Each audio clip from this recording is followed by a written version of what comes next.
Vibe blowing up the jack, got the loud jumping at the back. Everything I'm on slack. Everything I do is got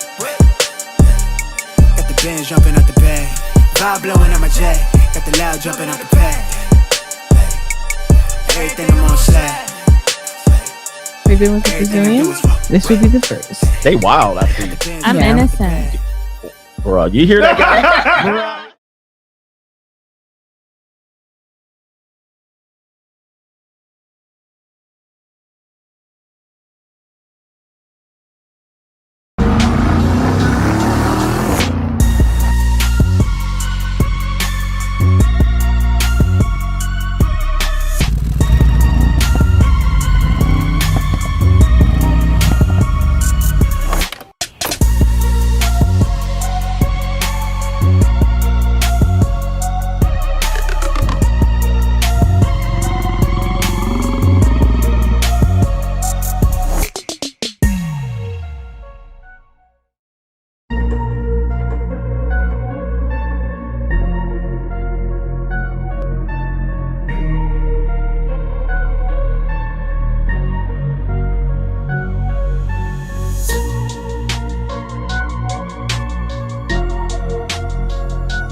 What's going on, everybody? It is Coach Greg Adams back in here with another YouTube live stream. Shout out to the Coach Gang. And that's you. For being in here, being involved, and being active on this YouTube channel.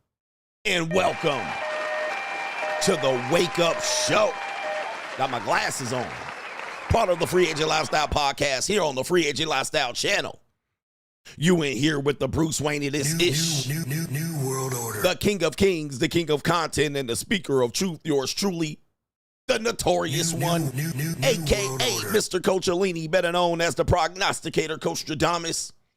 And you're in the Desert Storm bunker with none other than EWF. That is every woman's fantasy and the whole fucking show. I'm the CEO, Niggero, of Fixes Binds LLC. The unbinder, the undebatable, the undisputed best edutainment here on YouTube. You can call me Senor Gregorio Graybeard. The ladies love to call me Mr. Third Leg Greg. Your third leg was just phenomenal. Also the man with no trabajo, the Mitch Slapper is here. You're looking at the anointed one. Acknowledge me. Also the man that they call the founding father of the after pill. I am the junior college sociologist, the Morpheus of the Matey Matrix, the chocolatey Confucius, the Black Moses, the deliverer, also known as the man that walks in the spirit of Elijah.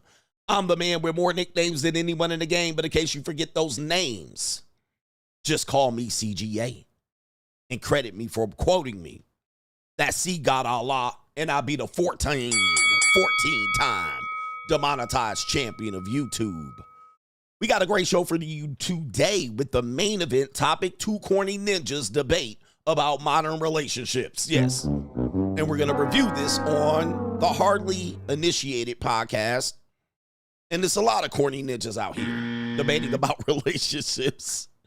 Debating about relationships and modern relationships. Well, we have Cooley from the Fugazee podcast against Yada Awakening from the, well, I don't know. Where's Yada Awakening from? From the Yada Awakening podcast?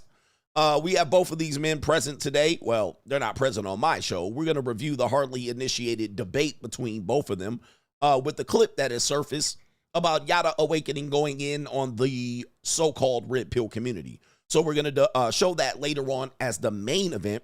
But we have many events here that we need to show you. We have Doom and Gloom CGA, which could be a standalone video on its own. So it's a main event on its own. We have Straggle and Sniggle Theater reviewing all of the effery on social media, which could be a standalone video alone. We have Crime and Law CGA reviewing all the law and crime that could be happening in your neighborhood, which could be a standalone video on its own.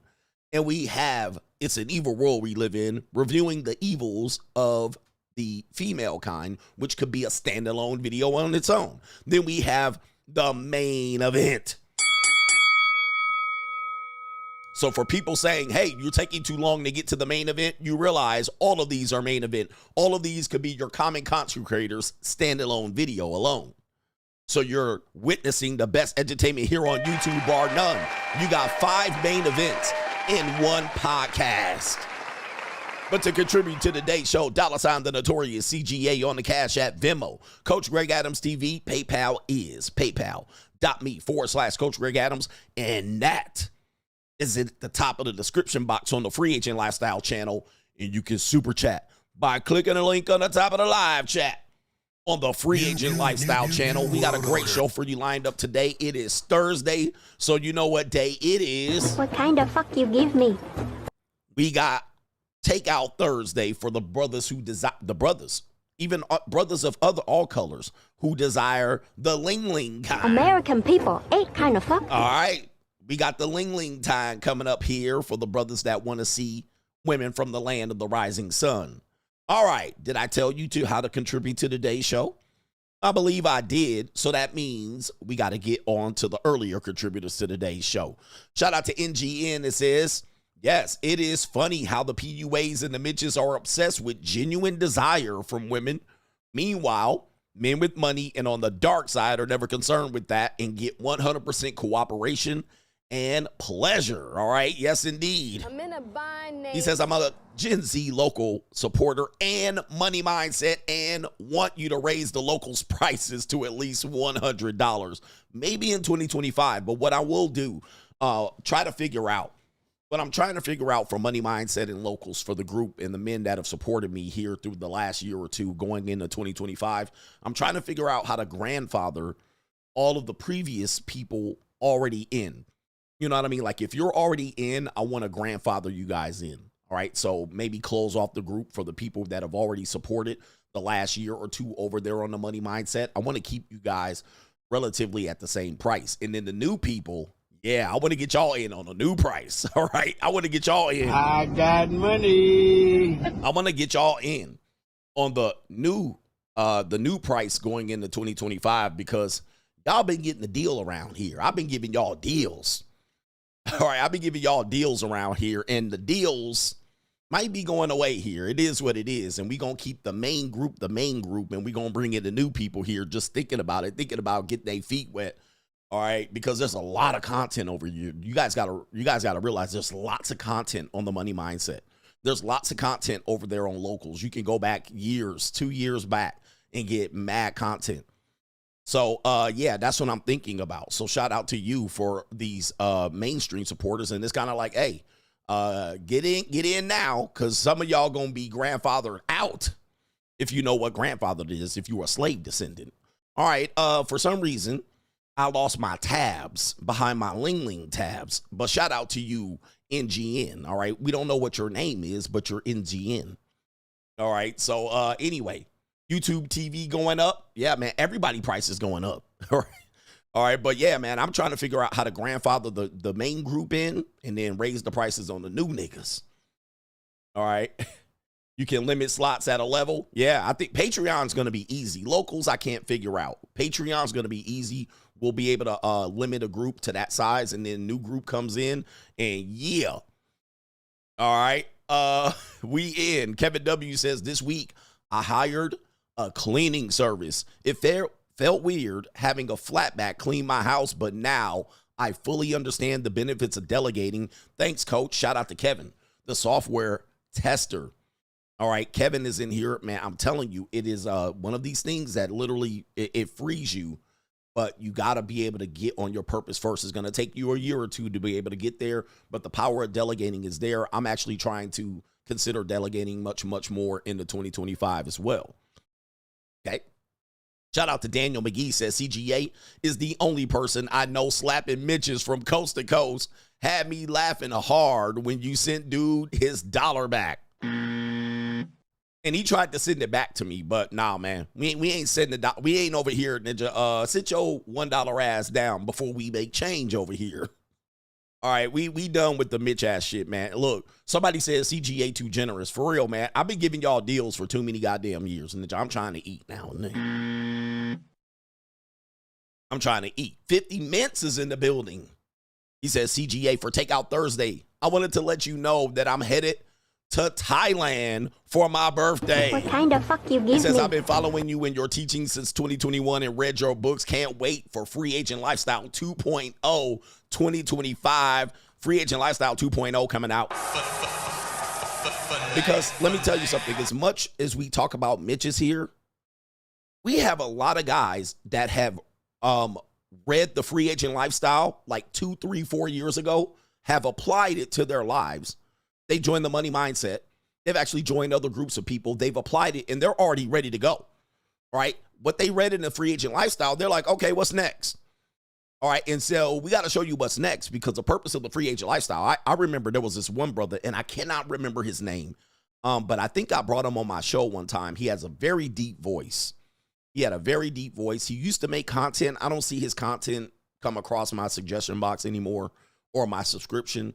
I can't remember his name, but, you know, at one point I think he turned against me, but that's neither here nor there. I don't have any problems with people critiquing my message legitimately.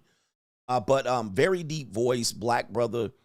And he said, what people don't understand is that CGA's philosophy, the Free Agent Lifestyle, is not a segregation philosophy. It was never meant for you to just, you know, it was a temporary. My book talks about a temporary monk mode to look at getting your life together so that you can solve your problems going forward and you can look at everything pragmatically. It never said never ever date again, never ever cohabitate, but it does say by the time you get your life in a level position, you will look at those things differently, and you probably would not engage in those things as you would have when you were lacking. That's the brother's name. Hold the Truth hostage. All right, Hold the Truth hostage. Very deep voice guy, and I don't see his content anymore. And if he is making content, shout out to him. But yeah, people always thought that it was like a segregation philosophy, and we'll separate from women forever. And you know, I'm very practical here. That's almost impossible to pull off. However, what I do notice is that men, when they separate, they don't have a plan past that. So what is your plan past that? All right. And if you read my book, it would be aware that this is not, it's a Free Agent Lifestyle philosophy that essentially says the pathway to traditional marriage is dead.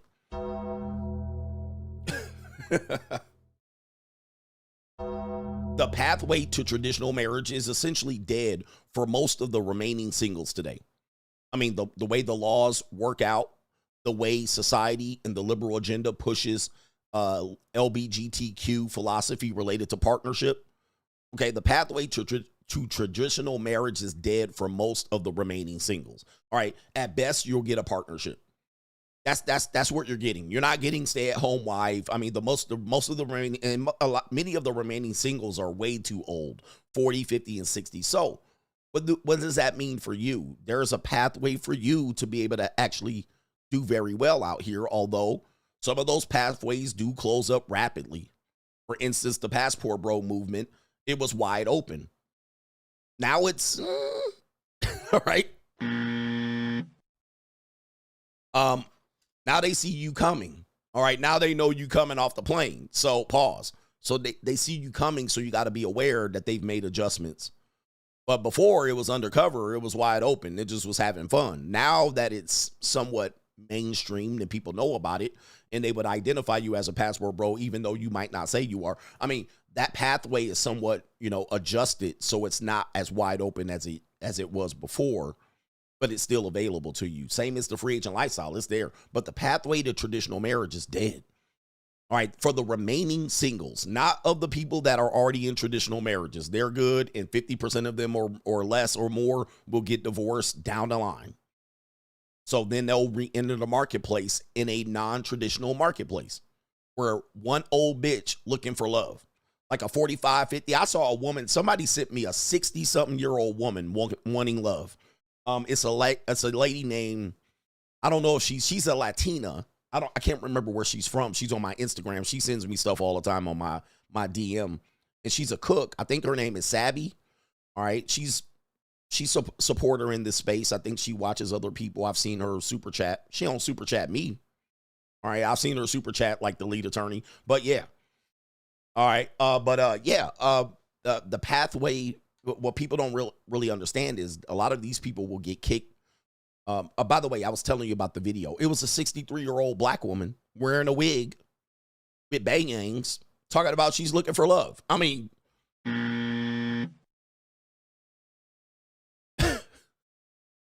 ma'am, you're going to be dead in 20 years.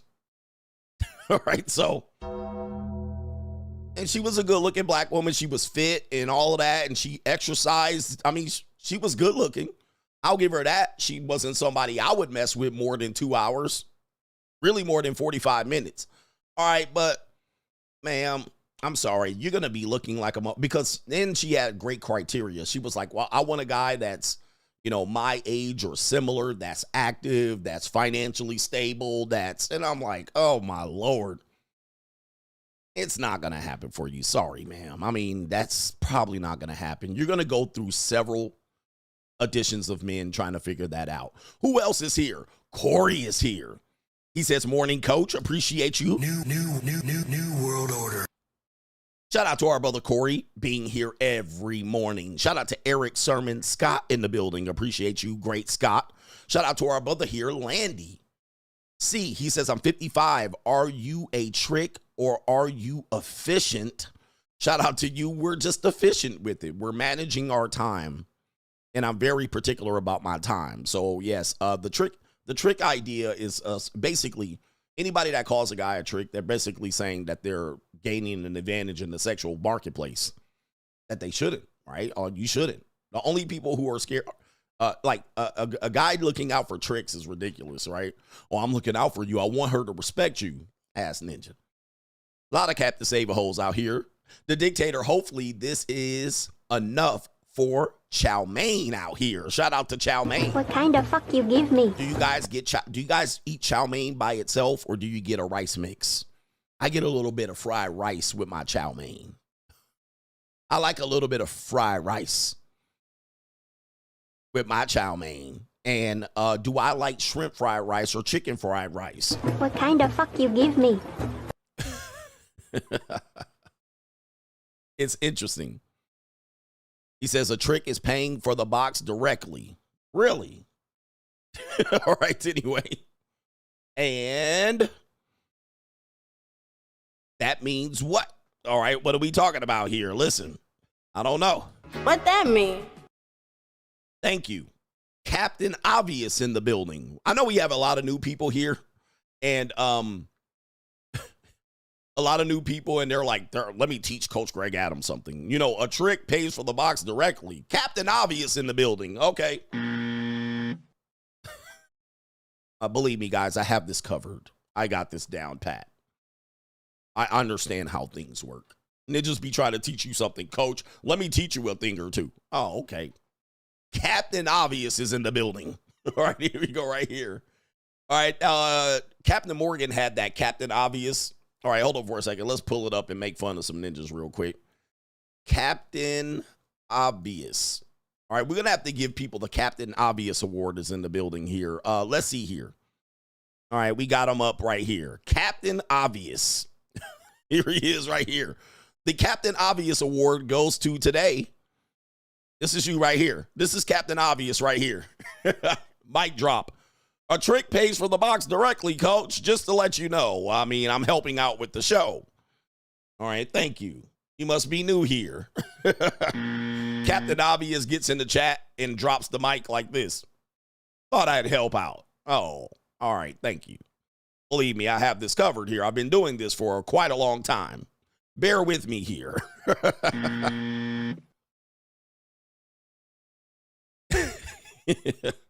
Captain Obvious Award already goes to, we're 10 minutes in.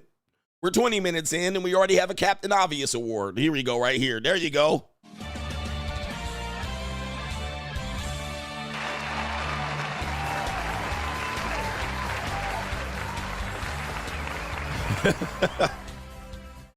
All right. Appreciate the help. All right. I don't know what we would have done going through the show with this without you. Shout out to Grease Man, Texas says, women have been marketing themselves way before OnlyFans in many ways. He says, from the late 90s, the webcam models and all the way back to the 1920 prawn films, which were very raunchy, only because of the internet and social media, they have way more exposure. Keep the great work up, brother. I'm telling you, there's nothing new under the sun, really. All right, we just can see it. We just have it in the palm of our hands, and we can get to it faster. All right, which disrupts the marketplace quicker. And we have Enigma from the UK. All right, showing my respects to CGA, the MF and GOAT.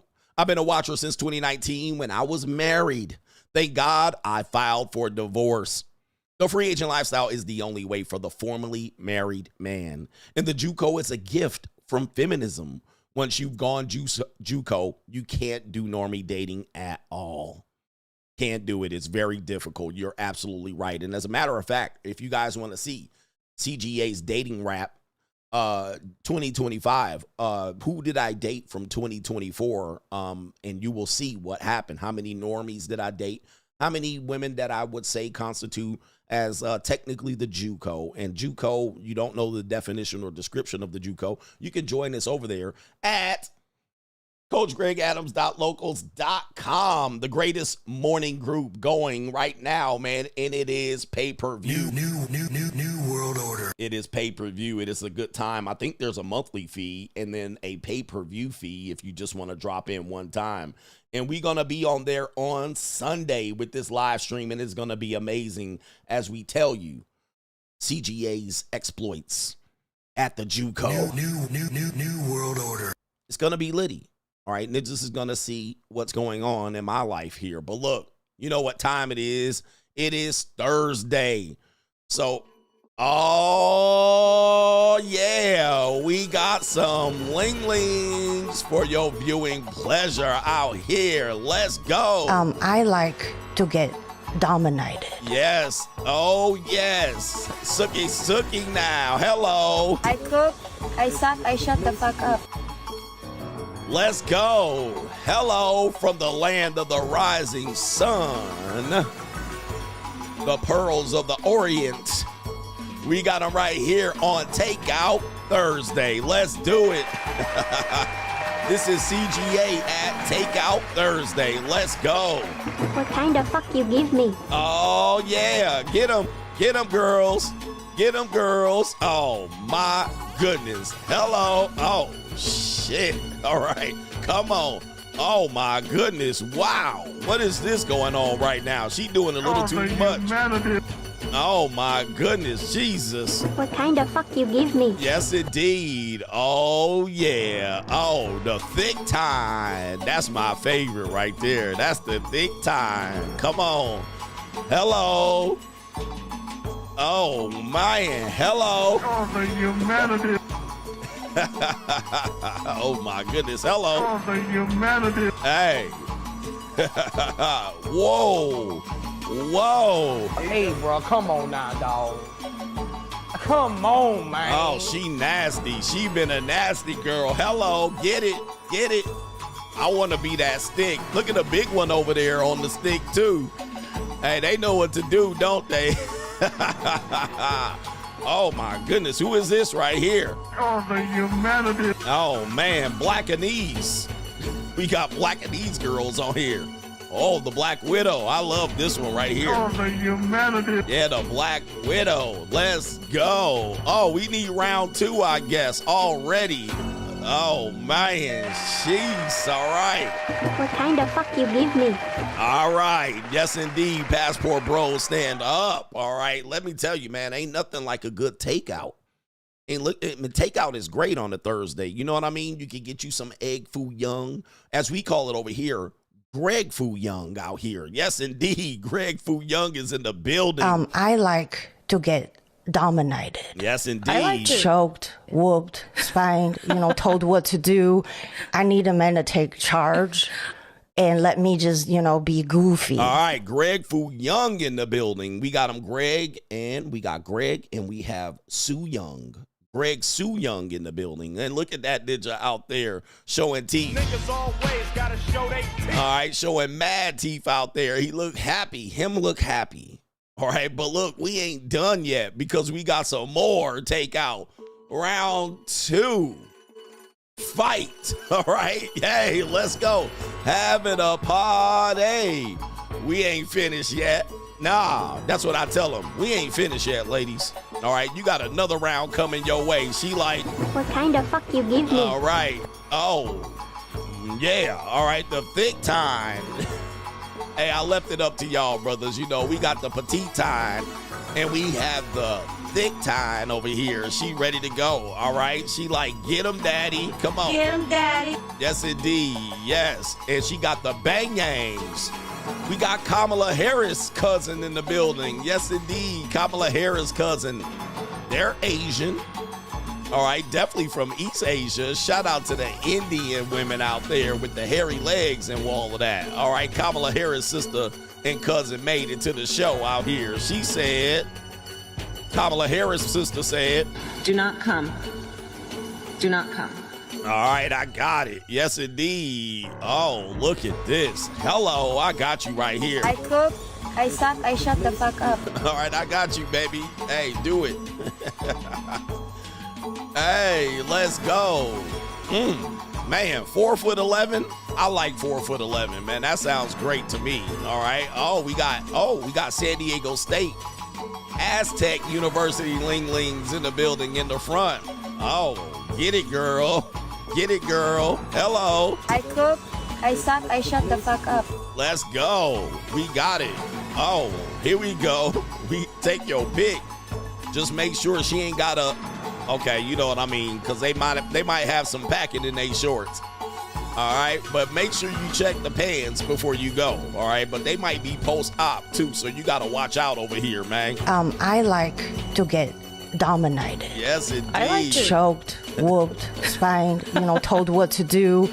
I need a man to take charge. Yes. And let me just, be goofy. Yes. What kind of fuck you give me? I got you, brothers, off there.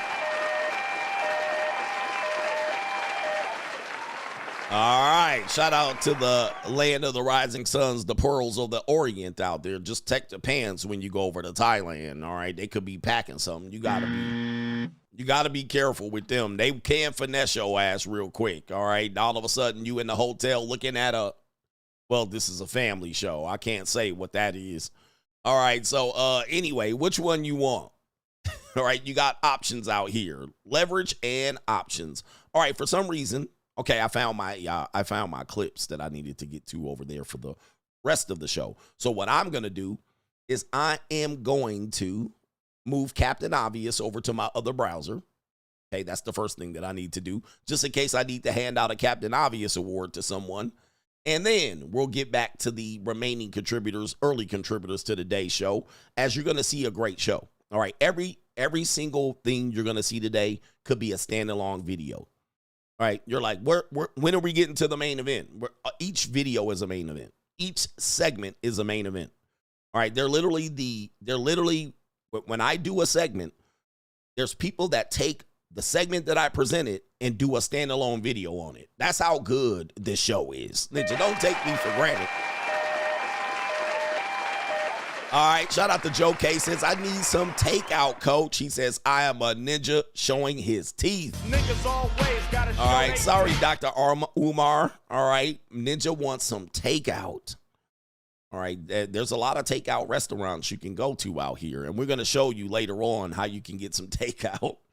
Shout out to our brother Landy. Says, you are efficient and love you and Minister Jap. Never buckle to a bish. Love CGA and Minister Jap. He says he'll come round with experience. Yeah, man. Shout out to and Minister Jap knows what time it is. Shout out to Minister Jap. We need to hang out with Minister Jap. We're going to do a hangout for show with these brothers out here. We do have one more over on PayPal that I need to acknowledge real quick. And it is our brother here, Reggie Sojourner of Truth. He says, saw a simp truck driver help a female driver back her truck in the loading dock. He says, there's always a simp ass ninja to do some dumb shit. She wanted to do a man's job, then do it, send it for show, man. I don't get that, you know. All right, and then she's going to say, I did it all myself. I can do a man's job, but then when you can't back your truck into the dock, all right, that's a major, major thing that you have to do. I know, man. All of us start off new, but, ma'am, you got to back your truck into the dock. Okay, you can't make other dudes jump out and then back your truck in and pull your load out. All right, but he was trying to get some lot lizard activity going on. You know what he was trying to do. Let's see what these linglings are doing in the modern world today. Check out this. What's going on with this lingling right here? New world order. Oh, man, we got robot lingling. This is what robot lingling is going to look like. And look at this ninja looking at her like, hold up. Wait a minute. Who are you? I'm going to tell you, if you mess it with linglings, they are like kind of robotic. All right, they are robotic, and, you know, they do follow leads. Most of them follow your lead, all right? They'll do whatever you tell them to do, you know, upon limits. They really be like, all right, just tell me where to go, what to do when you need me. And so a lot of American guys aren't used to that. They're used to they're used to women asking them what to do, right? But when you mess with linglings, they really programmable up to a certain point. You really could be like, all right, we're going to the store. She'll be like, okay. All right, she'll be like this right here. Okay, Daddy. They really ain't gonna give you any bite back. You're like, all right, we're spending the weekend here. She'll be like, okay, Daddy. Just like that. That's the best thing about them. They're very kind of programmable robots. They're kind of, you know, inanimate objects. Okay, Daddy. All right, that's the best thing about them until a certain point. They'll get mad to you, you know what I mean? But look at this ninja. He like, hey, man, he looking at your ass. He's starving. Yeah, that brother's starving. All right, he's like, I want her. Take her to my house. What kind of fuck you give me? All right, man, bruh. He can't believe what he's seeing right here. He's like, is she real? I want one of those. And look how she looking. All right, shout out to the linglings right there.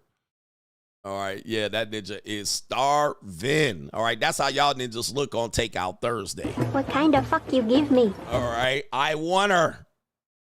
And a tall lingling, too. All right, taller than all them ninjas. All right, they're not used to seeing that either. That's a long-legged lingling. Is she standing on something? We also have this guy that went over to Japan, and he found out that there's a market for happy ending massages. I don't know if it's Japan or not, but let's take a look at this ninja right here. ああ、なあ、大丈夫、大丈夫。大丈夫。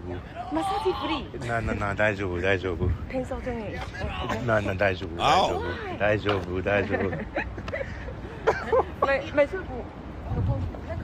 Oh, look, she got all these ninjas out here. Yeah, that brother's starving. All right, she said, sucky, sucky. All right, you want a sucky, sucky? You know, that was a nice way to pollute that. Look at this approach here. Cold approach. You want some? She said, you want some suck? She said, you want some suck? I cook, I suck, I shut the fuck up. All right, that's what she basically said right there. If you guys don't know, you can't hear it right there. And this ninja like, I'm on camera right now. Yeah, that brother's starving. And then she said, it's free. All right, do I speak? She speaks ninja. It's kind of free. All right, the lingling starving. Yeah, that brother's starving. All right, she's like, it's free. Come get you some. It ain't free, though. ああ、なあ、大丈夫、大丈夫。大丈夫。She said, why? Yeah, that brother's starving. All right, she want the train yang. Train yang. She want the Shanghai train. Train yang.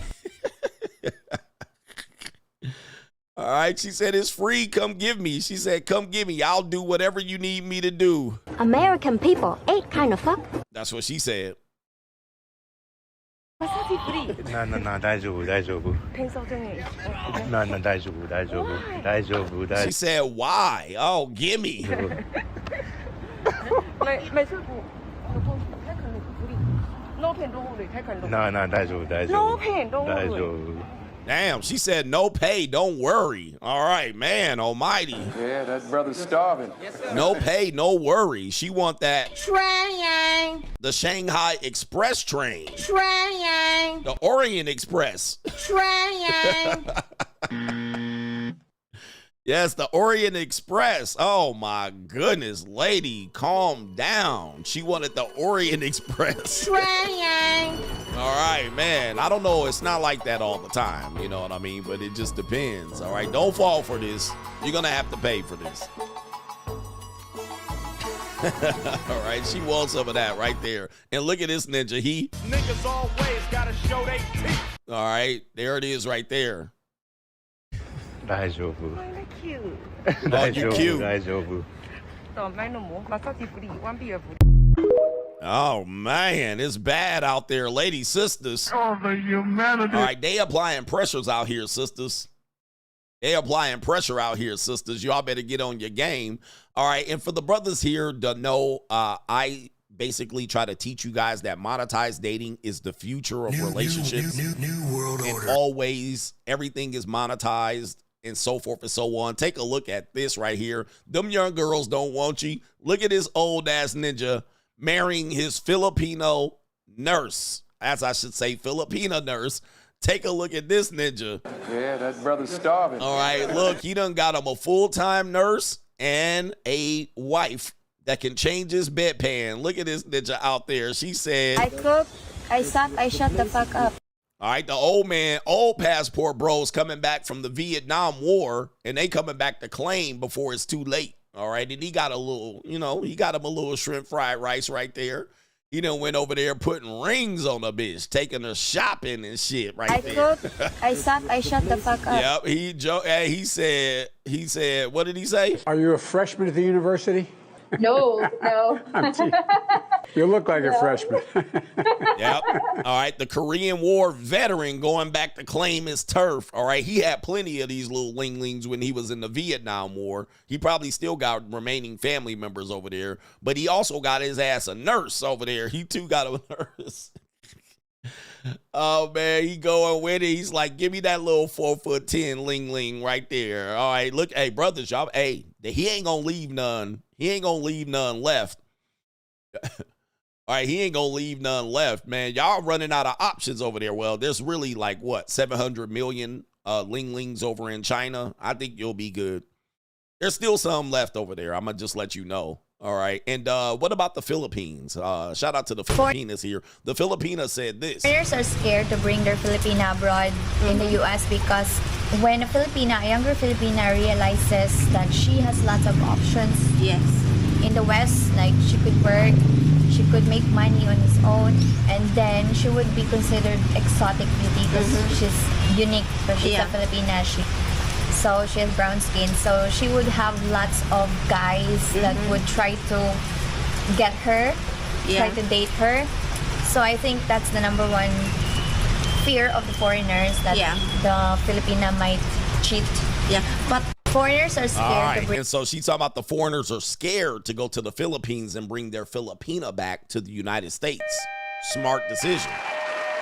Always keep your Filipina back in the Philippines, all right? Because she says, when she gets to the West, they have the ability to work and get a career.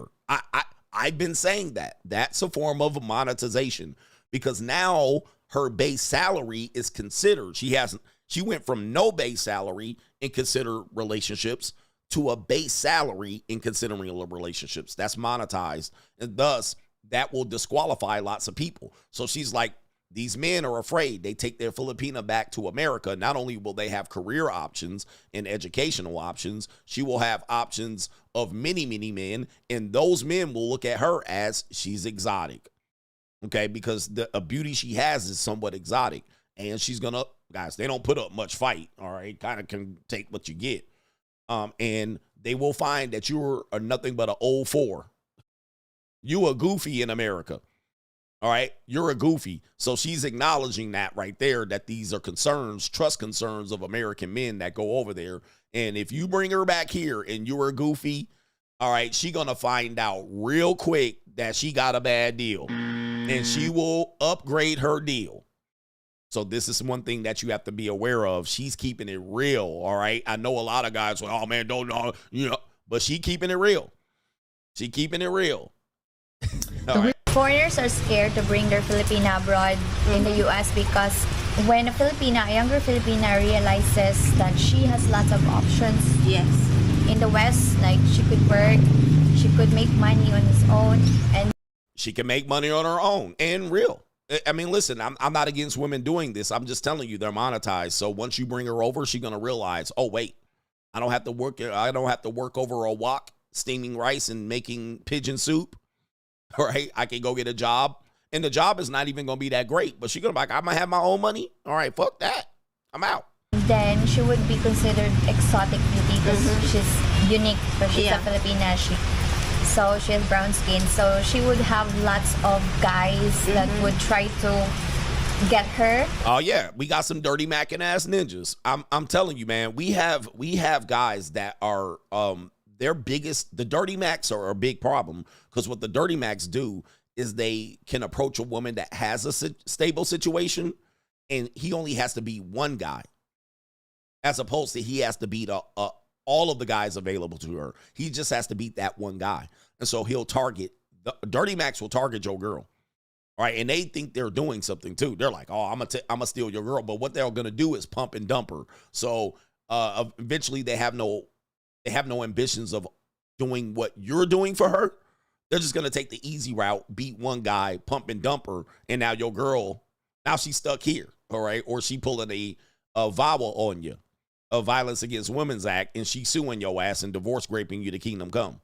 So, yeah, man, she's telling you the truth. These are options for them. You do increase their options. Their options are very limited, which does give a man somewhat a favorable advantage. Now, Western women have defeated that mightily. This is why I said earlier, the path to traditional relationships and marriages are dead. Namely because, number one, women have more options to make sure they defeat the lowest hanging fruit. They can just defeat it right off the bat by coming in with a base income. And that's why the Western women kind of date and look for marriages the way they do. So the path is difficult for the remaining single people. If that's what you want, the path is difficult. When you bring her over here, you raise her, you inadvertently raise her sexual marketplace value. That's it. You inadvertently raise her sexual marketplace value. No matter if you're secure or insecure, this is what you did. Now, you can overcome it in a variety of ways, but you inadvertently raise her sexual marketplace value, which does make it difficult to keep her. Why am I getting an alert right now? All right. And that alert is super duper old. So please understand where the discussions are. It ain't about fearing losing her. It's about the reality of inadvertently raising her sexual marketplace value from where it was. Now you have to compete. Now you have to compete. All right. It's like the free agency model, right? It's the free agency model. When you're a free agent, the people have to compete for you and raise their standards. They have to raise their, like a woman that wants you. If you're not a free agent, if you're a sucker for love ninja, all she has to do is give you 3 plays. All right, suck you off, swallow your kids, and tell you she loves you, and you're cooked. When you're a free agent, she has to raise her ability to not only get you, but to keep you. Most women don't do that, so they back out. So it's all part of the game. Now, with that being said, Doom and Gloom CGA.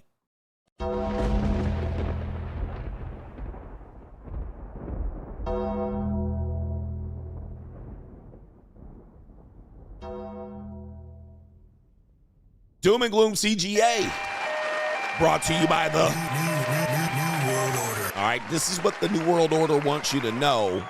Apparently in Korea, South Korea, it says South Korea becomes the first country in the world New World Order to fill 10% of their workforce with robots. New World Order. All right, do we have a caption to read on this one? According to the World Robotics 2024 report, South Korea has become the first nation in the world to replace over 10% of its industrial workforce with robots.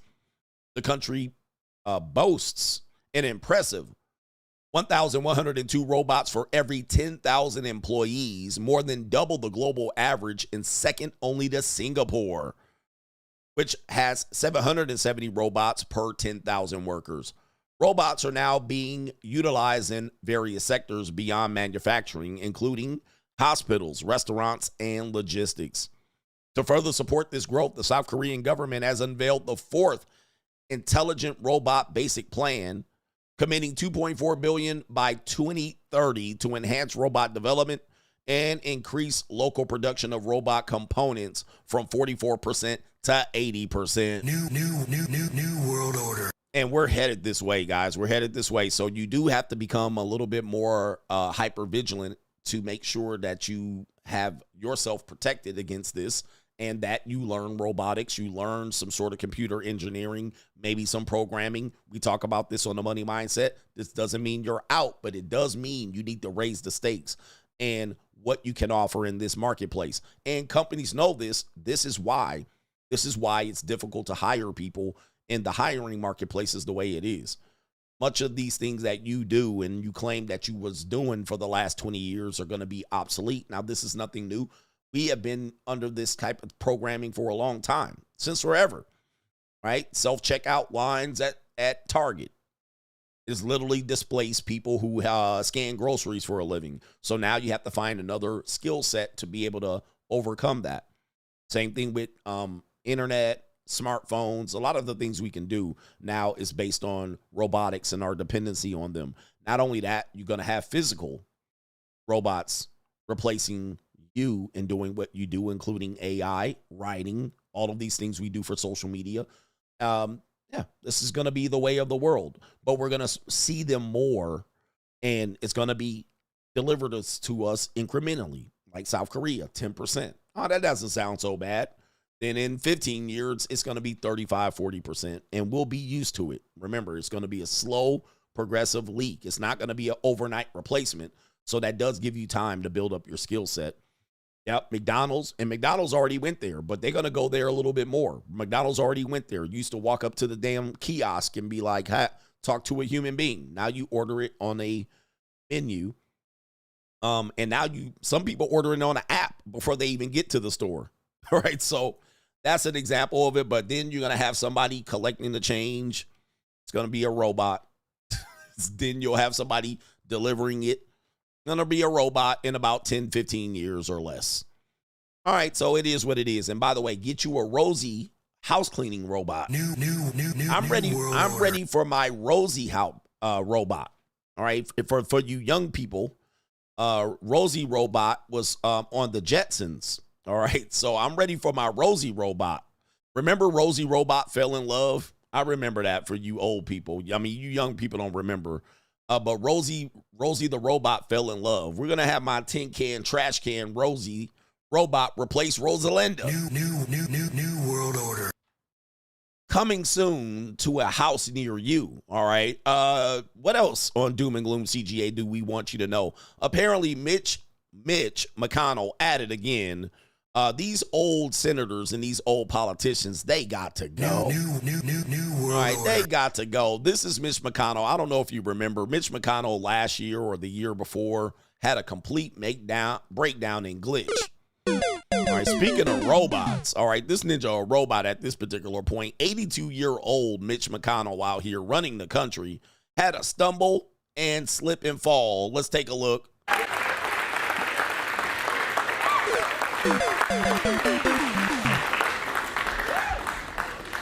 Oh, the humanity. Oh, no. All right, Mitch McConnell, all right, hitting the carpet down there. You got me slipping and stumbling and tripping and fumbling. All right, at least he didn't glitch out like that last time. Yeah, and have oh, no. All right, man, these old politicians got to go. Pelosi.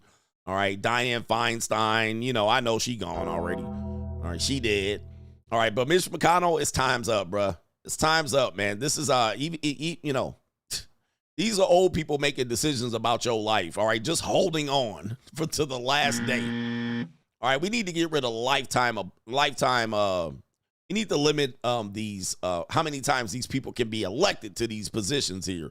Team Mitch, all right? Team Mitch is right, all right? We need this sign for these Mitch-ass ninjas that come to my stream. Team Mitch. Hashtag Team Mitch. All right, we got a lot of Team Mitches in here.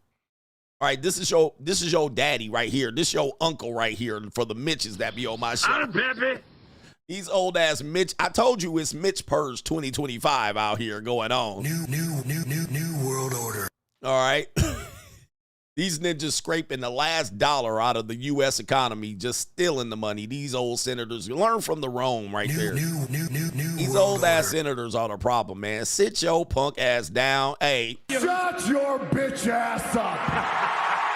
Sit down, ass ninja. Get Joe Biden, Nancy Pelosi, all of these Mitches out of here, man. Team Mitch got to go. The Mitch Purge is here. We're going to start with Mitch McConnell. That's Doom and Gloom CGA. It is.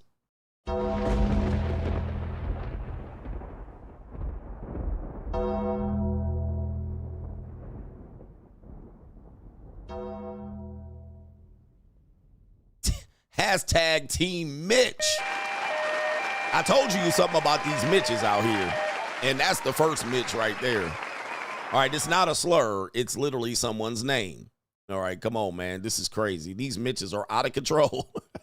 Somebody called it swag surfing. All right, these dudes look crazy as hell out here, man. Go sit down, please. They don't want to sit down. Who else is in the building here? And it is our brother. It is our brother, Mr. Santiago, in the building. I can't pronounce the first name, but we're going to call you Abe Santiago. Salute CGA. Last night's show was fire. You dropped the hammer on the red pill scammers, reminding them that the cream always rises to the top. Free agent lifestyle for life. For life. All right, we exposed the rotational dating. That a lot of people don't tell you. The rotational dating. I told you the ins and outs and the ins and outs and the outs and ins on rotational dating and spinning plates. Kirby H says, Mitches, shh, let the go entertain. I'm up here. I got this. All right, I got this. Trust me.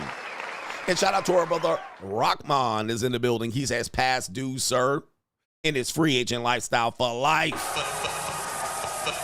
Shout out to the dubs out here, man. Y'all out here supporting early in this show, and it's a great show.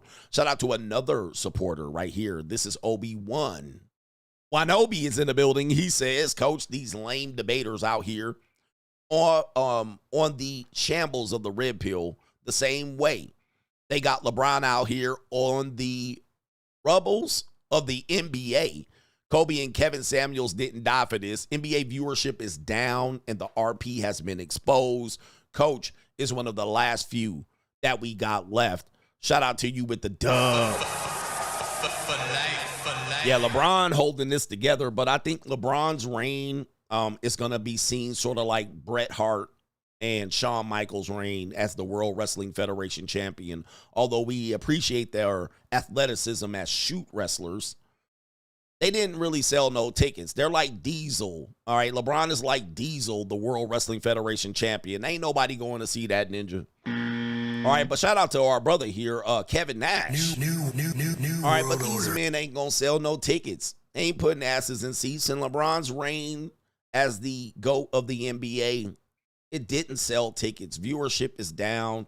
The rivalries are dead. A lot of this chummy behavior that they have in pursuit of liberal agendas as social justice warriors, and it just didn't work out. It didn't pan out. And, the legends of the 2020s, the early 2020s, they're all about to retire here pretty soon. But I will say LeBron's greatness cannot be understated. His longevity might make him indeed the greatest of all time, but I still think Michael Jordan is the greatest. But LeBron James' longevity can put him up there. Yeah, but in terms of the RP,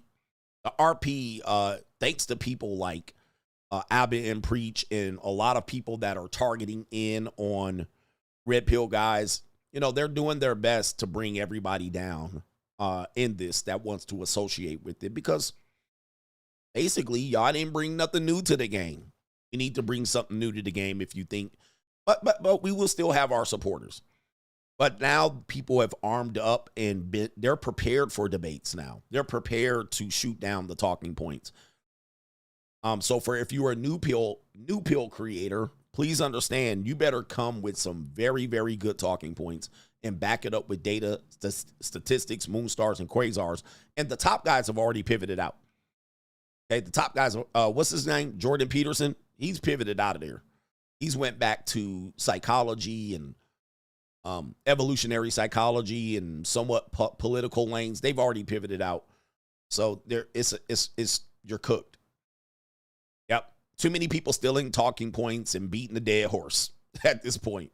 So what we're trying to do is trying to elevate guys with a better message, or else you're going to be in the pit.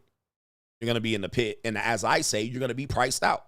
Like you can stay over there and watch it burn. You can stay over there and watch it burn. All right, that's fine. Shout out to the guys that's going to watch it burn. All right, they'll just be like, we're going to watch it burn. Burn it down. All right, so there's those guys. I have no problem with those guys.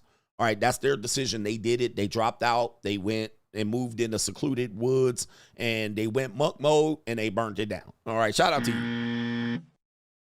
But when it comes to the people that are trying to improve the dating marketplace by exposing the wall, right?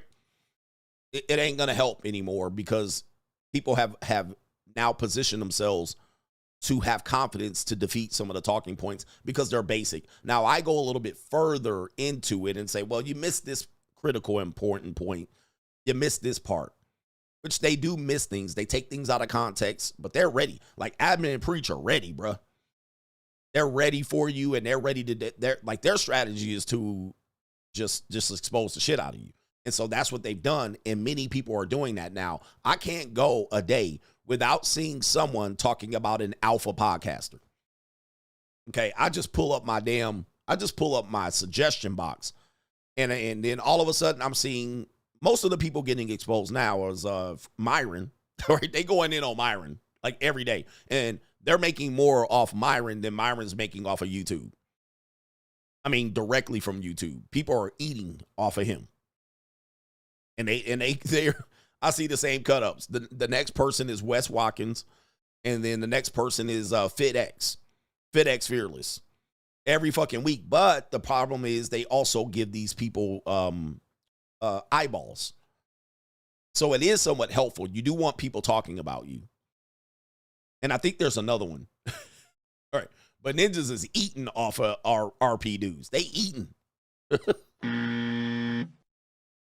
But Myron's making his money too. All right. And so what people have to understand is one of the ways you grow, although the growth is somewhat a lot of hate watching and target watching. But one of the ways you do get eyeballs, if you're monetized, you want people talking about you. Right here. Yeah, but people eating. They eating. All right. Yeah, man. Yo, it's crazy. Yeah, there's another dude making it. They eating, man. Shout out to you, man. Shout out to you. Resurrected Simp Enforcer, CGA, the video from last night of the guy about to crash out.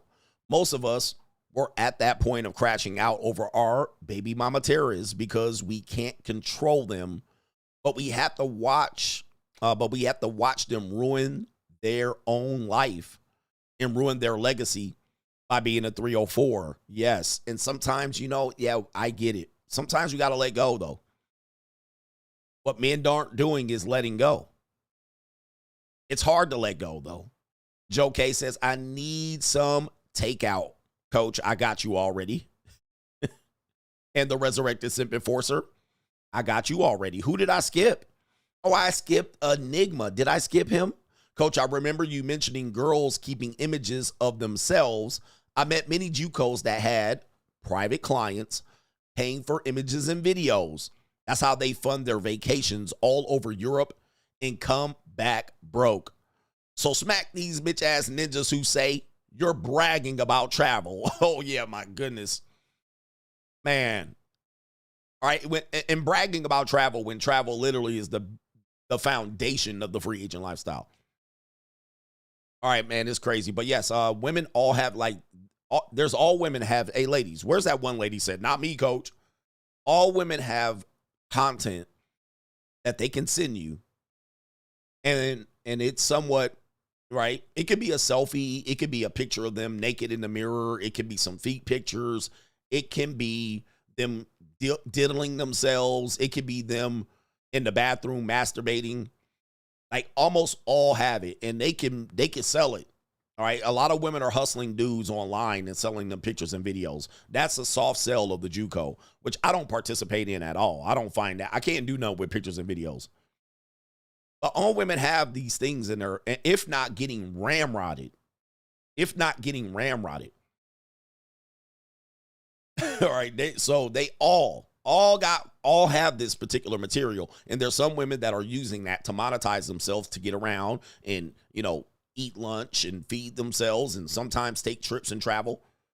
All right. It's sad. Ladies, do you want to deny this? There's ladies out here denying. Yeah, they're baiting right now. Right. And some ladies are touching themselves. They want to touch themselves. All right. Anyway, yeah, I need to put hands on hips. You'll be like, you want a picture or a video? I can't do no with a picture or video. I can't do no with a picture or video. I need to put hands on hips. I'm old school. And when I dip, you dip, we dip. All right. Some of y'all men got meat pictures in y'all phone.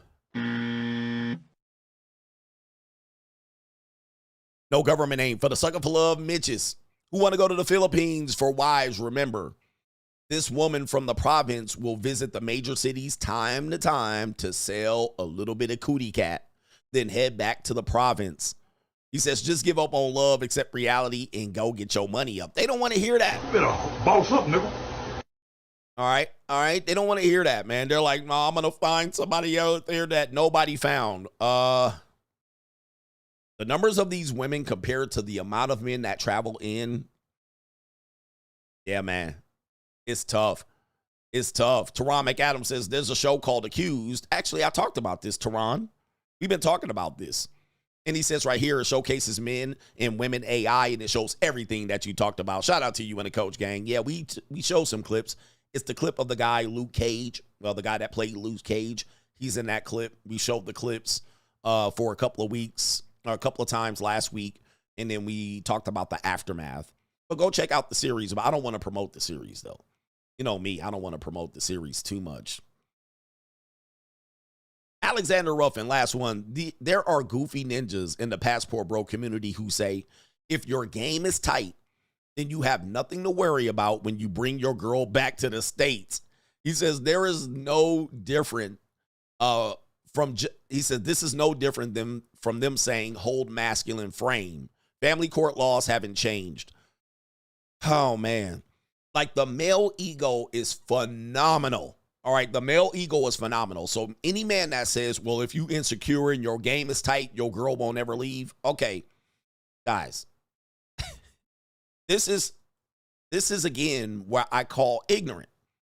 This is just ignorance. All right. And again, I don't want people to be fearful of the other shoe dropping, but that's ignorant.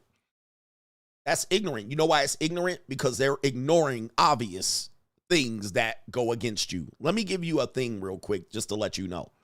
All right, that's just ignorant, and it's all that game type. That's also equivalent, Alexander, to if you just hit it right. Like them ninjas. Y'all, if you hitting it right, oh my Lord. I mean,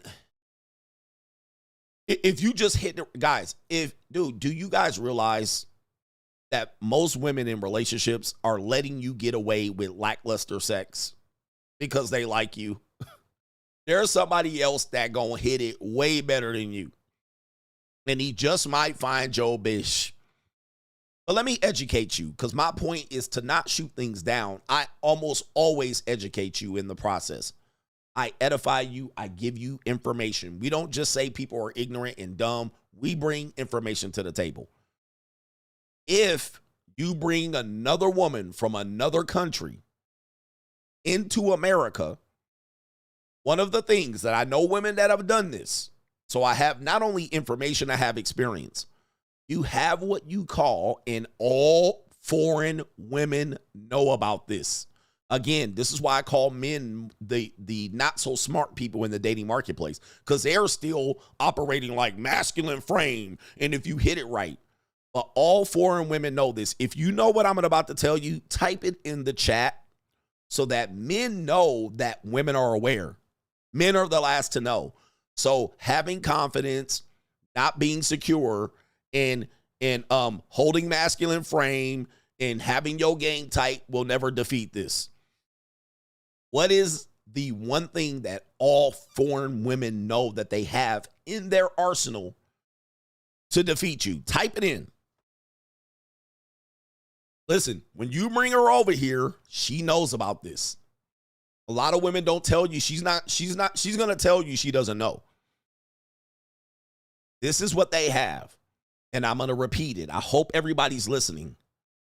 They have what they call VAWA, the Violence Against Women's Act. You can thank, I believe, Bill Clinton for this. Bill Clinton put this in.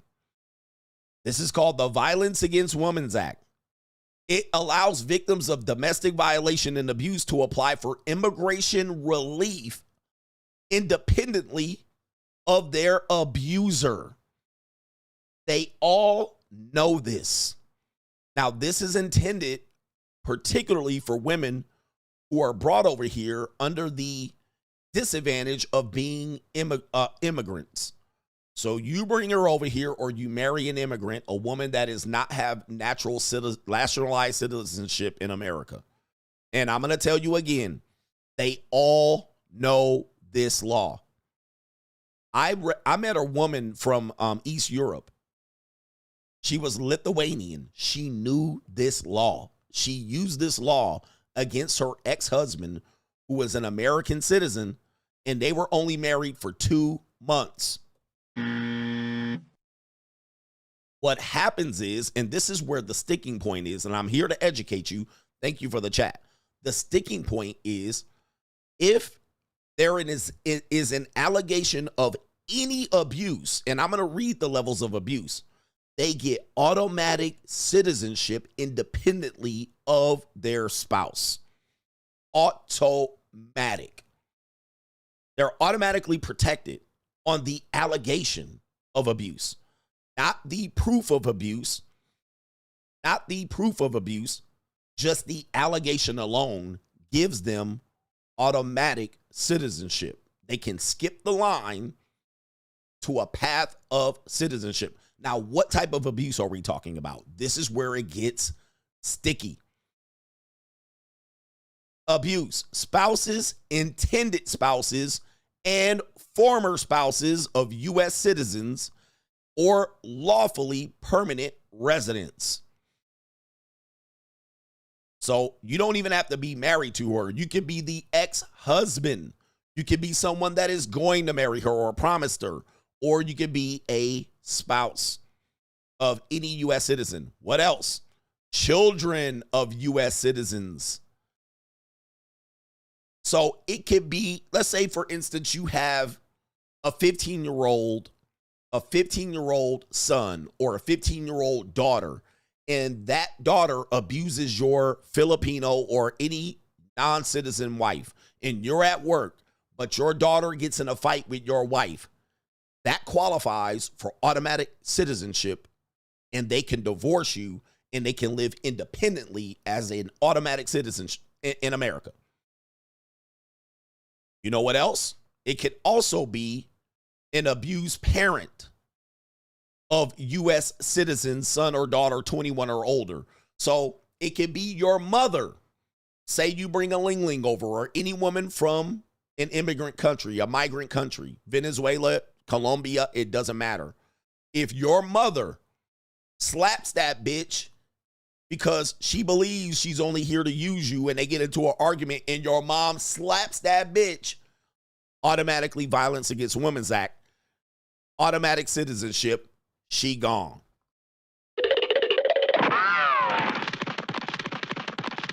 Now, if you think that any of these women that want to date foreigners when you're over there and you want to bring her back, if you think they don't know about this, you are out of your mind. Gotcha, bitch.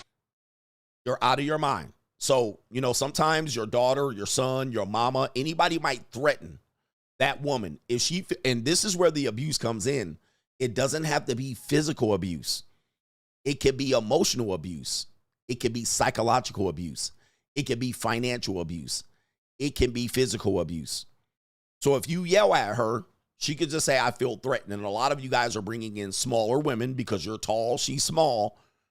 Automatic. You yell at her, you scream at her, you don't let her leave. She doesn't have a car.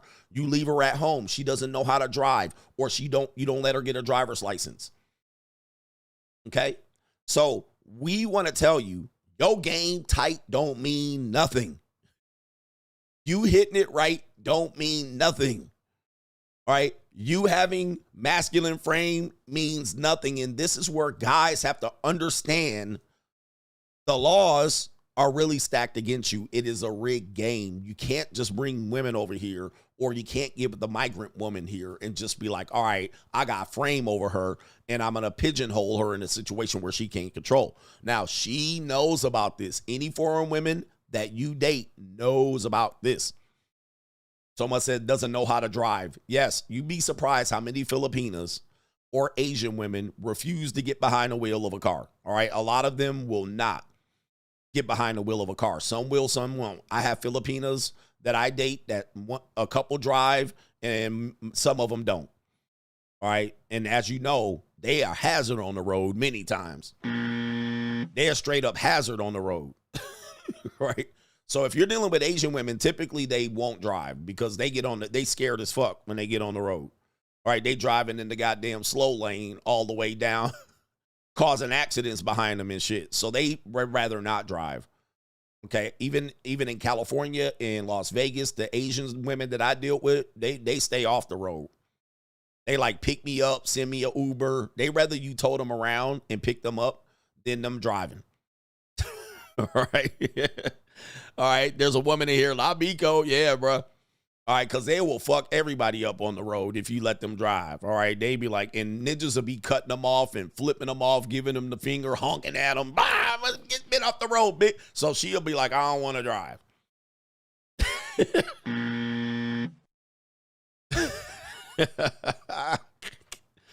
All right. So, yeah. Yo, he said that Family Guy skit. Yeah, they get so much intimidation on the road that they'll be like, nah, just pick me up. All right, anyway, look.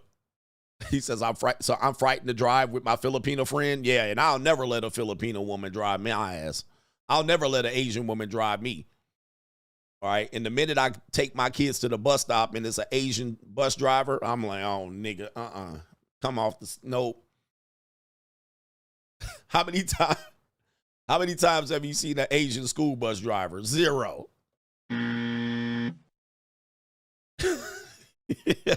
Just all right. Anyway. All right. Anyway, I'm just joking. I know y'all gonna be mad. The Linglings is mad at me this morning. What kind of fuck you give me? All right. Anyway, Ninjas is mad at me already, but I ain't put my kid on that bus. Like, no, I'll walk. All right, but anyway, what are we doing here? We're doing the show. We're still doing the show. Don't be pissed, all right? This is the greatest entertainment on YouTube. All right, anyway, just so you guys know, this whole stupid shit, if your game tight, if you hitting it right, if you holding masculine frame, that's dead. That's dead talk. All right, they're just playing you until they're ready for you. But let's get to Straggle and Sniggle Theater. Like, ride with me if you ride with me, you can slide with me if you feel like 550 on the 5 sticky, come get high with me, that's a deal, right? Straggle and Sniggle. Oh my goodness. All right, what do we got here?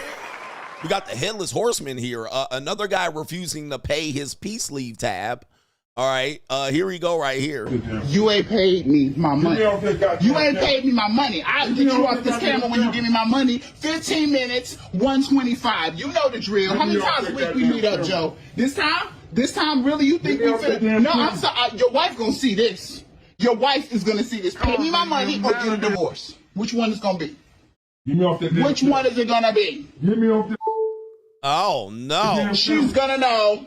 3-4 times a week he here, y'all. Oh. Facebook, he's here meeting with me in this room. Yeah. No, I'm not getting you off for nothing. Everybody gonna know about you. Run me my money. I ain't got time for this. You know my money is valuable. I'm sorry. You know my time is my money, and I'm explaining my time with you. I gave you 200 last time. And you got $200 worth of pleasure the last time, too. Oh. The humanity. Let me pay you when I get home. No. Joe. You ain't gave me nothing extra. You got extras. I'm sorry. No. Oh. Absolutely not. Jesus. I can't. This ain't happening. You're not leaving, Joe. Oh, Give me off Joe. that damn camera. No. Give me off that When you damn give me camera. my money, I'll get you off the camera. You're getting a divorce. What you're gonna get is a divorce. Oh, Everybody on Facebook is gonna see this. Yes, his name is Joe. They should know who you are. All right, Deacon Clap Cheeks. When I start selling pussy, I don't want to hear it. All right, all these tricks out here, man. I'm gonna tell you, man. Tricks are for kids, man. Pay your peace leave tab. All right, I don't know why y'all trying to run out. I gave you 200 last time. That was for last time. All right, I took care. She fixed her meat. She fixes meat. All right, next time, you got to pay your tab for the next time. Ninja aftercare, man. Aftercare. And by the way, that woman sounds either large or she sounds like she has a pickle between her legs. All right, so you need to upgrade. No, ninjas are cheap, man. Ninjas are cheap. She said you get a divorce or you gonna run me my money. Pay up. All right, pay up. I looked at it as I have an ATM between my legs and I'm just using it. All I gotta do is put my card in and that's it. And put the PIN number and boom, money. All right, just comes first of right all, out. man, you paying a little bit too much for whatever that thing is talking on the other side of that camera. I would love to see it. But Deacon Clap Cheeks, man, with that old ass suit. That's an old Steve Harvey suit, and it's a shitty suit at that, bro. Run them money, run them pockets, player. Run them pockets, player. Everybody might not know, but she will know. She will know. You know, when you give me my money, that's all you gotta do. Just give me my money. Give me off the damn camera. Give me my money. That's all you have to do. I'm sorry. 15 minutes for 15 minutes. 125. 125. You know 125. the rates. You know the rates. Oh. I paid your ass enough for this shit to be free tonight. What? You have lost your damn mind. You ain't never paid me for nothing free. Whatever you paid me, you got your money's worth every time. You've been satisfied. Do you hear me? You're not leaving this room. You're not leaving this room until I get my money. I'm sorry. No, you white. No, Joe, you're not leaving. You're not. Joe, no. Catch charge, y'all. No, you're not leaving. Oh, there he goes. I'm sorry. No, What? Yes, Joe, right here has not paid me my money. I'm sorry. You about to get a divorce, Joe. I'm posting this. You think I'm playing with you? You think I'm playing with you? No. Give me off that damn face. You gonna be on there. You gonna be on there. No, everybody remember this guy. He beats me 2-3 times a week. Oh, the Headless Horseman. Shout out to everybody who remembers the Headless Horseman from the Scooby-Doo days. Joe, pay your Punani tab, man. What's wrong with these tricks? What's wrong with these tricks? Pay for your 15 minutes of pleasure. He's like, I paid you last time. Got a house full of kids. Got a wife that think he is staying up late, always at work, lying to her every day on the phone, telling her he at work. He with me, y'all. He with me. He the reason why y'all short on the bills. Y'all short on the bills because of him. And now you think you're getting a discount, Joe. Oh. And that ain't happening. That ain't my problem. You worry about your bills at home. This bill, you're going to pay this one. You're going to pay this one. And so, listen, all over a hoe because a 2-bit ninja is always on the go. Guys, 125.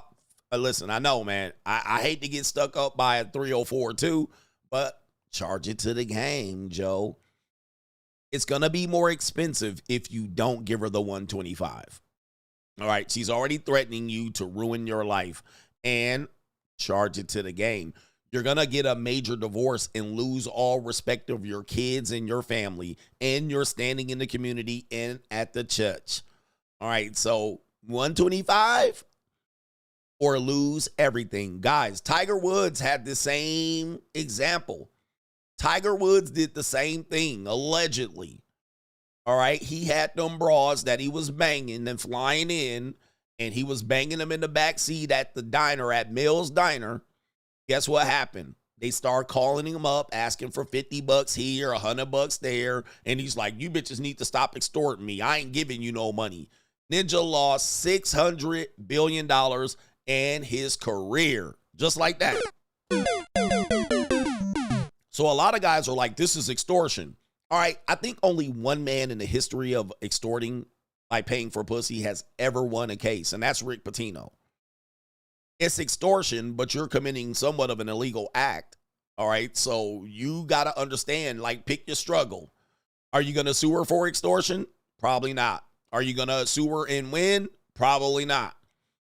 Pick your poison. You play the game. Sometimes you got to charge it to the game. If you don't want to play that game, stay there and stay loyal and faithful to your wife and leave the hookers alone.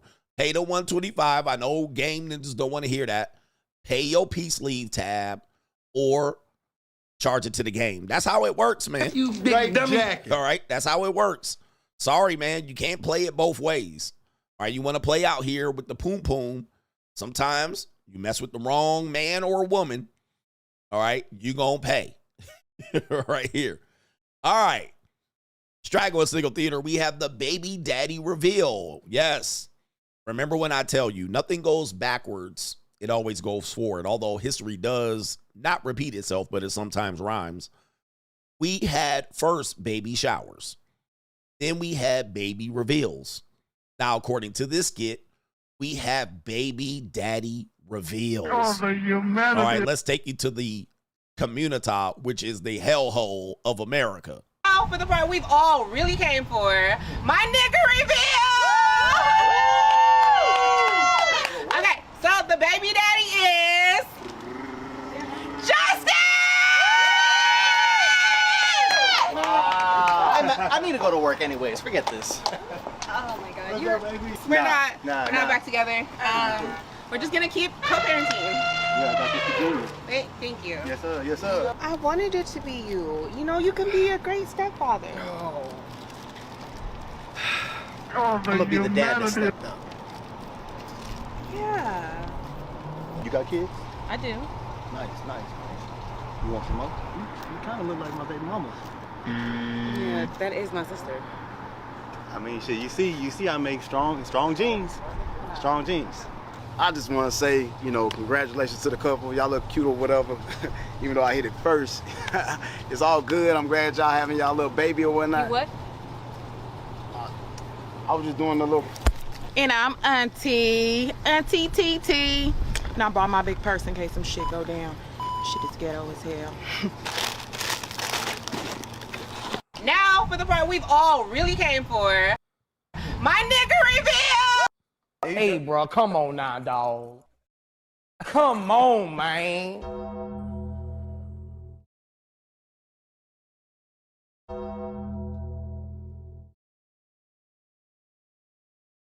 Y'all still believe in monogamy? I know you guys are like, is this a skit? Y'all believe in monogamy? Guys, this is literally a mirror of the communities you come from. This is the mirror. They're holding a mirror of the communities you come from. And you know why you can understand it? Because you can relate. So it's funny because you can relate, because these scenarios happen. It doesn't happen in 35 seconds. It's been happening to you for 35 years. This is exactly what's been going on. This is not a joke. Art imitates life. This is what you've been seeing the past 35 years. And you're telling me monogamy? This sounds like a whole clusterfuck of polyamory, where multiple people are playing the role of a monogamous couple. You guys know this. All right. You guys know this. This is not out of the realm of possibility. You guys deal with this all the time. And look at the body on the mammy. All right. Look at the body on the mammy. I'm Pepe. All right. And where we going? And look at these. Oh, look at that body. That is a big woman. All right. That's a big woman right there. That is the truth. Good luck out here. Straggle and Sniggle Theater. Who likes the Merp Girl? We might have a new Merp Girl. I know you guys like the Merp Girl. You guys like kind of awkward, socially awkward women because, they're somewhat kind of like endearing to you. You might think they're innocent and, you deal with a little bit of, weirdo behavior. And when we see men, especially men that are on Twitch, they deal with women that are gamer nerds and maybe anime nerds. Merp Girl. The Merp girls are somewhat attractive. You're like, oh man, she's kind of weird. Maybe she doesn't know how to deal with this pickle. And you think you're the first one to enter her, all right? But she been ran through more times than a hollow tunnel. All right, who like Merp girls? Introverts. Yes, we got another Merp girl here. She might replace another one here. It says POV. You gave the chronically online weird girl a chance. Let's take a look at the chronically online weird girl off the internet. Hey, what's up? I'm so glad you decided to go on a date with me. Not a lot of people like me. You know, it's kind of like nice guys finish last, but it's nice girls finish last. Anyway, what's your favorite TV show? What? What the freak is that? I only watch Skibidi freaking Toilet. Skibidi Toilet. You know what my favorite show was as a child? Guess what? It was Freaky Bob! I love Freaky Bob. Like, he's just so freaky. Oh, the humanity. And I want to see his fate. Anyway, where would you like to go after this? What? That is so freaking lame. Well, you know, this new drop to me. The new Skibidi Toilet movie is coming out soon, and I'm auditioning for it. That's right, I'm an actress. Ah! Hey! Oh, the humanity. All right, these are bitches that chop you up. Now I got to cut you. All right, quick poll. Who likes women like this? Who's folding? All right, who's folding her up? Because there are some online weirdos right here. Who's folding her up? All right here, Merp. All right, here we go right here. Folding, running. All right, a lot of you guys just got hard as a rock, you anime nerd ass ninjas. All right, you guys know who you are. You comic book ninjas, you Twitch gamer watcher ass ninjas. Right now, you guys are hard as a rock. You going, all right? You going. Who going right now, man? Who taking this down? This woman, by the time you get her panties off, you could have banged 3 women. All right, and she's going to say, I normally don't do this. What's up?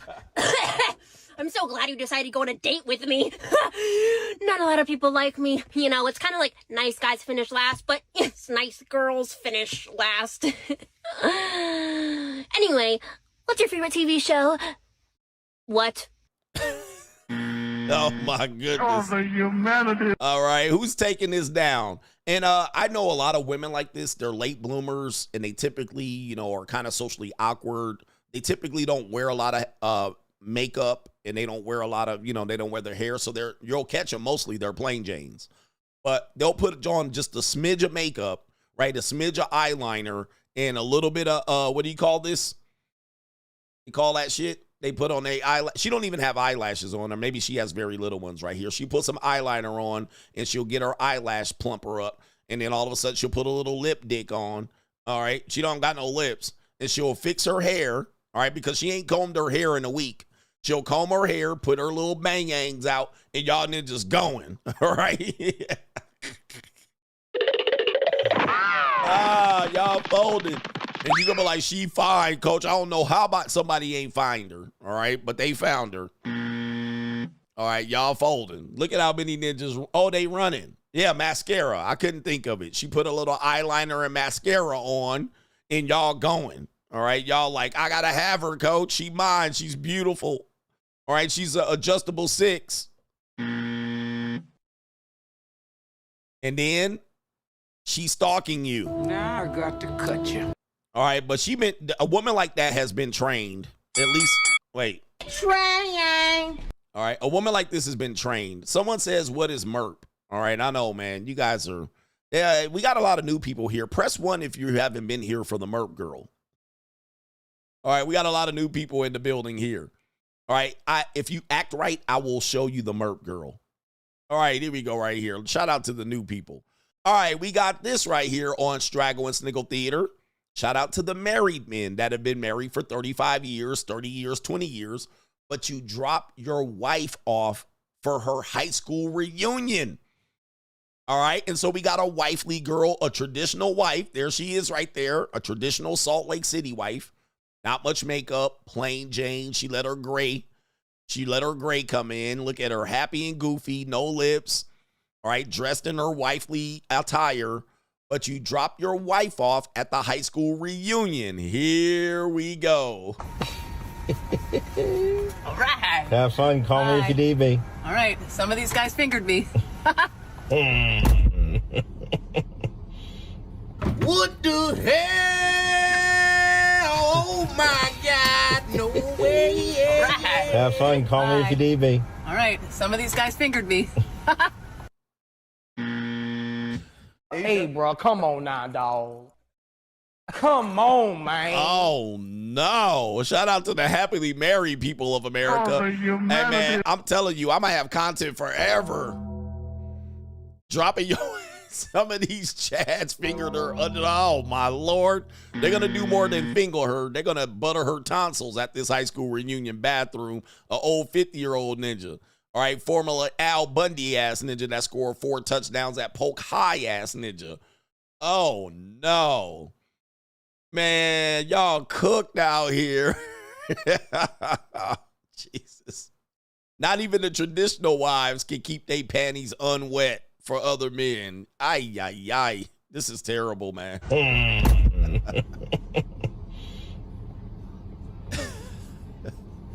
There's your wife going to get fingered again, just like in 9th grade. And she got the wife shoes on, too. All right, let me show you the wife shoes. All right, she got the wife shoes on right there. All right, look at oh, jeez. Look at them ankles and look at them long-ass flippers on the back. Look at these ankles. Oh, no. Those are the wife shoes right there. Anytime I see those shoes, those are the wife shoes that are the nasty girls right there. Oh, no. All right, she was the nasty girl in the band. All right, and she going to go get fingered. Look at her. She happy as hell. She about to be out there, all right? Niggas always got to show they teeth. Oh, man. All right, she about to go get it, man. 20 years of marriage down the drain. All right, here we go. She happy as hell. All right. Have fun. Call me if you need me. All right. Some of these guys fingered me. Oh. Traditional marriage gone, bruh. Niggas always gotta show they teeth. I've been a nasty girl. I've been a nasty girl. This definitely looks like Mormon, Utah. I mean, Salt Lake City, Utah. Salt Lake City basic wife. Gonna get fingered again.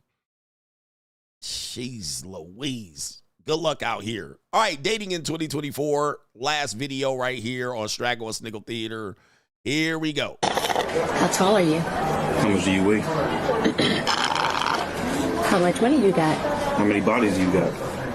Do you pay all the bills? Do you have any student loan debt? What's your credit score? Do you cook and clean? How big is it? How high is it? Check. How tall are you? How much do you weigh? All right, yeah, sounds about right. This is definitely what people are doing here. The women can ask you questions to measure you up on your things that you offer, but when you offer them back, all right, when you offer and ask questions back, it's something's wrong with you. Why does it matter? All right, but they want to know what your bank account look like, how tall you are. They can ask you all these questions, but then when you ask them back, it doesn't matter, and my beef curtain shouldn't matter, huh? Yeah, that is Straggle and Sniggle Theater. Like, ride with me if you ride with me, you can slide with me if you feel like 550 on the 5 sticky, come get high with me, that's a deal, right? Straggle and Sniggle, how we doing? Is this show great? Well, hit the like button. We got 2,500 people in here watching the best entertainment here on YouTube, and you can continue watching Crime and Law CGA coming up. A message to men that mess with women. I mean, the past is coming back. Brothers might hear Cat Williams was right.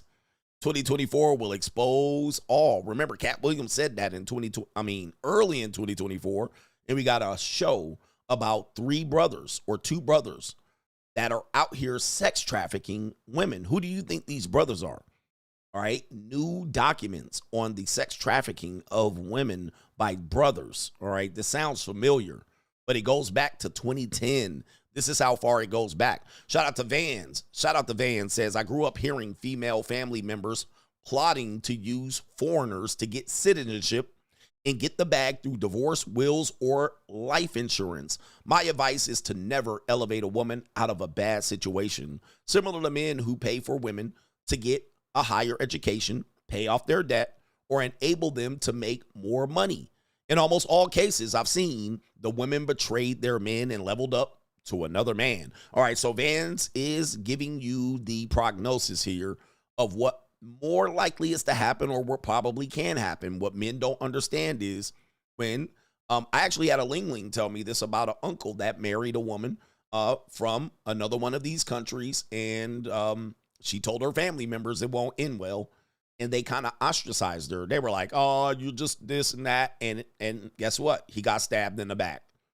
He got stabbed in the back. So what Vans is saying is, and this is what we need to know, what Vans is saying is not that the women will do it. He kind of said that the women will do it. But what the important part is, he's saying that the women know what's available to them.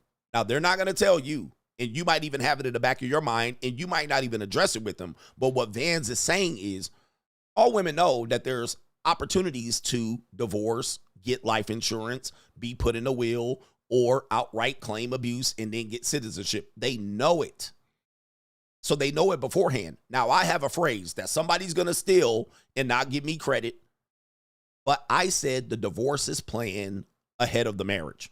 The divorce is planned before the Now, watch. Somebody's going to tweet that shit and run with it and not give me, but I came up with that. I introduced that into this space, just like 50 other things, and the divorce is planned before the wedding. That's an example of the divorce being planned before the wedding. That's an example of the divorce being planned before the marriage. If they know the laws exist and they say, well, I can always use them as a starter husband. I can always divorce him and take that off and then start a new career. I can always divorce him and get child support. This is an example of how in America, the divorce is planned before the wedding. Now, she's not planning to divorce you, but she knows, as Van is saying, migrant women know that foreigners, they have this access to foreigners, and they can always pull this plug. Okay, so if shit hits the fan, the exit plan can be initiated. And then, especially if they can talk you out of protecting yourself. So when a woman says, she comes in and says things like, if you put, this is another example, I'm married to you, and if you put me on the deed or trust, the deed of the house or the trust or the title of the house or the trust, I feel more protected and stable. And then you say, yeah, if something does happen, if I fall off of a boat, something does happen, at least she's financially protected. That's an example of the divorce being planned before the wedding, because, yeah, it's probably not going to be used to protect her in case of your death. It's going to be used in case of a divorce. What's more likely to happen? Her use it after you die or use it during a divorce? It's more likely to happen to be used during a divorce. Very less likely to happen that you die before her and she has to use this and she stayed with you for 45 years. It's less likely to happen. It does happen to older people, but in today's world, that's less likely to happen. You're less likely to stay with her until you die. You're more likely to get divorced before you die. All right, so that's an example of the divorce is planned before the wedding. Now, people get offended by these things that I bring common sense and pragmatic arguments to the conversation, and I use real life examples and statistics, and many people share their stories. This is what's happening. Now, your job is to beat it. Your job is to beat these odds. Most people are not going to beat it. And I'm going to say this again for the people that just joined. Your path to traditional marriage for the remaining single people is almost dead.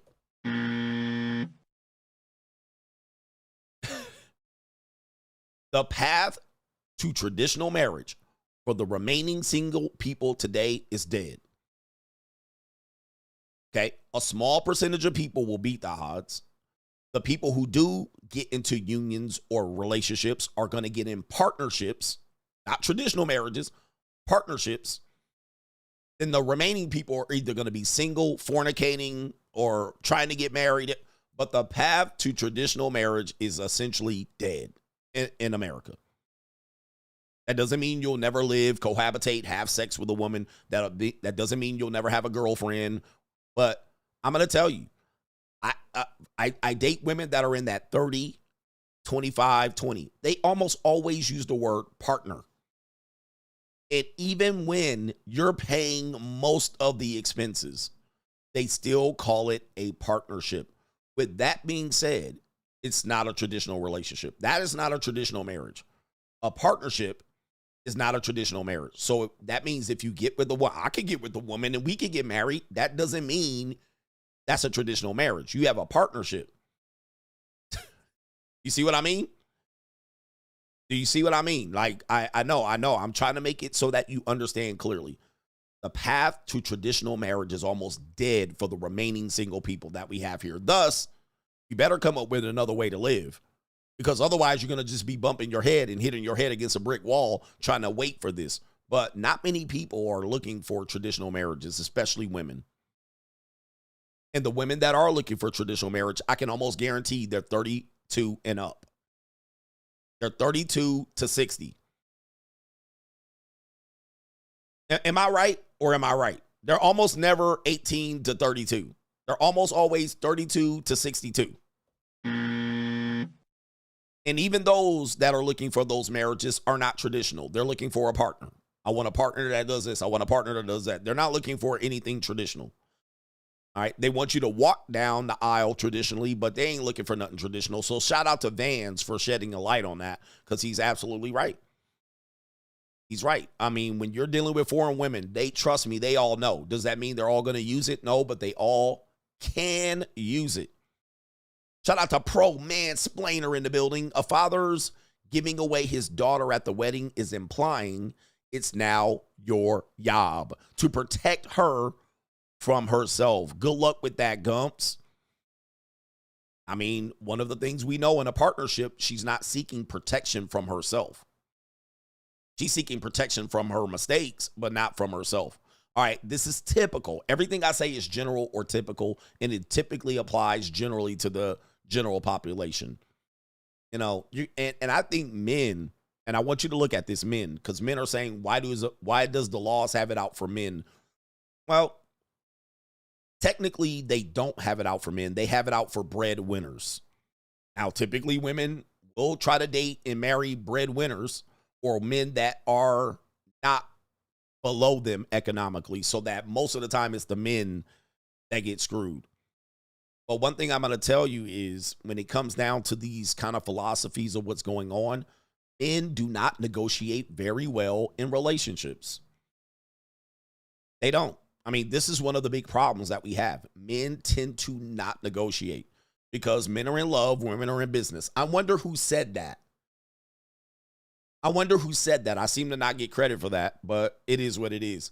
Men are in love, women are in business. What will happen is you'll get talked out of major protections for yourself. You'll get talked out of protecting yourself in cohabitation agreements prior to children being born. You'll get talked out of protecting yourself through prenuptial agreements. You'll get talked out of it. Meanwhile, she'll negotiate all the way down to you have very little protection.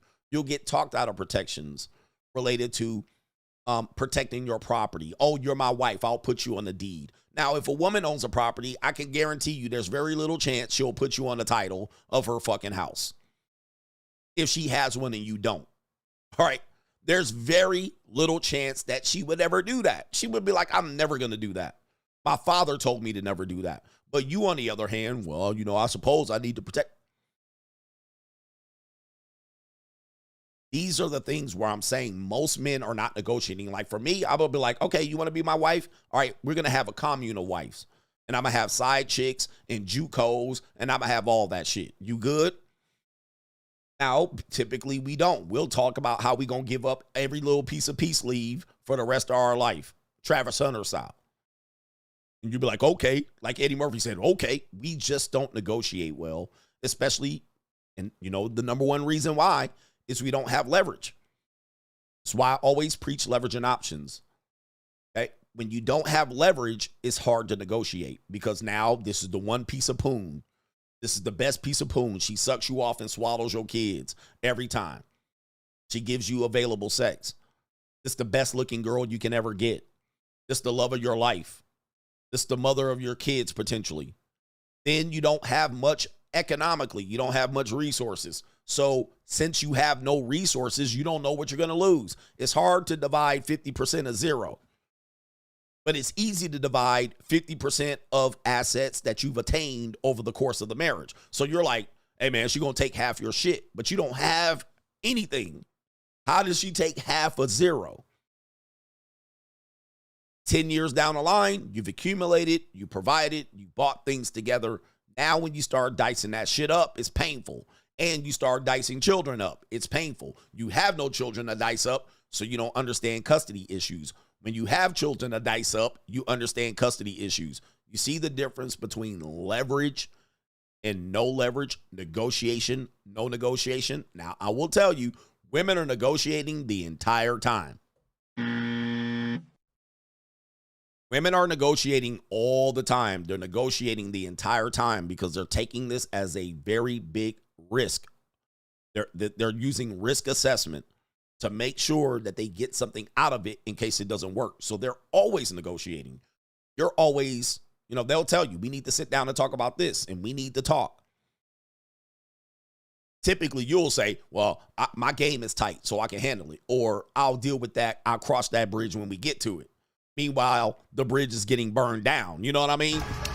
Can't negotiate when the bridge is getting burned. Look at this piece of my car. I can't stand this hole. I can't stand this bitch. Fuck this. And typically, let me add this. When men negotiate in relationships, they get talked out of it. They get shamed. And for example, John Cena negotiated a cohabitation agreement, and it was 75 pages. All right, and they thought he was crazy. Why would you do that to the love of your life? Meanwhile, the woman that he did this for ended up marrying another guy, and she's divorcing him right now. Okay, so the same woman that they said, John Cena, man, this is cold. Why would you do this? You should love her. Okay, that woman ended up not doing it, for a long time, married another guy, and she divorced raping that guy to kingdom come. Again, it's not a matter of if, it's a matter of when. It's not that she will, it's that she can. And that's what we want men to understand. So when men do negotiate, it's taken as, oh man, you just don't understand what love is. And, why would you do this to her? And why wouldn't you give her this? And why wouldn't you traditionally protect her? All right, but nobody helps you when you don't sign. They just say, well, you picked her. All right, you knew what you were getting into. It is what it is. You see what I mean? So we're trying to educate men to understand this up front. We're not telling you to not get married, although I tell you a lot in the book, you shouldn't get married at certain points of your life.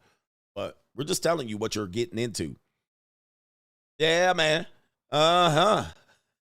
We got our brother Kalen says, what's up, coach? I don't know about you, but these AI bots seem somewhat scary to me. He says right here, sure, they might look good, but be more submissive and you can F them, but they can be a bit creepy. What say you? Yeah, I'm not one to be like waiting on bots. I've never been a guy promoting banging bots. And I'm telling you, it's going to be a disaster for us if these bots do hit the marketplace, because the amount of people that will be graping robots will be out of control. There's going to be a lot of ninjas going to court for grape on a robot. And some of these robots going to snap your twig off. All right? Ninjas ain't going to be having no twig or berries trying to sexually assault a robot, but it's coming. Underdog says, thank you for the info, consistency, and more importantly, the truth. Salute. Joshua Moon says, what do you think of the name AI Coach? What do you think about the name AI? AI Coach or Coach CGAI? Shout out to Juco in the building. Will clap the Murph 304 2.0, the Murph Ho. And Monte says, the anime girls are my weakness. Oh, man. Yeah, that brother's starving. Yes, sir. I like anime girls, too, and they keep it hairy. All right, that's the best thing about anime girls. They might keep it hairy for you, but they'll do good for a while. All right, but you guys got to remember, I think anime girls are kind of like it's like a cope. It's kind of like a cope, because what you're trying to do is take someone that you would believe is not competitive in the sexual marketplace, and that you can kind of keep them away. But if you research girls that go to Comic-Con and the cons and Twitch streamers that are female, these women can't command a big audience, right? They will steal your merp girl. They will steal your merp girl. I actually have a video of me talking to a merp girl at one of the, I can't remember, WonderCon, I think it is in Anaheim. And boy, she came out there with them titties out, ass out. She was a complete nerd. It's on one of my vlogs on the Notorious CGA channel. And she was a nerdy white girl. And boy, did I want to get it. All right, I wanted to get them, boy. But she had them flat pancakes out. She had them pancakes out. And she was all really sexy. All right. Yeah, man. And oh, yeah. Yeah. Remember that that main event with Valkyrie? Valkyrie? That's an example of a merp girl. And guess what? Trying. Still getting chatted out. Still getting chatted out. And Joshua Moon says right here, for the big girl at Baby Daddy Reveals, over the merp girl any day. All right. You like the soggy kind. All right. So just a quick thing, and we'll get back to this part of the show. He doesn't like the merp girl. He likes this girl right here. All right. Who likes this girl right here? All right. Most people said they would not take the merp girl, but it was very close, 60-40 roughly. All right. But who likes this right here? Who likes the biggins? Who likes the plumper? All right. Plumper or the anime girl? All right. Which one y'all taking? I know y'all would take them both. All right. I would take them both. I won't keep them. Right here. All right. Joshua likes the plumpers. Right here. Who likes the plumpers? Look at that. That's a woman right there. That's a real woman. Look at them knock knees. Look at them little, that dark meat on the inside. Look at them toddies. All right. Look at all that woman. Dude, I see this and I think I'm going to suffocate. All right. Because these type of women like to ride on top. All right. These type of women be like pushing you off. Let me ride it. I'll be like, oh, no. Oh, the humanity. And when they ride it, they go a little too hard. I'm like, man, this is not a video. I am not Lexington Steel or Mandingo. I ain't working with all that. I don't think you can, that shit gonna plop on out every time you move. All right, my dick gonna go limp because I think you gonna crush the motherfucker. All right, hell no. All right, she the one jump on you. She like riding you. She laying on top. Now I know what it's like when I'm on top of women sweating all in their eyeballs. All right, because they be smothering the ninja. I'll be like, I don't like it down here. All right. I'm like, I can't breathe. I can't breathe. All right, titties all in my face. All right, neck, all that, arm fat, titty bra fat, flaps, gut, all of that, all in my face. Right here. My shit just gonna be in there and plop on out. She gonna be like, what happened? I'm like, it's protecting itself. Gonna crush my shit. All right, they want to jump all on top of you like this, and you're like, ma'am. Right here. All right, but anyway, in the other position, I'm gonna get a big old, I'm gonna bust a big one. This is a family show. But anyway. You know what I'm talking about. I can't breathe down here. Sweating all over me. All right. Tell this woman to stop sweating all over me. This is crazy. All right, let me see here. The skinny girls don't like to ride. It's always the big ones. Let me turn around here. Let me jump on top. Like, oh, man. What? What? You see me? I'm a small guy. All right. What makes you think you going to ride on me? Not only are they riding, they doing a whole knee grind. You're like, oh, man, this is just, I don't have this type of equipment. All right. This is not a video here. It's a family show. All right, what do we got here? Crime and Law CGA here. Buckle your seatbelt up here. We got a very, very interesting brothers being accused of sex trafficking. We're going to get to that story right here on Crime and Law CGA. But before that, we're going to deal with the American law system and feminism. Apparently, your boy, his name is Van Jones. Is he doing a 180 pivot? Van Jones on a panel at the New York Times. New world order. All right, with a whole bunch of panel of old rotten feminists, right? And look at him, Van Jones doing a tap dance now that Donald Trump won. Listen to this, him talking about the situation and the plight of the modern American male. He's now speaking out for men. Let's hear him out. Men are hurting, man. Men are hurting.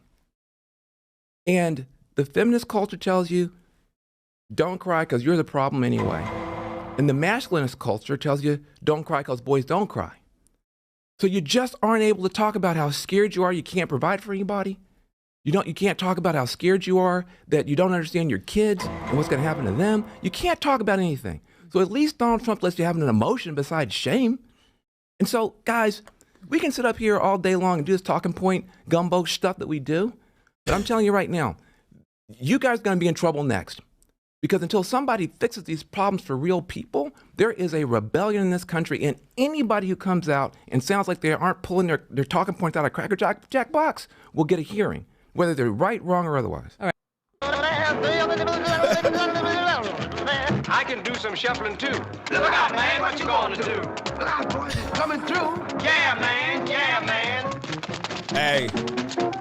Hey, look at this ninja, man. Are you caping for men? All right, weren't you just crying for Joe Biden the last 8 years? All right, the last 4 years or whatever the years it was. Weren't you out here tap dancing for black ass Kamala Harris? All right, are you crazy? Do not come. All right, what are you talking about here? Hey, man, look, even the liberals, you see they try to cut his ass off. All right, he got the talking and it was like, all right, nigga, watch this. Let me show you right here. Them feminists don't want to hear that shit. Look at how they looking at this ninja like, hold up for a second. They like right here. Wait a minute. Who are you? Looking at these feminists right here, these liberal Marxist professors, college professors, looking at this ninja like, Wait a minute. Who are you? You big dummy. They don't want to hear this shit. They don't want to hear this. They're like, there's going to be a rebellion of young men. All right, too late. They just dropped out already. All right, you lost them and you're not getting them back. All right, and look, watch them try to cut them off right here. Listen. Jack Box will get a hearing, whether they're right, wrong, or otherwise. All right. All right, next talker here, next on the panel. We ain't got no time to listen to this shit. Fuck these guys. Toxic masculinity ass ninjas right here. We ain't got no, all right. They're like, all right, he's a hyper masculine masculinity coach. He even talked about Donald Trump. And what they're doing is searching for answers, all right? So I don't know what this panel is, but I'm assuming they're like, what do we do? Old 40, 50, 60-year-old feminists. What do we do? How do we lose? All right, Van Jones will say, well, I'll tell you. And they was like, hey. You big dummy. All right, we don't want to hear that shit. All right, fuck men. We hate men. Misandry. All right, patriarchy. All right, they're like, how dare you? How dare you? He's a toxically masculine guy now and talking with a lisp. Van Jones trying to weasel his way over, all right, to the winning side. Men are hurting, man. Men are hurting. Nobody cares. Nobody cares, man. You think these feminists cares that men are hurting? That's exactly what they want. They live for the day. They've been living for this day since they got kicked off the baseball team in the 3rd grade. All right, they've been living this dream since forever, trying to take down the patriarchy. How dare you? They will see it through. They gonna see this through, bro. Hey, man, have you ever dealt with a woman and she was bugging out on you and you like, okay, when's she gonna snap out of it? And you talk to her and she says this, I'm gonna see this through. Meaning that she ain't giving up the ghost. She's like, you gonna see this through? Yep, all the way. I'm gonna see this through. Look what she did to my car. Look at this did to my car. I can't stand this hole. I can't stand this bitch. Yep. And that's when you wash your hands. You were like, okay, there's nothing else here. All right, she gonna see this through. This is what these feminists are thinking about. They're like, nope. All right. I got kicked off the Little League baseball and I had to play softball in 1974. All right, Title IX. Fuck this shit. We getting ours. An eye for an eye. A head for a head. A life for a life. That's what these feminists thinking about. New world order. We gonna see this through until I die. I'm gonna be the next legacy. Fifth wave feminism. All right, they don't give a fuck. New world order. All right, they Reverend X in this ninja. I don't give a fuck what you think, bitch. Cut that bitch off. Next caller. They Reverend X in this ninja like, man, we don't give a damn what you talking about. Ninja, men are hurting. Men are hurting, man. Men are hurting. And the feminist culture tells you, don't cry because you're the problem anyway. And the masculinist culture tells you, don't cry because boys don't cry. All right, so that's That's essentially you can't win. He's addressing the you can't win of how young men have been ignored for the last 20, 25 years, and the damage has been done over the last 50, 60 years. All right, so the men can't win. If we express ourselves, they tell us to shut up. We don't express ourselves, yeah, we're beta males. All right. So you just aren't able to talk about how scared you are you can't provide for anybody? Yep. You can't talk about how scared you are, that you don't understand your kids. Yeah, I mean, yeah, family court issues, what we talk about here on a daily basis, they don't want us to talk about it. Censor, shadow ban, all right, deplatform, you name it. And then when you get shadow banned, decensored, demonetized, you can't support yourself no more, they don't give a fuck. Trust me, they don't care. All right, they don't care, bro.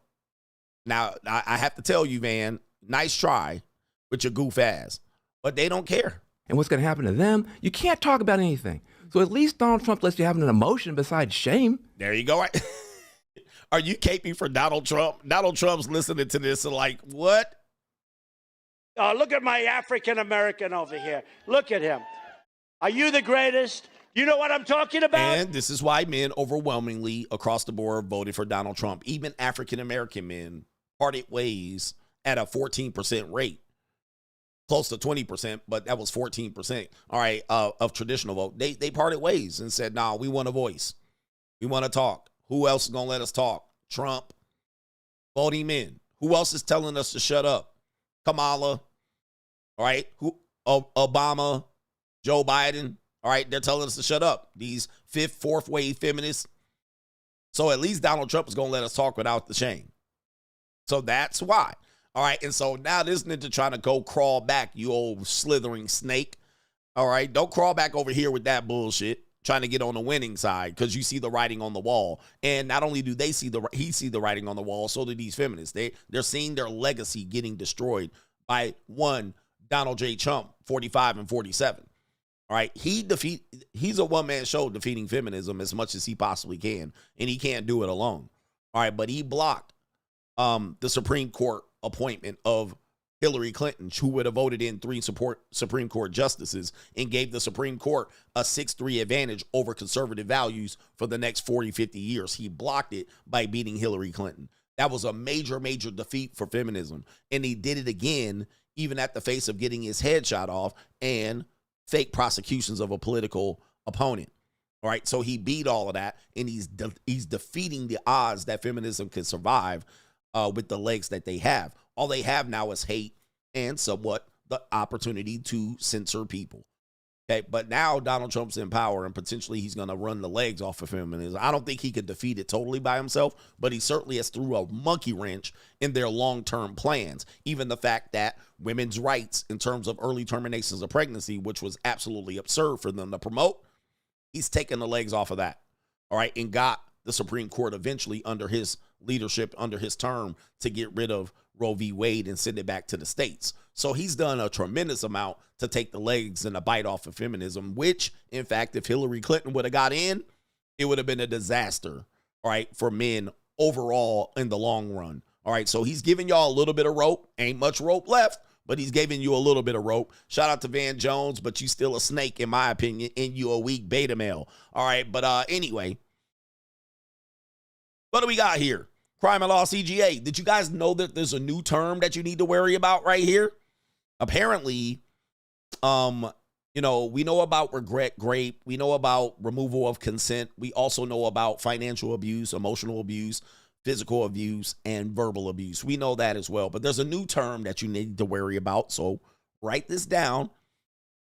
There is emotional rape. And the reason why this is coming up is because the woman that got ran through in a train by 100 men in 24 hours, she somewhat came out with a little bit of regret and victimized herself. And a lot of women are saying, hey, those 100 men need to be held accountable for sexually assaulting her.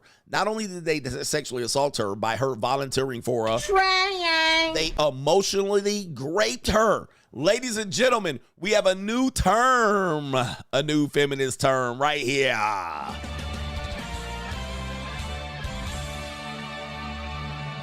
It's called emotional rape.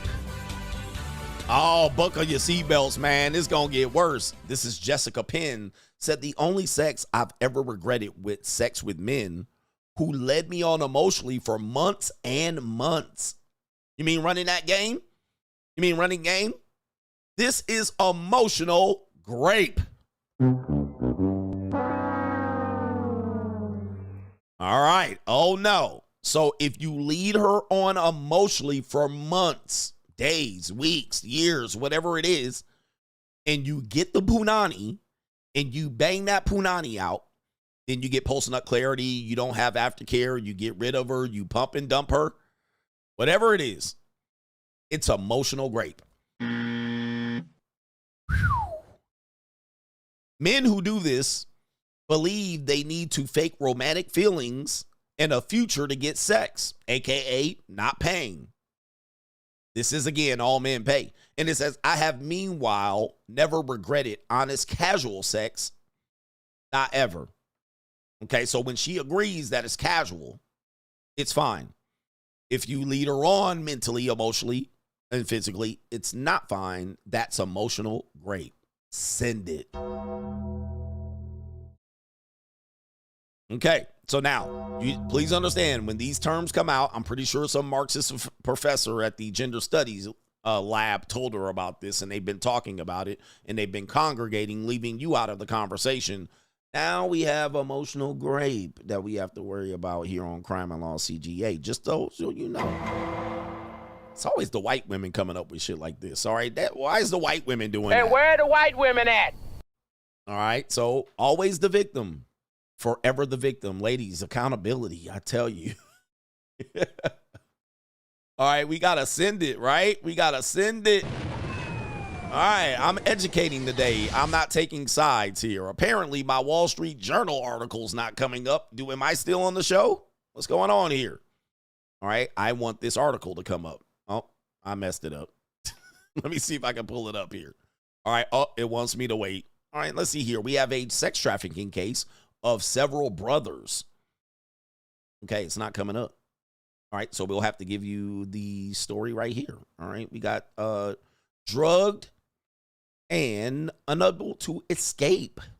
The sex trafficking charges rocks the celebrity real estate clan.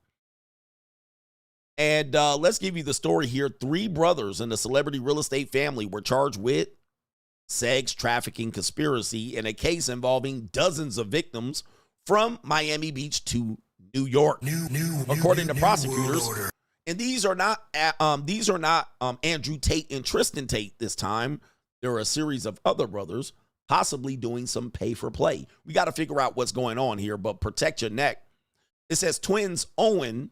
Actually, I guess they have twins. There's 3 brothers. I'm not going to pronounce their names because they look interesting names here. But their 3 brothers were charged with working together to repeatedly and violently drug, sexually assault, and rape dozens of victims, according to a federal indictment in New York City. They were arrested Wednesday in Miami. The charges came in the wake of a string of lawsuits accusing the brothers of rape and sexual assault. According to the U.S. District Attorney in Manhattan, they said that all 3 brothers have used force, threats, fraud, and coercion in sexually assaulting women for more than a decade.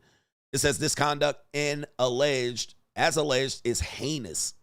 Some of the victims who were drugged found themselves unable to speak or to move, leaving them unable to escape, and were left with partial memories of their assault. The brothers are also facing separate sexual battery charges in Miami Beach, according to arrest warrants made publicly on Wednesday. One lawyer says Oren is innocent.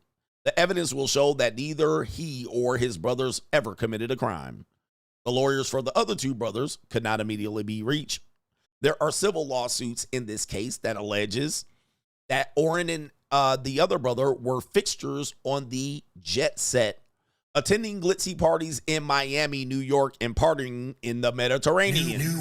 The two brothers run the Alexander team, which boasts a brokering of sales of more than $7 billion in luxury markets in New York, South Florida, and Aspen, Colorado. All right, so now the witnesses spoke about this, and it says right here, New York Magazine cite witnesses in an August article who said the brothers often spoke about running trains, slang for the act of gang rape when they were in school. And it says right here, they also talk about boasting of assaults at school, boasting about running trains on their victims, and said that they wanted to do it again. And it says in their senior year at Miami, high school in Miami, a quote for one of the brothers says, "What is your most memorable moment at the high school?" And one of the brothers says, "Riding my first choo-choo train."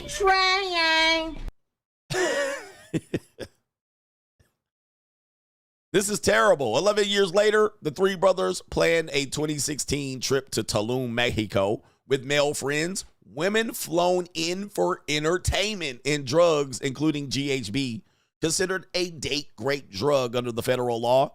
The term appeared again in a group chat. I don't want anyone being upset if they don't run a 10-man train. An unidentified member of the group wrote. All right, so let's hear some stuff and allow me to not read anymore. We're going to hear from this guy right here from the FBI. Tell us about this indictment. Let's let him hear it. Now I'm going to turn the podium over to FBI Assistant Director in Charge, James Dennehy.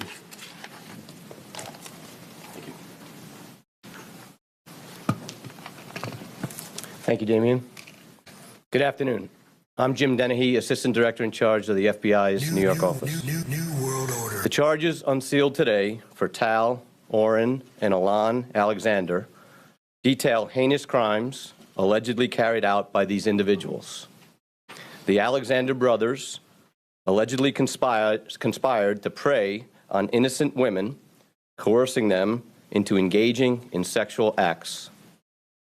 The defendants allegedly used their wealth and status to recruit and pay for the travel of their intended victims, and then manipulated them into participating in sexual acts without their consent. All right, now. All right, let me tell you, man, that puts really the JUCO on notice, right? That new world order. Now, bruh, he said, did he tell it on everybody? Did he tell it on everybody?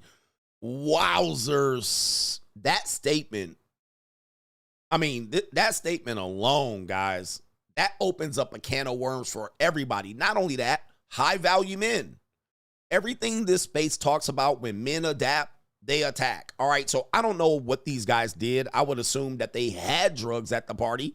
I don't know about drugging women, but listen, I've never seen a woman drugged before. I've never seen anybody drugged.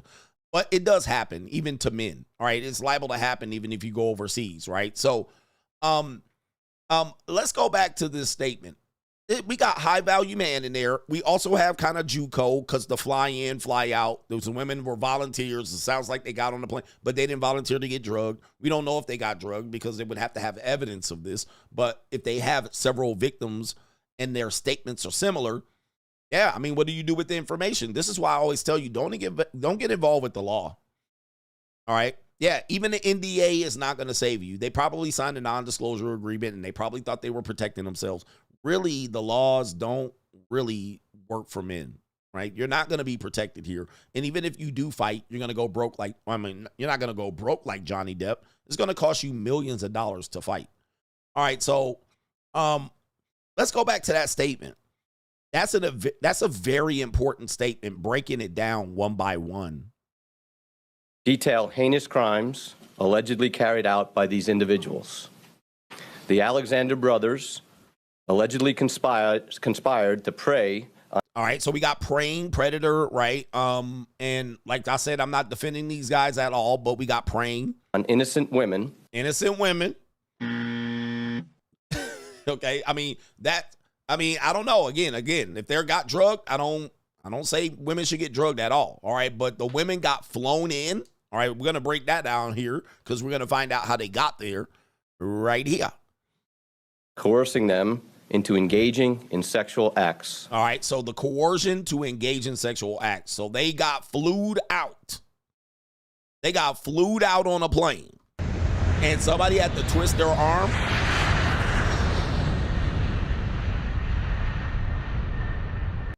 Somebody twisted their arm. By the way, this is not a criminal suit. No. I might be wrong on that one. Were they arrested? All right. Did they get the Andrew Tate treatment? I think I read this already. All right. Yeah, they were arrested. So there's a criminal element to this. So they do have a very big burden to prove on these details. All right. Coerce them. So anything is coercion. Remember this. We said this earlier. Anything is coercion right here. Yep. The Mann Act. All right. So emotional rape. So it doesn't have to be an actual, what we consider a sexual assault as men, but it can be an emotional rape. Right? These women thought maybe we were going to be a part of these men's lives. I don't know. Right? They led me on. They got the punani, emotional rape. So this is anything's possible at this point. Let's hear the rest. The defendants allegedly used their wealth and status to recruit and pay for the travel of their intended victims.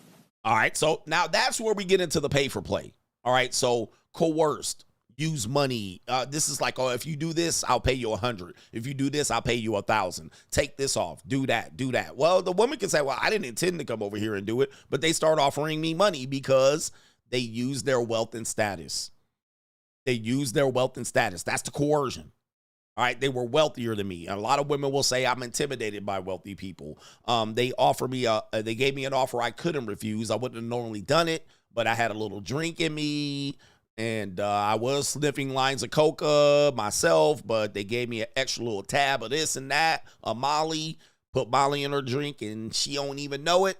Now, all of a sudden, they were coerced. There was coercion and arm twisting by offering me monies that I didn't have. I was broke. My dad died and didn't leave me anything. Remember, the woman in the Vince McMahon case said that as well. She was like, hey, he knew I was dealing with the death of a family member, and I had no support system. That's coercion. By offering her money or jobs or extra income to turn tricks and suck. Well, I can't say it because this is a family show. Now, this goes back to the year 2010 to 2021. These are not recent incidences, which does then bring up the idea that you can get got from acts, where they're talking about all the way from high school. They graduated high school in 2005. They have a Tulum trip in 2016. They have a Miami charge from 2021. All right. And of course, P. Diddy is in this. I don't know if he's involved in this, but the acts go back to the year 2010. Where's Joe Biden with the pardon? Right. To 2014. Okay. All right. And high value man, coercion, money, leverage. All of these things they're kind of positioning you for where you have no advantage at all. So you got to be careful. And of course, as he said, she said, let's continue. And then manipulated them into participating in sexual acts without their consent. All right. So that again goes to pay for play. Okay, so the manipulation, how do I manipulate you? How do I coerce you into doing sex acts that you didn't consent? I don't want to do this. How about $1,000? Okay. All right. And now Get him, Daddy. It's okay, Daddy. Okay, Daddy. All right, because you flew them out. You offered them an offer they couldn't refuse. You manipulated me. You twist my arm. I mean, that's kind of how I'm reading this. I might be wrong. We're going back to 2010, so it could be not true, but that's how I'm reading it. Let's continue. The FBI's investigations into these types of cases are only possible because of the bravery victims show in coming forward. By the way, I showed you a clip of a tweet of a woman saying that she regrets how men that were sugar daddies, according to her words, says raped her body. That's what she said. I mean, listen, I can't make it up. But she said, I'm kind of torn emotionally because these sugar daddies, I took money so they can grape my body. Like me, I mean, she removed herself and said that I compartmentalized the thought, my brain, my personal id and ego from my body, and these men paid to grape my body. Like, I mean, telling you, man, women will come up with a whole bunch of shit that you're not going to be ready for because we're simpletons. They come up with things, then they say, well, listen, I let these guys grape my body 10 years ago to pay my way through college. You understand what I'm saying? Like, this is how you can get caught up into all of these things. And I don't know if it was pay for play at all. I'm just saying that it possibly might have been because they were flown in. That's how they get them on the trafficking. I think that's how they get you on trafficking. And it doesn't really have to be play for play, especially when you man act and have sex and fly them in from one area to the next. All right, a couple more seconds of this video, but this is kind of where we're going. We are committed to doing everything in our power to advocate for victims. The FBI has dedicated professionals ready to support them. We will hold those who victimize them responsible for their actions. If you or someone you know is a victim in this case, the number to call is 1-800-CALL-FBI or email us at alexander-case@fbi.gov. We will not allow this type of alleged behavior to go unimpeded. Predators forcefully coercing victims into sexual acts cannot and will not be tolerated. The FBI, along with our law enforcement partners, are committed to investigating sex trafficking and ensuring anyone attempting to engage in it is held accountable in the criminal justice system. I'd like to thank the U.S. Attorney for the Southern District of New York, Damian Williams, and the members of SDNY's Civil Rights Unit. I'd also like to thank the NYPD's Detective Bureau and its Specialty Enforcement Division and Special Victims Division, Human Trafficking Unit, and the FBI Miami Field Office. I'd also like to thank the Miami Beach Police Department, the Bal Harbor Police Department, and the Miami-Dade. All right, enough of that. But yes, CGA once said lawsuits are the new divorce. Okay, through marriage, for women willing to get married, they could have access to men's money after the fact. Now, women aren't getting married. They're pushing that off. And then they're getting to the point where they can't get married. Now they're 35, 40, broke with stories of their old peace leave. And we don't know it's he said, she said. Now all of a sudden they can bring lawsuits forward based on acts that you committed 15, 20 years ago. The lawsuits are the new divorce. This is the new divorce. Okay, they don't have divorce, they don't have marriage, so this is it. All right, down on their luck, 44 years old. Now they'll think back to when they were 21. You know, I let this guy grape my body for money. I let these guys fly me in and eat up all the food and drink up all the drink and snore up all the coca. All right, had all that fun, having a party. And then, you know what? Emotional grape. All right, emotional grape. This is where we're going, guys. And man, anybody asking about the main event? Is this not the main event? This could be a separate standalone video on its own, educating men of what's happening. That's Crime and Law CGA. Protect yourselves. Protect yourselves, gentlemen. And this is certainly a situation where we do have brothers that participating in things. This is not the only brothers, right? There have been several brothers associated with this type of activity and getting away with it. But only so far. You can only get away with this so far. And you don't want to be on the other side of these indictments in court hearings and legal fees when you was having a party. Unbelievable. Man. Protect your neck. It's Evil World we live in coming up next. And an update on the black love of Remy Ma and Papoose. White people will update you on who those guys are. And then we'll also do the main event of two corny ninjas debating about relationships and marriages.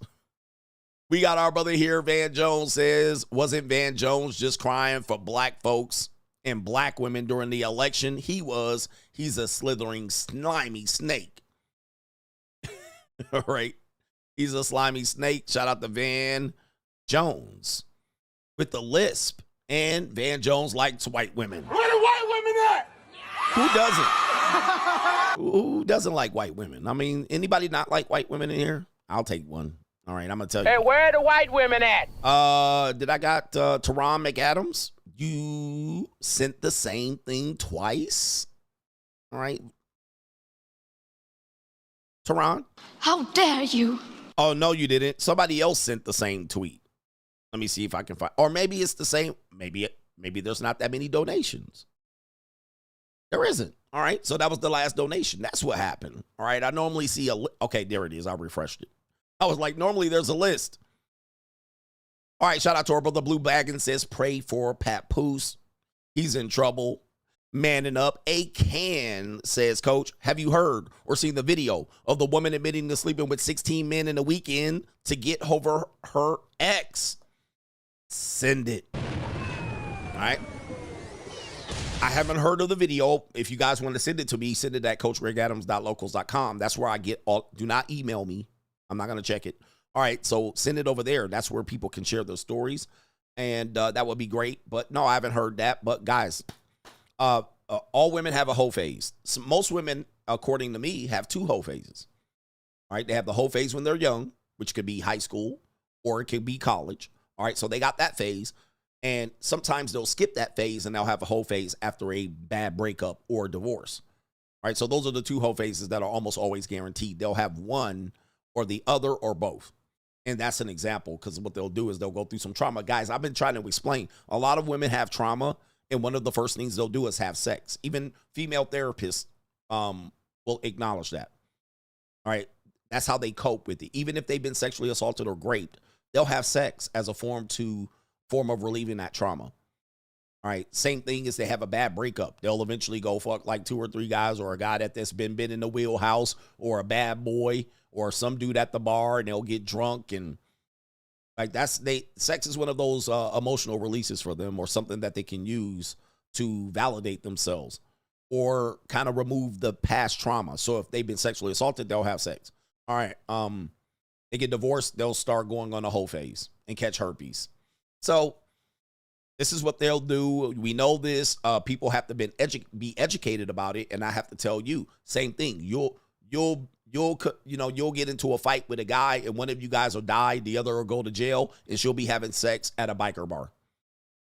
The same woman that saw you kill another man and another man go to jail, all right, and y'all both, one dead, one in jail, and she getting penetrated that night. That night. One in jail, one dead. And she crying, and another ninja right here. Lay your head on my pillow. And she getting throttled. One dead, your body ain't even cold yet. You ain't even faced rigor mortis yet. Ninja, you ain't even been fingerprinted, mugshotted, and processed yet. And she getting penetrated in her bed. Right? All right, crying at your funeral. She crying at your court hearing. Said, my baby ain't never hurt nobody, but she done got skeeted in already. Cream pied. All right? And for anybody thinking that I'm lying about this, look it up. I've showed you the data on this one. I've done live streams. I've talked to female psychologists. I've actually talked to women that have been traumatized, and they say the same thing. In fact, some women that have been sexually assaulted as a kid end up being 304s, right? Because that's how they cope with it. So I'm not lying. I'm just telling you what they do. And listen, I don't make up the rules. I just expose the reality. You can deal with it. You can fight it. You can nuck if you buck. I don't know what the hell you can do. All right, but the truth is the truth, and the truth is what it is. Shout out to Mr. Palmer.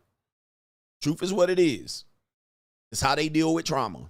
They get in a car accident, getting penetrated right out of the hospital. They can't even put a back brace on. They getting throttled, side position, side pony.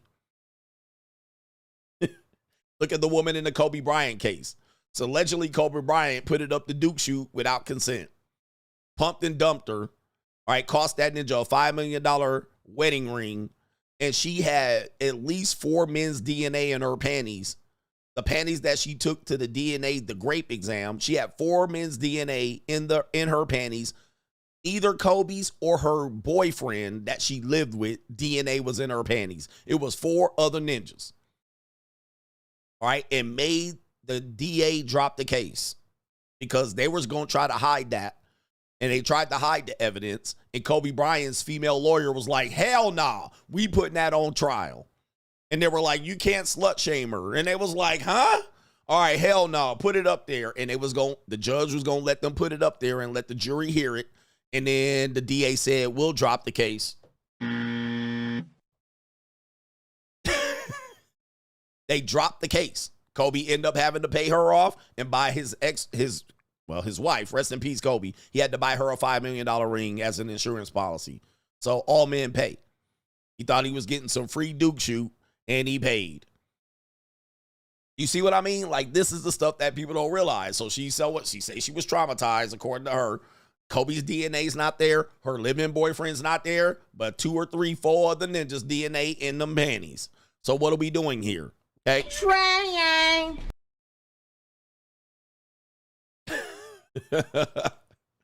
They dropped the charges in which this ninja was facing very, very serious charges. All right. But they got the panty results and they was like, whoops.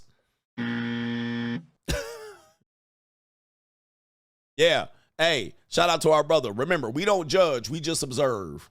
All right. We take the details. We don't judge. Ladies, we love 304s over here. We love women.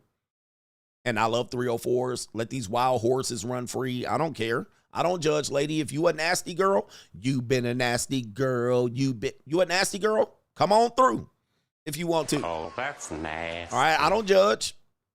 We just observe and partake. Shout out to Key himself says, I was with a Ling Ling Juco last night, and she said, there's no wall for women as long as black guys exist. As a black man myself, that was a hard pill to swallow. Oh. Write it down. Oh, the humanity. And we tell the truth no matter who. I'll repeat it. He himself said there is no a Ling Ling told her, I told you they will overcome all of your talking points. The red pill must grow. The red pill must grow. The red pill must grow. A woman, Ling Ling, said there is no wall for women as long as black men exist.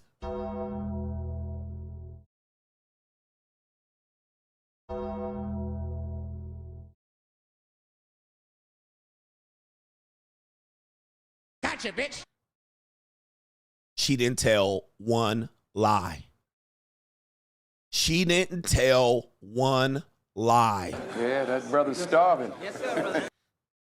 She didn't tell one lie. She told the truth. She told the truth. Ninjas. As if we didn't have enough problems in this city. That again defeats the red pill talking points that you refuse to grow in this space. That is an absolute fact. That is an absolute fact. Same thing as the wall, and you look at black women, they still look good. They still look good in their 40s and 50s and 60s. They still look good. As long as that exists and you got black men, there is no wall.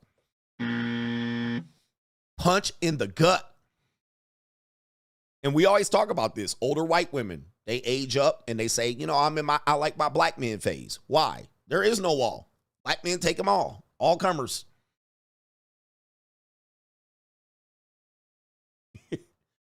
Anybody that disagrees with that, y'all coping. You're coping. And I've been saying the red pill talking points that the women have now adapted to be able to, like, y'all thought y'all was going to defeat them. Y'all going to hit the wall and be done. They're like, dude, as long as there's black men, we're good. we're gonna always have somebody to fall back to. All right, even ninjas. Right? Wow, Key himself. Good Lord, have mercy. There's your red pill. There's your red pill. That is a fact. Shout out to our brother, our sister. The Gale says, you seen the movie Split. New Merc girl went through 20 personalities in a span of 1 minute. Shout out to the Merc girls out there. 20 personalities in 1 minute. And just I think he'll have a train with all of them. Joe K says, I went to my 10-year high school reunion. It was basically a cesspool. Everyone was ready to clap cheeks. Also found out all the girls getting skeeted on by security guards and deans and coaches behind the scenes back in the day. Send it. Yep. 100%. Dude, I'm telling you, y'all think it was all innocent. All right. There was girls getting clapped by the security guards and the coaches and teachers. All right. Shout out to G says, and by the way, I was in the teaching profession. It was happening. And don't look past the female teachers, the lesbian, the Lily Lintlickers. Yep, them Lily Lintlickers, softball coaches and basketball coaches, they was putting hands on hips too. Shout out to our brother G says, my uncle was a handyman 20 plus years back in the day, in the early 80s. He was married. He married his wife, had 2 kids, and she was a stay-at-home mom until the kids were high school age. She wanted to pursue a nursing school degree that he paid for. She divorced him and took everything for a doctor, and he deleted himself. Okay. All right. So, yeah. He lost his life over a woman that he lost. This is called the inadvertently sexual, I'm going to say it again, the inadvertent raising of a woman's sexual marketplace value. So for people who are new here and that are not Captain Obvious, this is a talking point that I learned from Greg the Guru. You see how I give credit. All right, I'm not Greg the Guru, it's Greg the Guru. All right, and I heard it from him. So you inadvertently raise a woman's sexual marketplace value, hoping that she loves you and appreciates you. And sometimes they do, and sometimes they don't. You can put her through, and men do this as well. This happened in the movie Acrimony with Taraji P. Henson, where she supported a guy. She removed the support, but he hit big later on, and then she sued him. And she did more than sue him. Watch the movie. But for women, you give them breast implants, a mommy makeover, a tummy tuck, right? Pay off the house, pay off the student loan debt, put her through school, get her a master's degree. She gets her MBA. I mean, unfortunately, you've raised her marketplace value. You've raised her earning potential. You've raised her opportunity to get her independence. You gave her her freedom card. Once you do that, she has an incentive to divorce you. She has an incentive. Right? So that means she'll think about it and go, I really don't need this guy. It's like that Ling Ling said earlier, the Filipina. All right, this Filipina chick right here. All right, she says, if you keep me in the Philippines, I don't have as many options. You take me out west, I'm going to have more options. Right? I can make my own money. People will see me as exotic. They tend to like more brown-skinned people in America than they do in the Philippines. I'm more of a catch over in America than I am in the Philippines. So my options have increased by you bringing me there. That's inadvertently raising a woman's sexual marketplace value. So we do participate in this, and we do believe that we're doing the good thing. But if you pay off your house, you just made it easier for her to divorce you. Because if she divorces you and gets the house, she doesn't have to pay any mortgage on that house. Don't think she ain't thinking about that. If things aren't going right in a relationship, she'll be like, oh shit. Oh, he ain't doing me right. He cheating on me, or he's abusing me, or I'm done with him. I don't want to listen to him. So I'll use my master's degree, go to school, and get a better job. I'll get a better job, and I'll live in this house. I'll fight for this house. He'll probably leave and not fight me for it, and I won't have any mortgage payments. Guys, this happens all the time. Same thing as the breast implants. She has saggy breasts. She's been breastfeeding. You get her titties. First thing she does is start changing her wardrobe to put them titties out. And another man's going to play with them titties. All right, you just gave another man a new set of titties. And a mommy makeover and a flat tummy, right? Now she got them titties outside, jiggling them, right? Or if she can't jiggle them. And a lot of men eat bullets as a result of this particular strategy. All right, not my girl. We got the old head, says the comedian Godfrey was online. Yeah, I played this yesterday. Online warning Travis Hunter about his girl and her attitude. The simp enforcers and the sisterhood came to collect his soul. Nobody wants to see men win, not even men. Now, I'm going to actually talk about that more tonight. H Everyday says your explanation of emotional rape is what all females do when we do to men when we meet for the first time. Dating, 90-day rule, courting, Cheesecake Factory, Renfest, the fair, the festival, the farmer's market, with no punani after engagements. Sounds like emotional rape to me. This is the old let's fight fire with fire, but it doesn't work the same, because if we say we're emotionally raped, they're going to say, well, it's traditionalism. And you're the meanie. Shout out to Glocktavius in the building. Appreciate you for being here. Embrace the truth, says a wise man once said, lawsuits are the new divorce. He says they got on the plane willingly, probably took drugs, willingly had sex willingly, and now it's great. Please stay out of New York if you're at the JUCO, and Miami, apparently. And Miami. Okay, we know what these parties look like. I mean, I know there's dudes that use GHB. I've never seen it or participated in anything like this. I like to get my consent. I like my women to be sober. All right, I don't like drunk women or drugged up women, because they typically don't make good decisions, or they're not sober, so you're at risk. So when you, listen again, as a means to educate men and protect yourself, when you're around drunk women or drugged up women, shit's gonna go left. I mean, that is the most likelihood of it going left. When you, and this is why, again, this whole nightclub and go to the bar and go to nightclubs and cold approach, soon as you put drugs and alcohol into any of these interactions, you've increased significantly your risk. You didn't decrease it, you increased it, especially in today's world. So I tend to not hang around drugged up or drunk women. That's almost a no-no for me. I mean, yeah, a couple of drinks here and there, but no. You just increased it. And when you think about white women, these are the women that are going to pull this stunt. White women tend to not be able to handle even the slightest amount of drugs. They can't handle caffeine. They can't handle chocolate. They can't handle pink Tootsie. They can't handle coca. They can't handle alcohol. They black out, can't remember shit. They are very, very bad. They white girl wasted. All right. White girl and drugs, even chocolate, don't go well together. Okay, so they tend to be the worst people to be around when drugs and alcohol are concerned. All right, understand that. Put it in your memory bank. Stay away from white women who are on any level of intoxicants, including caffeine. Them women will switch up on your ass. All right, only mess with sober white women. That's my advice to you ninjas that like flatbacks. Okay, sober white women are your pass. That's your pass. All right. If she eating a box of chocolate, she prone to say she blacked the fuck out. All right. I stay away from, white women get extra flirtatious and all of that shit. I've showed you videos of this. If it's a white woman, stay away from her.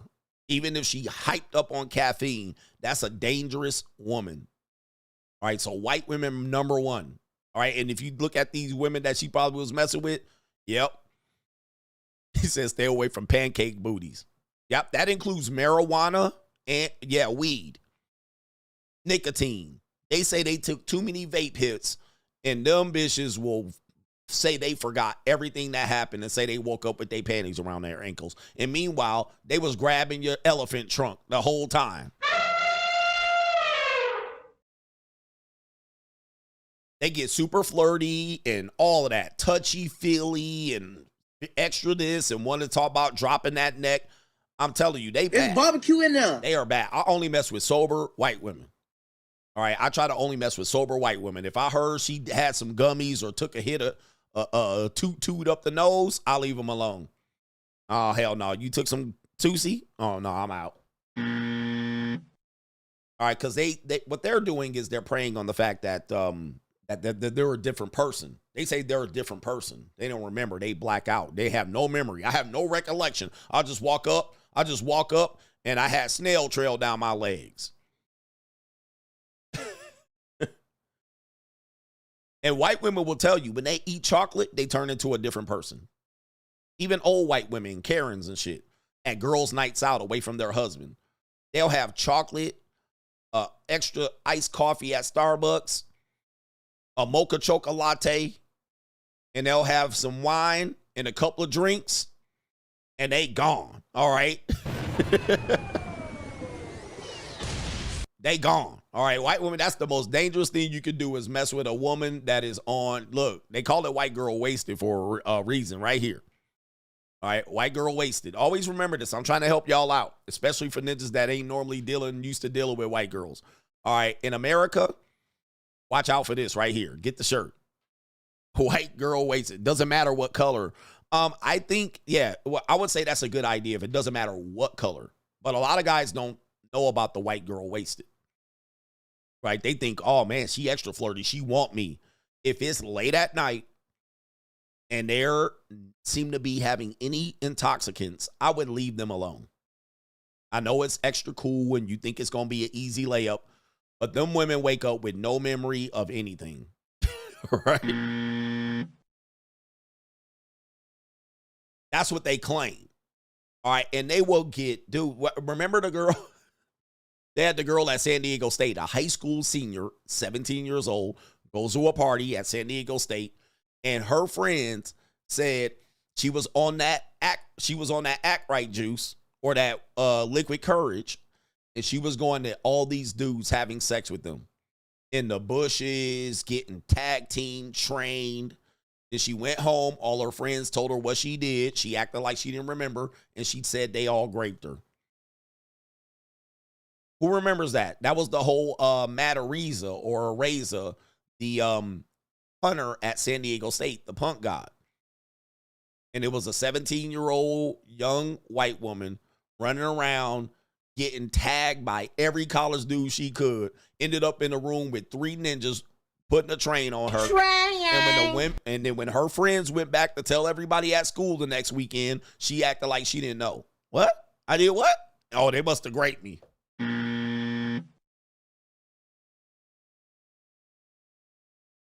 Don't take, and this is where these game ninjas and these cold approach ninjas need to understand.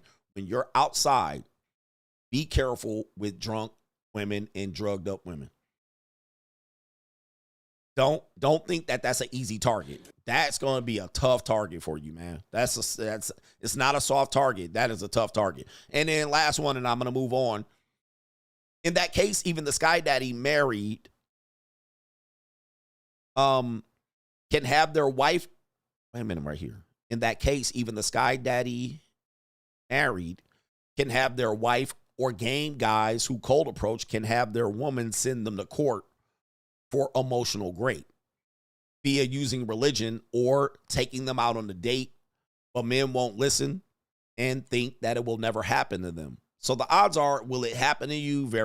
I think the opportunity is not as great as we think, although the exception to that is what I've often told men. You don't know who you're going to be in 10 years. Now, this is where it comes into play. So all guys are like, man, I've been doing this for a long time. I done banged a lot of drunk white women and nothing has happened. Okay, now, the problem is, do you know who you're going to be in 5 or 10 years, maybe 15 years? Because we've actually proven that what looked like consent or what looked like a pump and dump or what looked like you got over was fine until they put the lens on you in 2040. And you become famous, rich, more affluent. And them women sitting at home with a busted peace sleeve, and they sitting up there broke. Let you get it through your thick skull that I'm broke. And it only takes one. And where there's one, there's an avalanche after that. So let's just say you become person, you become a politician, you become a CEO, you start your own business, you on social media showing all your whips, Andrew Tate style. Then one bitch say, oh, okay, all right, I see you made off and my rent is due. All right, so now you became something. Your rent's due, motherfucker. It only takes one of them bras to be like, yep, I was drunk one night. I ended up at his house in 2009. And then you get another one, which Jay-Z's going to experience, because then you want to put that fire out. Her lawyer's going to call you with a demand letter or some extortion attempt. And you're going to be like, man, fuck that bitch. All right, she gave me the pussy willingly. And then all of a sudden, you got a civil case. One thing that we know is that men who become wealthy, you better hire lawyers. And you better have a chunk of your wealth set off for lawsuits. You better. So that's the only exception that I would have to that. Yes, not all men are going to experience this, but what if you become YouTube famous, or you can become a social media, or you invent a product, or you become a CEO, or you become visible status, and you're sitting there over there talking about you worth $7 billion, and you got a woman over here that ain't got her peace leave banged out for the last 20 years and ended up with nothing to show for it. Oh, she coming. Consent revoked. She coming for you. You better be ready. All right, moving on. Remy and Papoose, Black Love. What about Black Love, man? I always tell you it's not a matter of if, it's not a matter of if it's a matter of when. We got some Black Love to show you here. For the people that don't know, Remy Ma and Papoose are a hip-hop couple. All right, and they've been together for, more than 2 decades, but of course it's been falling apart in the last couple of years because Remy Ma has been accused of cheating and having a side chick, another rapper in their area. Well, not a side chick, a side ninja. All right, and it embarrassed Papoose. Now, Papoose doesn't seem like he's very fast or quick draw McGraw when it comes to thinking. Let's go ahead and show you the hip-hop couple here. Well, Papoose is pictured here with another woman who is going to be brought up later in the conversation, but Papoose seems a little slow, all right, to me. All right, although, and how many records this ninja put out since 2006? Remy Ma, too. I don't know how many records these ninjas put up, but they're kind of on the underground battle rap scene, if you will. You know, that's kind of where their layer is. But a lot of people consider them hip-hop royalty because they're a hip-hop couple, and there's not many of them. But anytime these people get together and do that shit, it sounds like a power couple. It's a black woman's dream and black love dream and all of that shit. Now, everybody thought it was going to last, but nothing's forever. And apparently, Remy Ma is tripping out because Papoose has replaced her after being cheated on all this time. Now, Papoose has been radio silent about all of the things, and Remy Ma took exception that he was not out there caping for her and trying to put out the fires. Now, let me give you a little bit of information here. Papoose took care of her kids and raised them while she was upstate in prison for a Fed charge that I don't remember. So people really consider Papoose kind of a simp, right? And he stood up for her and he stood by her and raised her kids while she had to serve a bid. Her kids. While he had to serve. And I don't think they were his kids at all, but I don't know if they had kids after that, but he took care of her kids while she was serving a bid. So Papoose is not vocal about this situation, but when she was caught out with a side nigga, all right, he did not come to her defense and she took exception to it. Now what has happened here? Papoose seemed to move on and Remy Ma is irate. Yeah, it was a gun charge.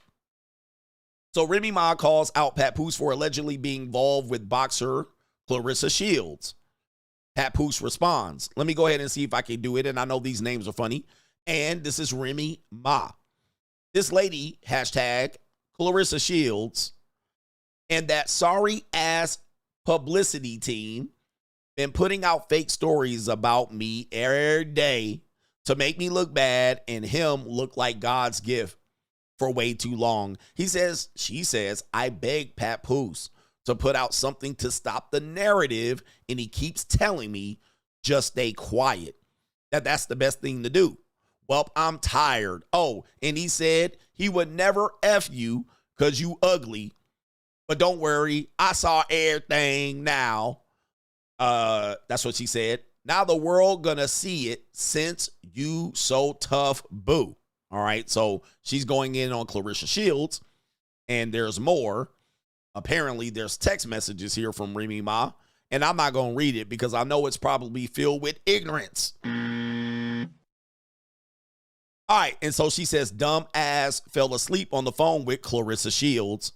Laying in my house, he refuses to leave. This beach, Clarissa Shields, supposed to be a world champion boxer, and get scary ass hung up soon as she heard my voice.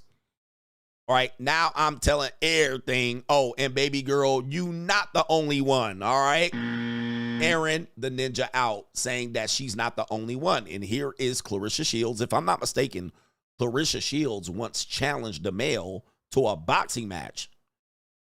Did that boxing match happen? I believe that was Clarissa Shields saying that she can beat a man in boxing. All right, and this is right here, Papoose's baby mama, Remy Ma, going back and forth with his girlfriend, his apparent girlfriend, who happens to be famed boxer Clarissa Shields, who does look pretty good right there in the body. Okay. Did the fight happen? Who won? Who won? It didn't happen. Okay. I thought she would have got knocked out. All right, so, but anyway. Here is some screenshots. Of course, when I always tell you, they do build a case against you, man. I'm going to tell you, man. Okay? I'm going to tell you. When I tell you, women build a case against you before it's all over. They will get the screenshots. They will build a case. They will pull your file. They will save receipts. They will save the receipts for you. Yes, your girl got a case against you right now in her phone, in her notes, in her hidden photo folder of screenshots of messages that will prove that you emotionally raped her at one point. All right, so here it is right here. I'm not going to read all of the text messages because I'm pretty sure it's full of ignorance, but this is Remy Ma crashing out. It says, Papoose, you effing dummy. You big dummy. And it says, hey, Miss Shields, this is to Clarissa from Remy Ma. He took your advice, but not before I screenshotted y'all combo. Oh, and he was getting me arrested. The woman that never effed off on him in 17 years, that's a lie, while plotting with one of his chicks to try to destroy me. The same woman that could have been used my platform to expose you. I got all your pics and messages from the chicks while I was away. And he was, quote, unquote, holding me down. Hashtag F yo movie ma. I'm not sure what that means. And she says, sidebar. He about to say he wrote me rhymes. Imagine that. And if anything sexual leaks about me, it was him because he threatened that too. So she's getting ahead of the, what do they call it when you expose someone's sexual videos and photos? That would be revenge porn. All right. So she's getting ahead of everything, saying that Papoose is going to say she wrote her rhymes, which I'm pretty sure Papoose wrote her rhymes. Which women write their rhymes today? Not many women write their rhymes. Not even Queen Latifah. Not even MC Light. All right. No women write their rhymes. Not even Glorilla. Not even Sexy Red. Women don't write their rhymes. All right, she mad as hell. She tried to get out ahead of it here, but who do you think is the true winner or the victor in this situation? Oh, by the way, Papoose has responded here. All right, so we do have a response from Pap himself, and Papoose says, sad to say that at Remy Ma is a narcissist. She chose to cheat repeatedly. Now that I finally moved on, she's playing the victim. I have requested a divorce numerous times. She'd rather clout chase on social media than handle this like a civilized adult. I do not want to do this on social media with this foolishness for the sake of my 6-year-old baby. She has to go to school. As you can see, I remain quiet through it all. Shout out to Papoose finally stepping up. All right. Papoose finally holding masculine frame here. Shout out to Black Love, not my girl, coach. All right, Black Love will last forever. Let's make it last. All right, he's like, hey, man, I ain't doing, man. Everybody knows she was getting piped down by that sucker MC from Philadelphia. I ain't did nothing. I remain quiet. She the one out here using the court of public opinion. I ain't said shit. All right, I ain't said shit. That's her. I tried to divorce her. I held her down. I wrote her rhymes, and she out here with prawn that I'm going to release on Prawn Hub. So everybody about to see Remy Ma get her cheeks clapped. I don't know if I want to see it, but a lot of people might like to see Remy Ma get her cheeks clapped on the hub. Some leaked footage. Let me see if we can pull up a picture of the wonderful Black Love couple, Remy Ma. I mean, this is ghetto love. I call them the ghetto love couple. All right, let's look at them when they were younger here so we can get an idea of I call it ghetto love. All right, so here we go right here. All right, this is you know, a lot of black folks on the East Coast, this is what their relationships look like right here. Ghetto love. Struggle love ass ninjas. Like if these ninjas didn't have at least $100,000 on them, they would be out here in the projects. All right. All right. Anybody want to see Remy Ma getting her cheeks clapped, touching her pearl tongue, finessing her clam? Any naked pictures? You know what I mean? This is definitely ghetto love, man. I mean, shout out to Pap and Remy Ma. They certainly have grown up, or have they? And when was the last song they ever put out? I mean, they were hopping back down when Timberland Magoo was a thing. Back when the Broad Street Bullies and Rockefeller Records was a thing. Back when Freeway was dropping records. I mean, when have they been relevant? Last time I know they've been relevant was Lean Back was going on. All right? Lean back. Lean back. Lean back. Lean back. That was the last time I heard of these ninjas putting out any verses. Back when the Terror Squad was doing something. All right? What the fuck?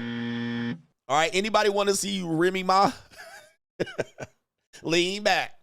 Lean back ass ninjas. Back when the Dipset was running shit. Dipset, Dipset, Dipset, Dipset. I mean, this is an old ass record couple. I mean, what records they put out, bruh? All right, sheesh. All right, what records? Back when you wore the fisherman hat like EPMD. All right.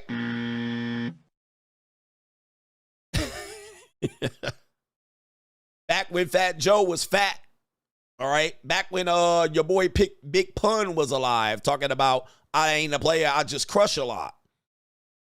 Like, this is an old ass, like, yikes. All right. Come on, bro. Are they still relevant, bro?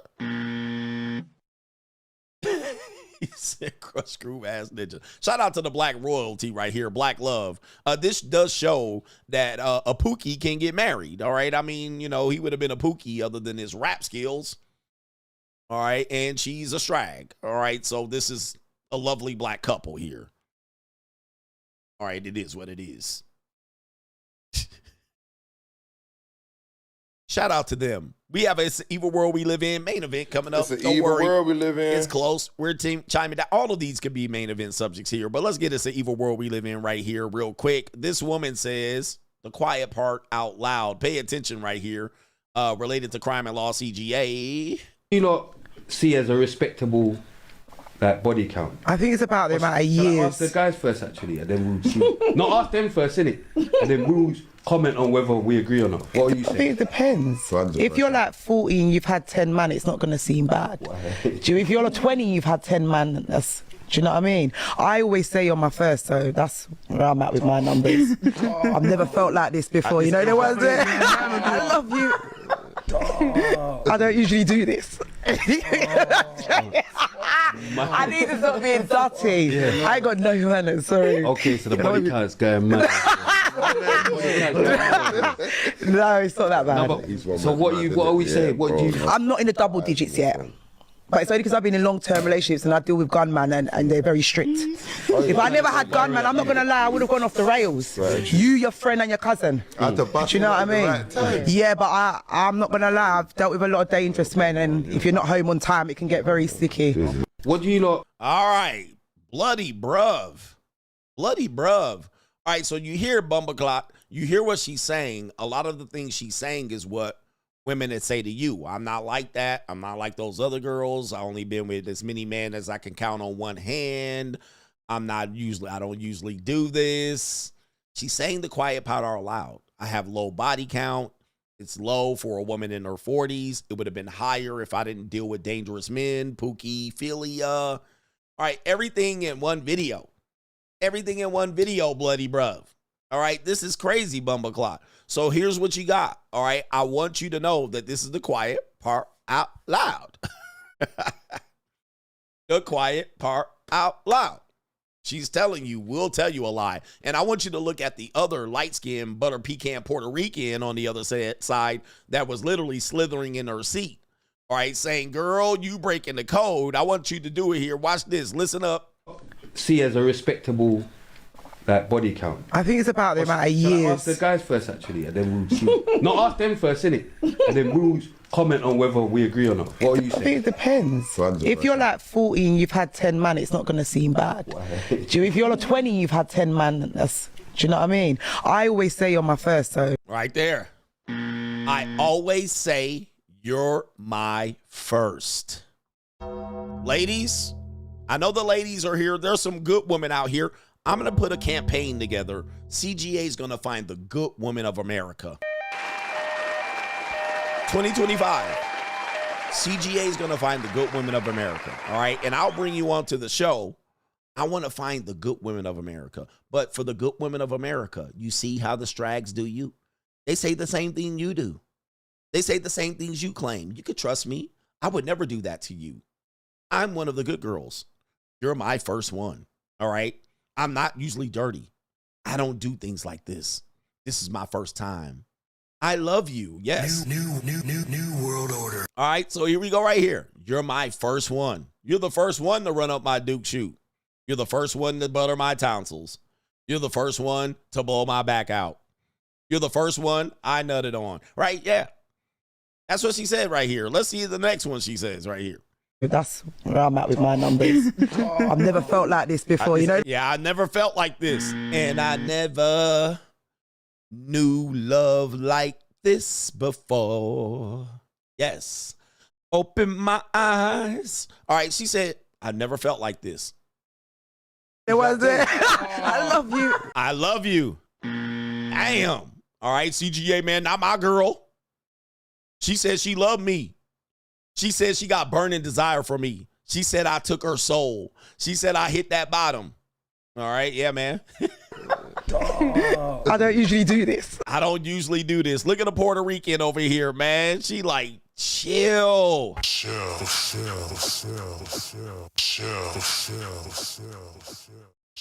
Look, the Puerto Rican chick like, damn, sis. She looking at this woman like, Silence, you fool. You giving away all the secrets. Somebody must have put something in her drink. Look, mum's the word. Gentlemen, open your eyes, man. Look, this is the tell right here. My lips are sealed. Silence, you fool. See, here's the deal. The good women would say, hey, listen, guys, because there's good women that claim to be good ones out here. She would have said, hey, listen, I don't know what she talking about.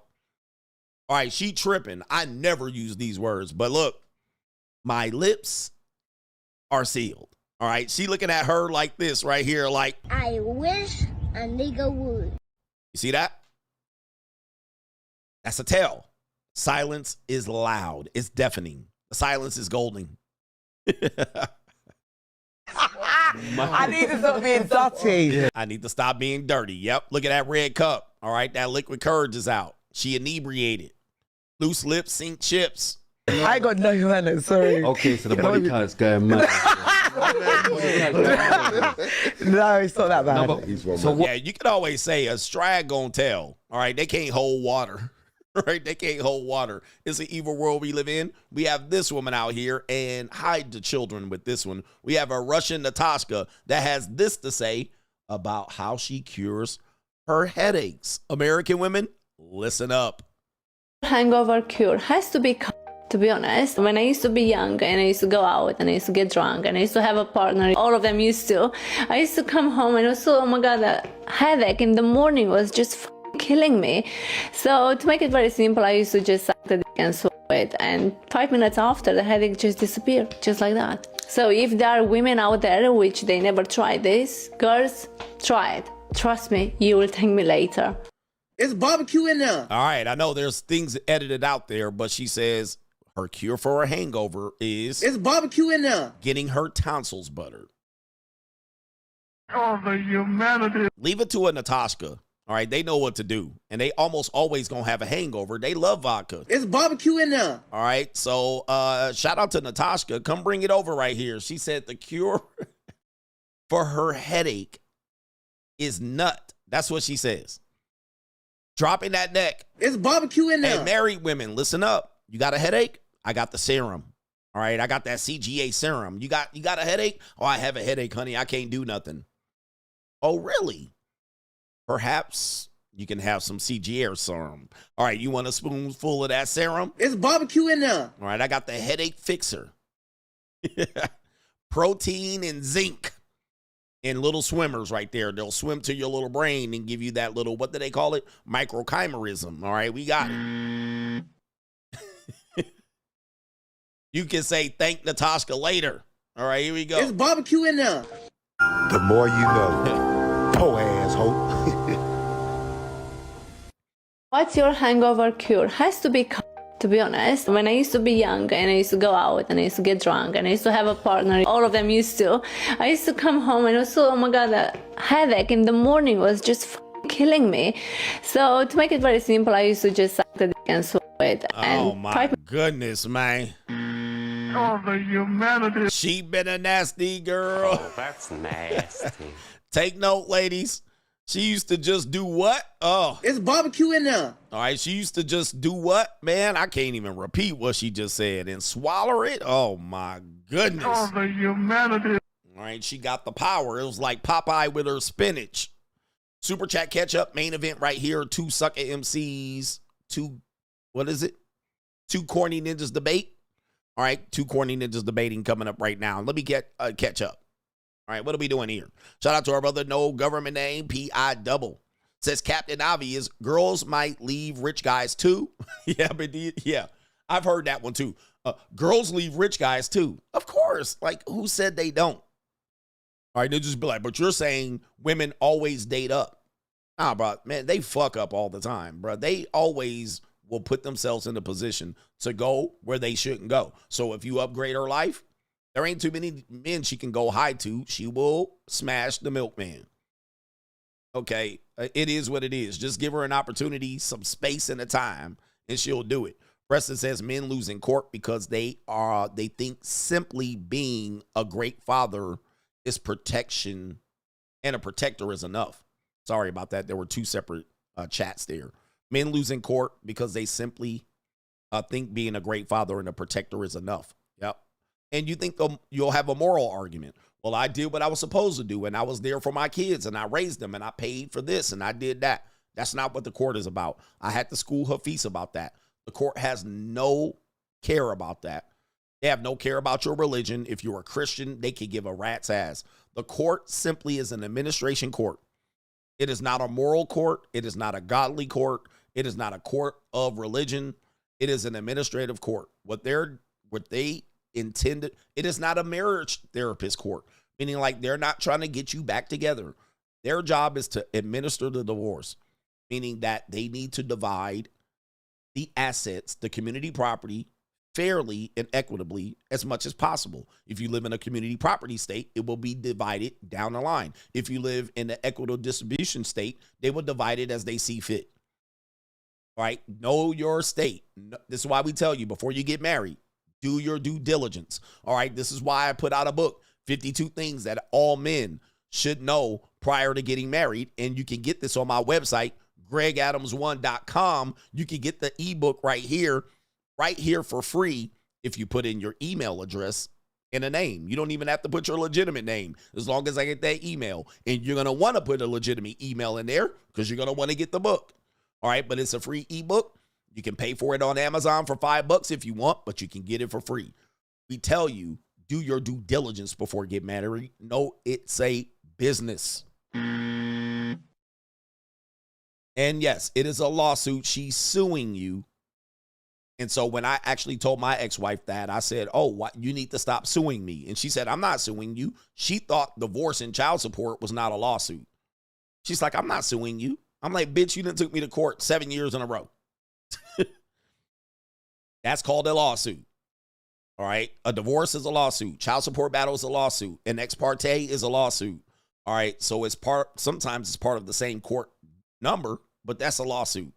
You're suing me for child support. You're suing me for custody. You're suing me for community property. These are lawsuits. Where do we get the book? gregadams1.com. The link is in the description box below. gregadams1.com.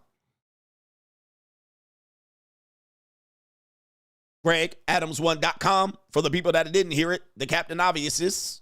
The link is in the description box. It says free ebook. gregadams1.com. 52 things that men must do prior to getting a marriage. What you must know. What you should do. What we all should do. This is all by learned experience. All right, but I remember saying that in the mediation, and she was like, I'm not suing you. I'm like, huh? Like, literally, I was shocked. I was floored. I was like, every time we're here, you're suing me. Every time child support is activated, that's a lawsuit. People don't look at divorce as a lawsuit. They don't look at it as I'm suing you. You're literally suing them. All right, so get the ebook. Yeah, it's free. It's too expensive for ninjas, but nothing's really free. You're going to get email barraged. I'm just letting you know. All right, so I'm going to barrage your fucking email. All right. You're giving me consent to barrage your email, and I will. All right, so. All right, there's no such thing as a free lunch. Despise the free lunch. All right, let me see here. Caitlin says, wives won't like this, but it's important for their husband to remain not only economically attractive, but also physically attractive to other women. This has to be the best way a woman could take their role as a wife seriously. For a woman to act right, her man needs to have options.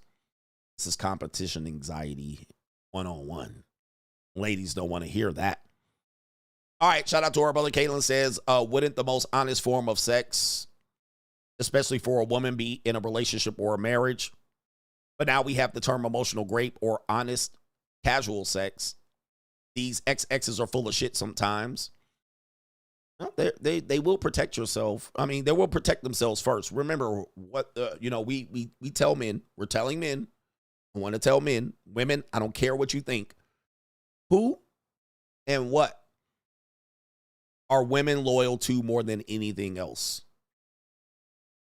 Who or what are women loyal to above anything else? And you can think about, are they loyal to men? Think about this. It's an obvious answer.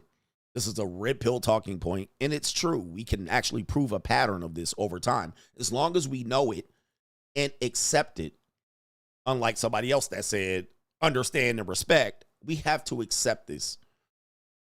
They're loyal to the number one thing they're loyal to, not even their children, right? Not even their children. The number one thing they're loyal to are their emotions, their feelings. This is why they always say, I feel like, and that's their reality.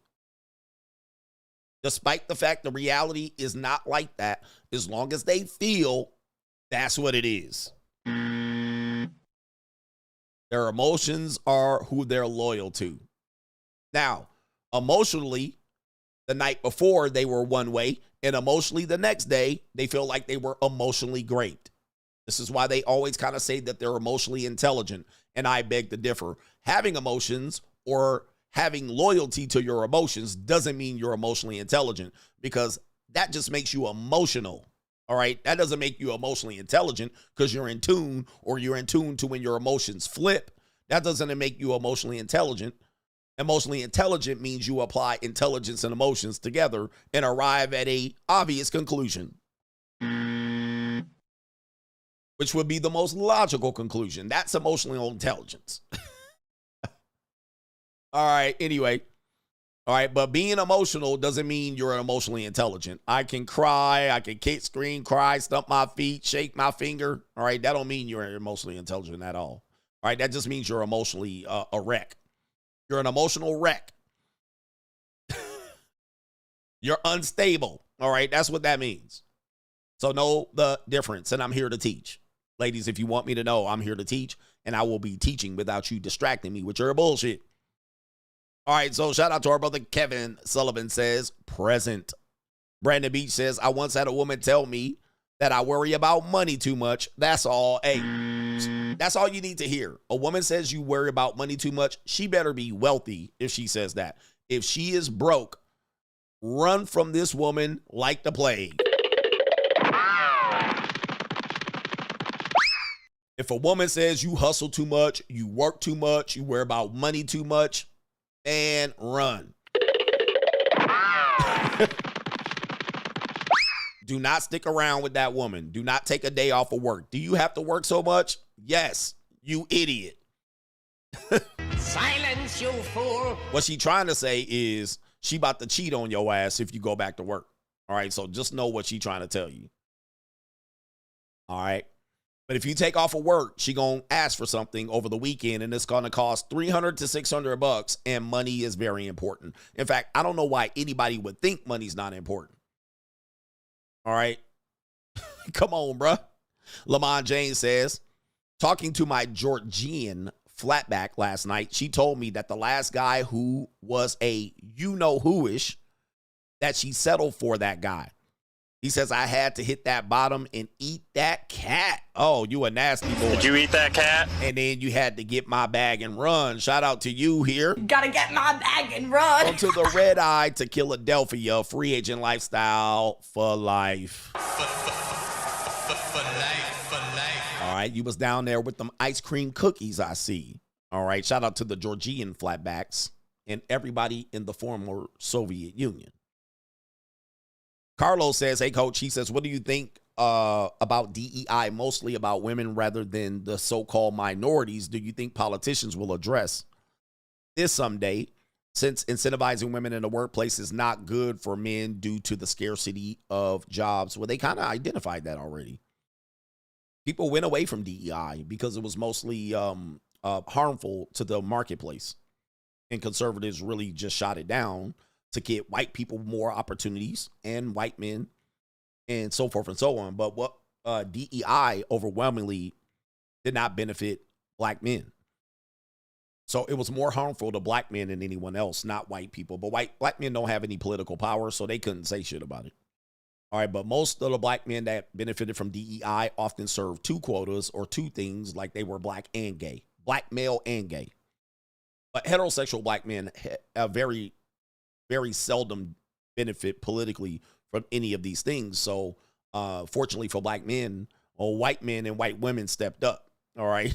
All right. So, black men have been complaining about these affirmative actions and DEIs, and heterosexual black men are the least likely to benefit from any of these organized campaigns and shit like that. And most likely to benefit are white women, followed by black women. Right. Those are the two. But I'm going to tell you, even before black men benefit, it'll be Indian people, handicap, Lily Lent lickers, Duke shooters, transgender. Thank Obama for this, by the way. All of these people will benefit way before heterosexual black men. And this is why I don't approve of any of these DEIs. And I don't care if my mama benefit, my sister, my aunt, my cousin, my niece. I don't care if they benefit. Fuck them. All right, I need some money around here.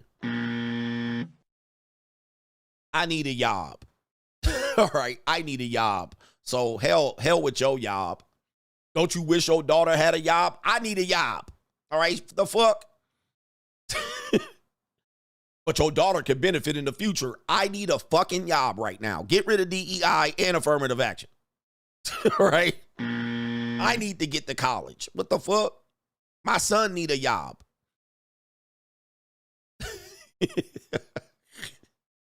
Talking about my niece and my daughter need a job and my mama, my mammy. How about my son and my daddy and me? All right, give us a fucking job.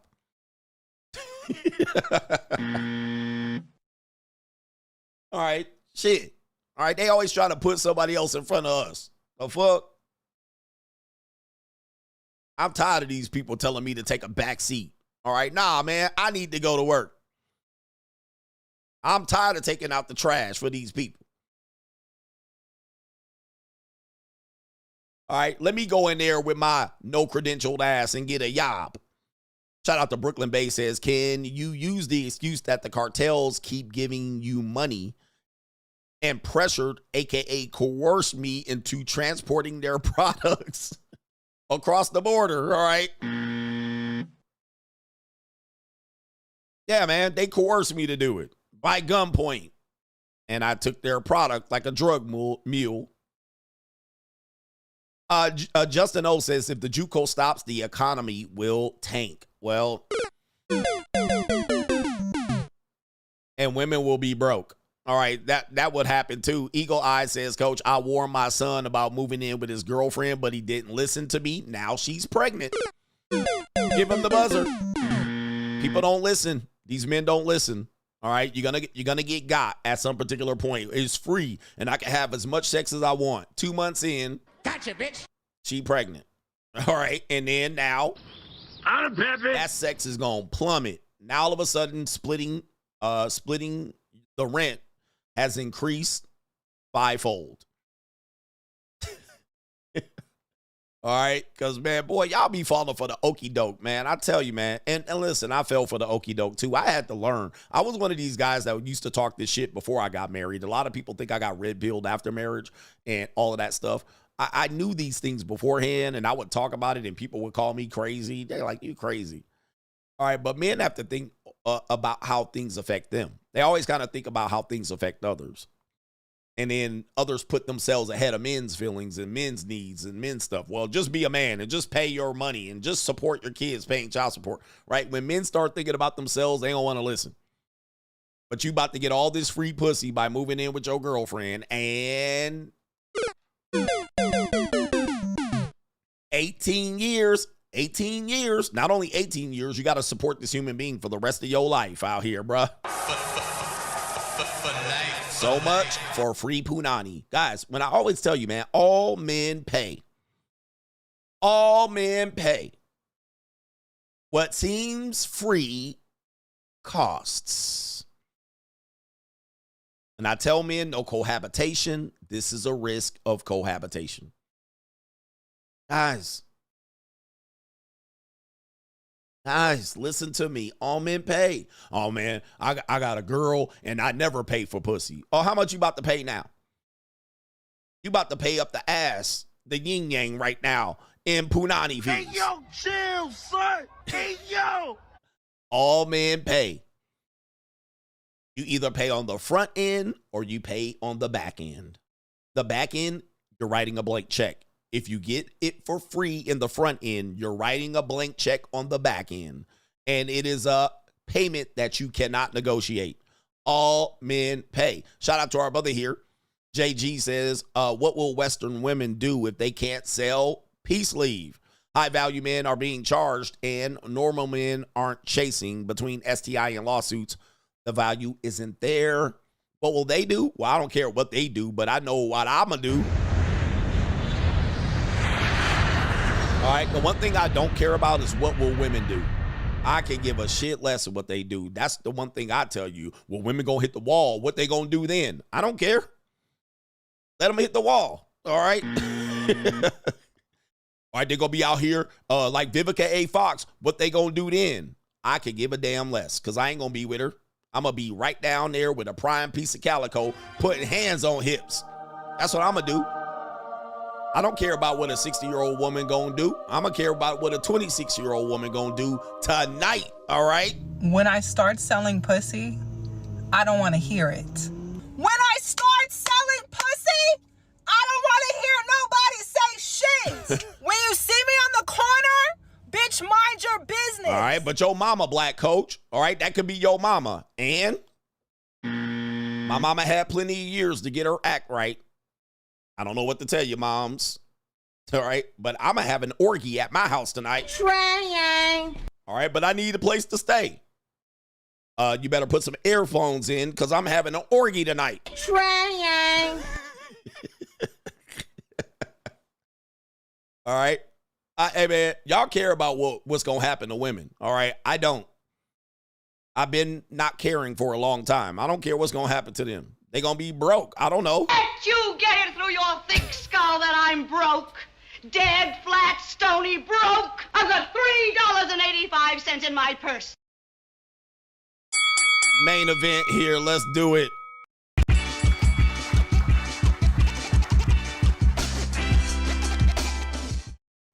Y'all need to get cold, chilly cold blood out here. Let's do it. Main event. Two corny ninjas debating. I know, man. You're like, this is a long way to wait for a main event. The entire show has been a main event. What the hell are you talking about? The two corny ninjas end up debating on a podcast about relationships and marriage. And we're going to hear it. The corny ninjas in question, one, Yada Awakening scene pictured right here on your screen. Apparently, I heard that he's very short. Welcome to the club. All right. Shout out to the short kings out here. Apparently, he measures in at 5'4". I didn't see that coming, but I am larger than life, but I'm taller than him. All right. And we have another corny ninja named Cooley. All right. Who has been exposed as being a hypocrite, allegedly, in this space. All right. There he is right there with the blow-dried beard and the Just for Men product in his beard. All right, so what do we have here? We have a young guy with limited experience, and we have an older guy with experience. He ought to know better. All right, for some reason, these two brothers invited these two guys to represent men in opposing views of relationships. Now, these two are not who they should be talking to, but of course, it makes for good TV. It makes for good podcast. All right, so let's hear what's going on here. Yada Awakening, known for a guy that says a woman shouldn't lift a finger. They should have an allowance. He puts their properties in his name and so forth and so on. Really pandering conversations, kind of the next Derek Jackson type stuff. He's the one in the suit. And he also has allegedly been, exposed for domestic violation, including throwing a weight plate at one of his wives. He also is non-monogamous. All right. Now, you also have Cooley, who's been exposed for saying single mothers are recreational use only to be found after time by people who weren't aware that he was married to a single mother. Not only a single mother, but a white woman. Where the white women at? All right. And not only that, it's the woman that said, I'm a 10, baby, that I've been playing on my podcast for the better part of 5 years. He has also said he is the exception to the rule, even though he is a high value man. He's over 6'2" tall, and he makes six figures. All right. So these are the two people that we're about to listen to. All right. For some reason, these ninjas that are on this hardly initiated, is that what it's called? Yeah. Hardly initiated podcast thought, hey, what two bozos can we bring on to debate relationships and marriage? All right. And you bring on the most two recent bozos you can. All right. Hey, by the way, these guys are smart for bringing these two people on because, why not? Why bring on authentic, legitimate people with actual practical advice and experience? Bring these two people. All right. Anyway, let's get to it here. We got 6 minutes of pleasure coming up. Pause. Starting with Yada Awakening. I was in a relationship with a woman. And when I started to exit from this woman told everybody I beat on her, right? I was facing 44 years in prison. The internet ran with it. They ran with it. They didn't need no documents. All they need is she filed for these things, and that was the proof for them. 44 years. They told me to plead to 15. 15 years for something I did not do because a woman said I did something because she told me if she couldn't have me, she'd rather me be dead. So I have every reason to say, man, you know, marriage, it's just not for me. Women, I just can't trust them. Mind you, I'm facing 44 years in prison. My wife that I have was pregnant at the time. I fall into a state of being a complete alcoholic, a drunk. I turned drunk. I'm losing my mind, literally falling apart. Mental breakdown after mental breakdown after mental breakdown. Fall into a deep state of depression. My wife comes in the room. Bro, I have some scissors to my neck. I'm like, it's over with. It's over with. Everything I'm cursing God. God, you ain't nothing. You're not real. You don't exist. Cause why would you do this to me? Everything I've been through, this is how I'm going out? And I'm not afraid to be incarcerated. I'm a man wherever you place me. Wherever you place me, I'm standing how I stand, period. And those that know. But this is how I go out. 44 years, plea to 15. I turn into a complete alcoholic. My wife comes in. My wife, the beautiful one you see me posting all the time. She see me at my lowest. My lowest. Most people have no idea how to plan a date that builds connection. Oh, no. You don't get no free advertising on my show, Ninja. You don't get no free advertising on my show. All right, I advertise. I grift on my own show. All right, so getting back to the show here. All right, and so these dudes are sitting here. The two guys here in the podcast, the brown coat and the white T-shirt. This is their podcast. You probably know they have 400,000 subs. Right, they're catching up to me. Right, I just have them spread across 10 channels. All right, so anyway, let's see here. This is to my neck. She comes in, what are you doing? I push her. She runs to the neighbors for help, to help me. Somebody, help this man. Guess what my neighbors do? They clip it for 15 minutes of fame. Wow. And says he beat her. There's no documents, there's no police records, there's nothing. So I have every reason to dislike women, especially women that look like me, because these were black women. Black women. Mentally falling apart. I'm talking about, you followed me for how long, brother? About 5 years now. Did you see all that stuff was going on? Y'all is a woman beater. Y'all is a woman beater. Y'all is a woman beater. Why? I was facing 44 years, plea down to 15. All right, bruh. My G. We heard this already. Ninja, we 2 minutes in, and you ain't made 1 point yet. 3 minutes in. This is why I tell you, there's only one king of kings in this shit. There's only one king of kings. And I have to give Cooley credit here. He is not interrupting him, and that's smart. He must have watched my debate with Hafiz, because he must watch my debate with Hafiz, because you never let a fool, you never interrupt a fool. You let him keep talking. He's making no point. We have not progressed. We have not matriculated the ball downfield. What's going on here, Ninja? We get it. You beat your wife. All right, we got it. You put paws on your wife and threw a weight plate at him, and you got exposed. All right, okay, but you're supposed to be the person that these women are listening to regarding marriage. All right, so this Ninja doing a whole bunch of tap dancing. I can do Ninja some splaining. too. Look out, man, what you gonna do? Look out, boys, it's coming through. Yeah, man, yeah, man. All right, Yada, you ain't making no sense, bro. All right, but hey, Cooley is doing a good job letting this ninja's playing. All right, Jesus. Ninjas. As if we didn't have enough problems in this city. But look at Yada.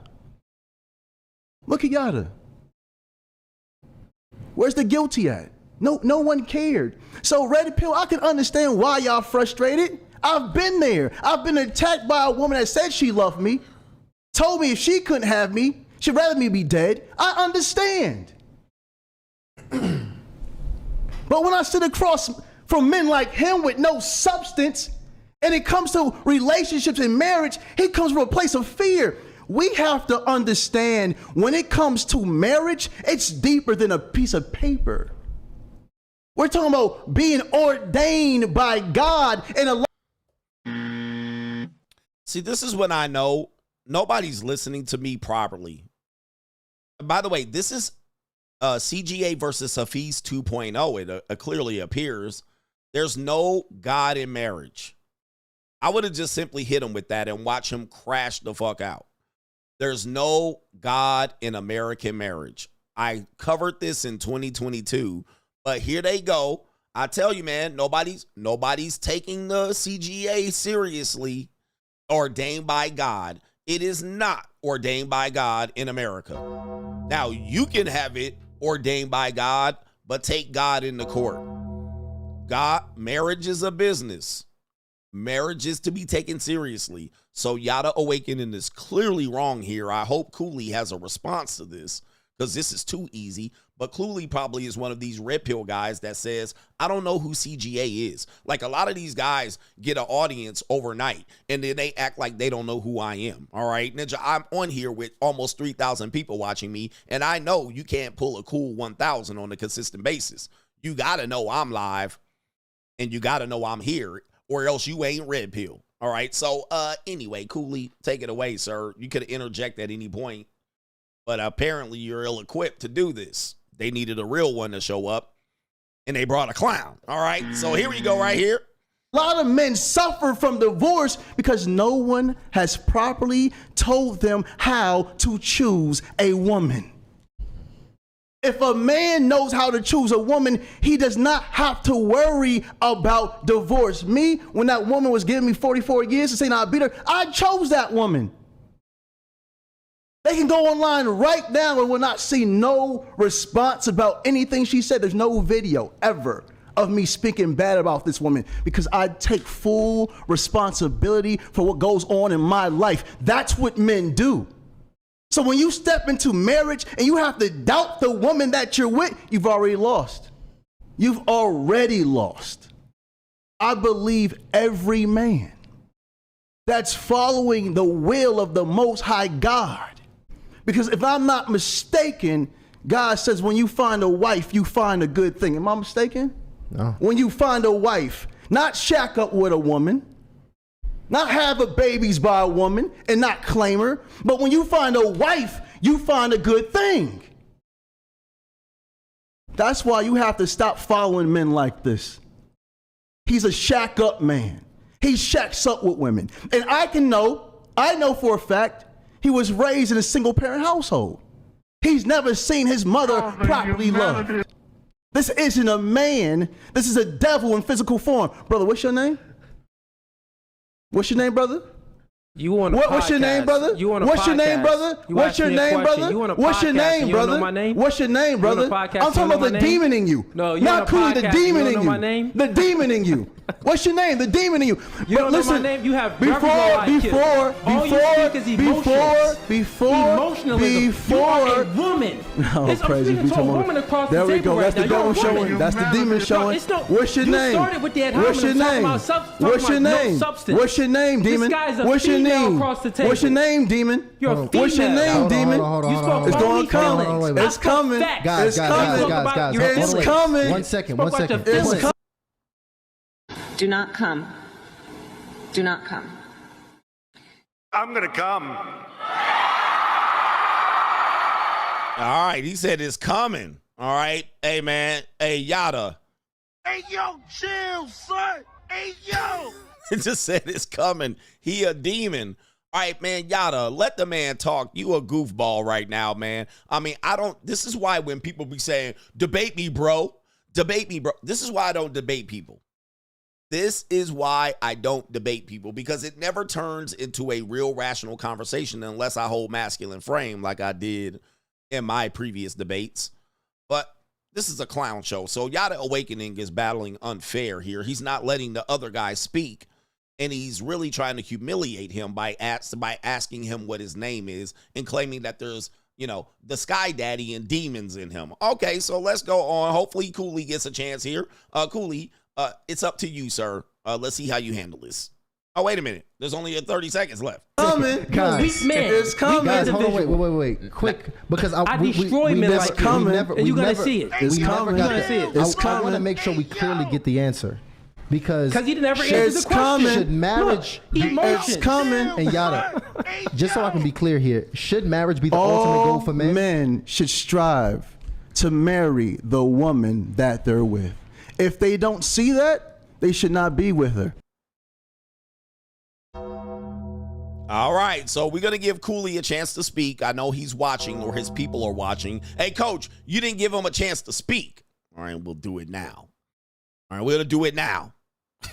All right, here we go right here. We do have another clip. Let's see what we got here. Should single men give relationship advice? All right, I think Cooley takes it from here. All right, oh, Yada's still talking. All right, Yada's still talking. Okay, here we go right here. Single people give dating advice? No, they're not qualified. I don't care how much a scientist reads a book, it doesn't make him a professor.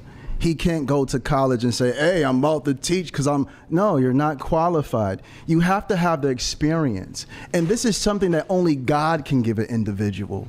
When it comes to loving a woman, the ups and downs, the left, the right, the falling apart, the getting back together, the mental breakdowns, the coming back together in peace, love, and divine understanding.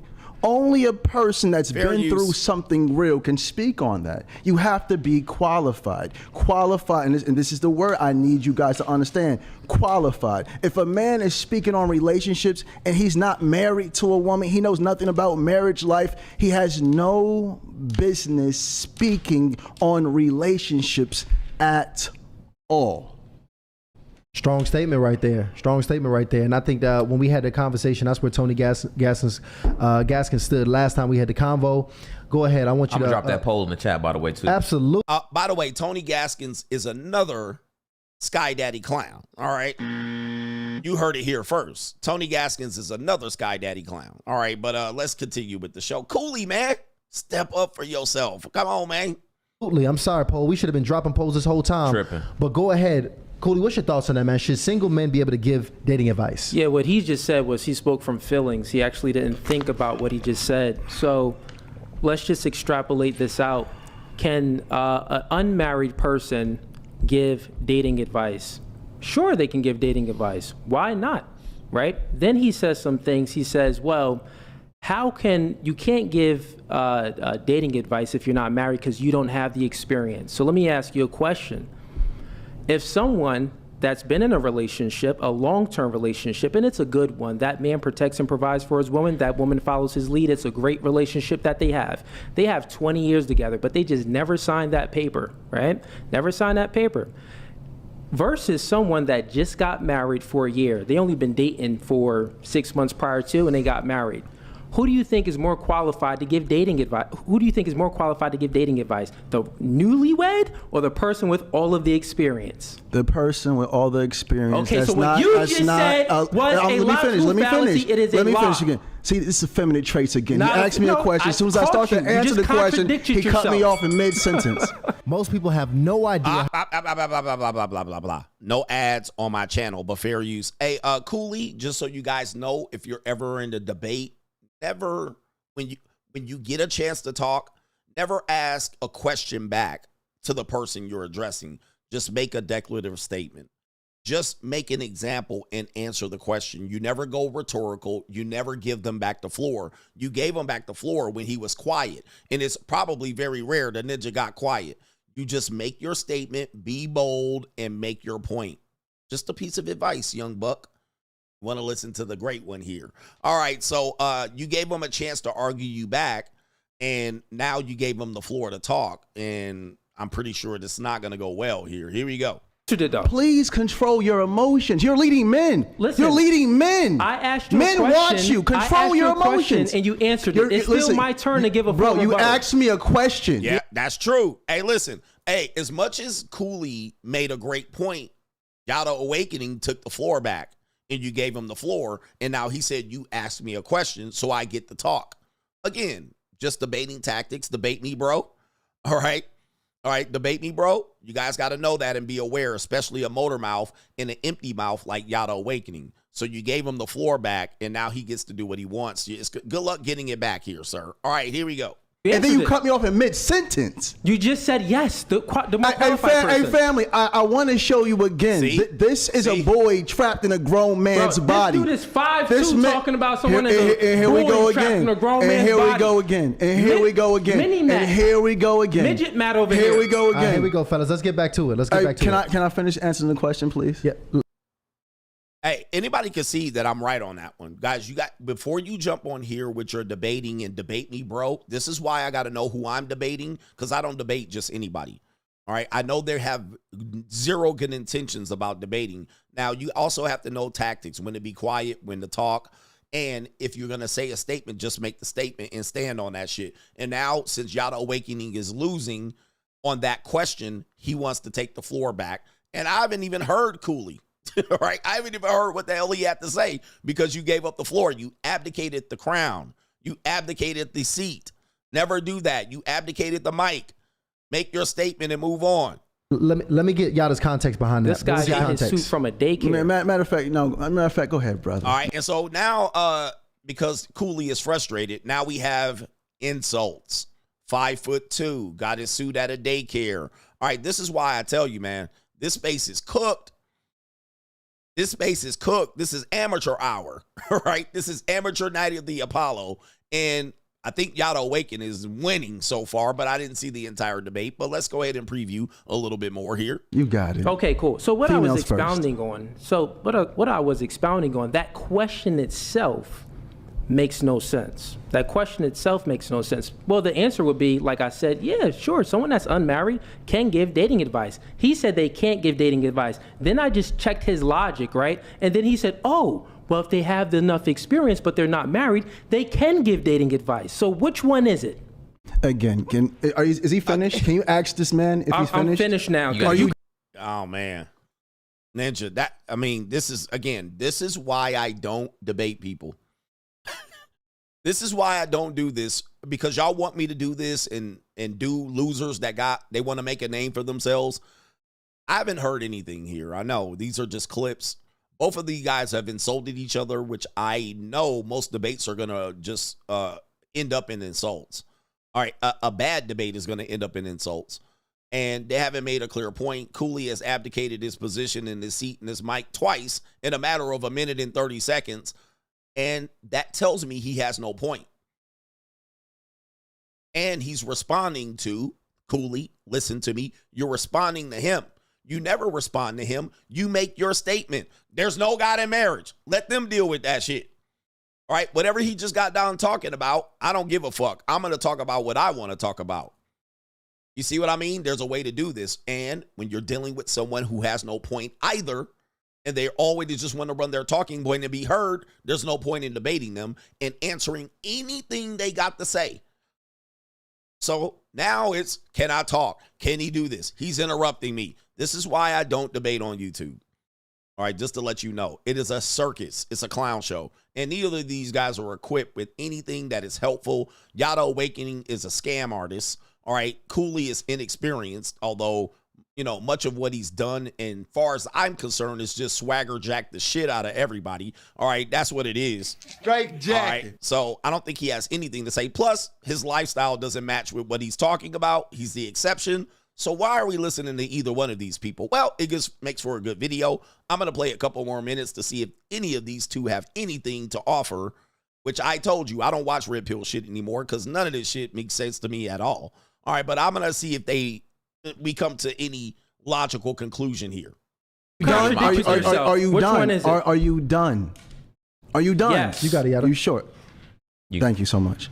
Family, he asked a question. He said, who's more qualified? I said the one with experience. We're still dealing with this. Needs to have the experience of God.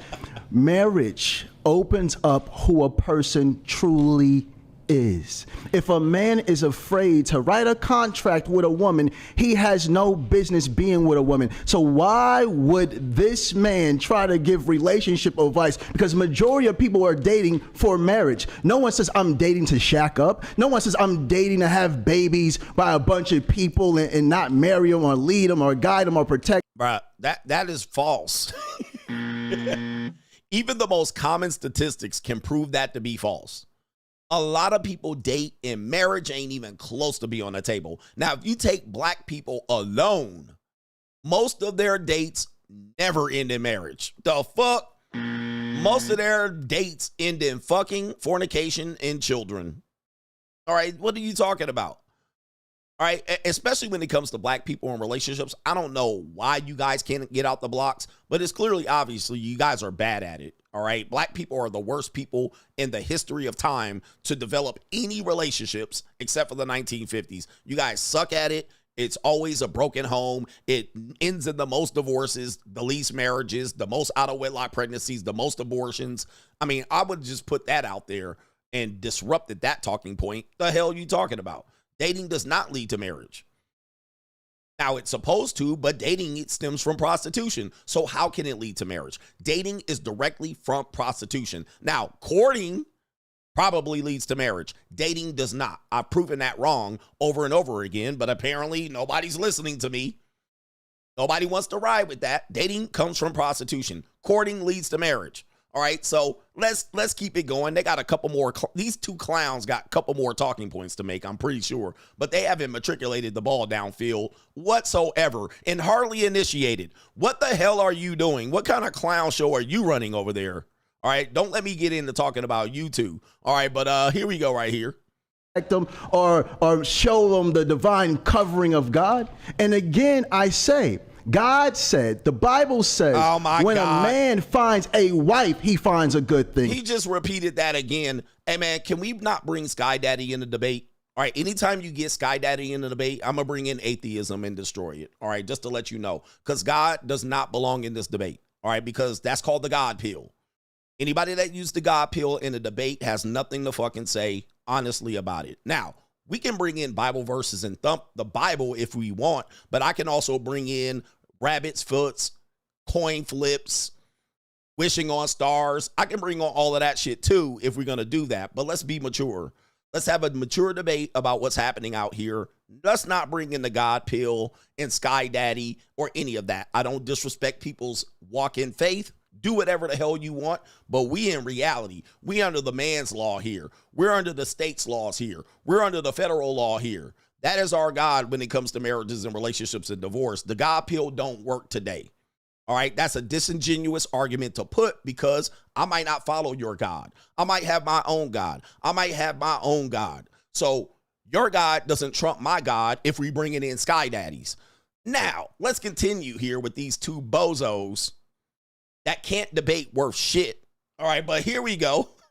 Not a man that finds a woman to shack up with. Not a man that finds someone just to sleep around with. Not a man that gets women pregnant after pregnancy after pregnancy. Terrible. No, we have to understand that a real marriage releases divine understanding that comes directly from God. This is something different, and this is why I can bring up crystals and horoscopes and astrology then too.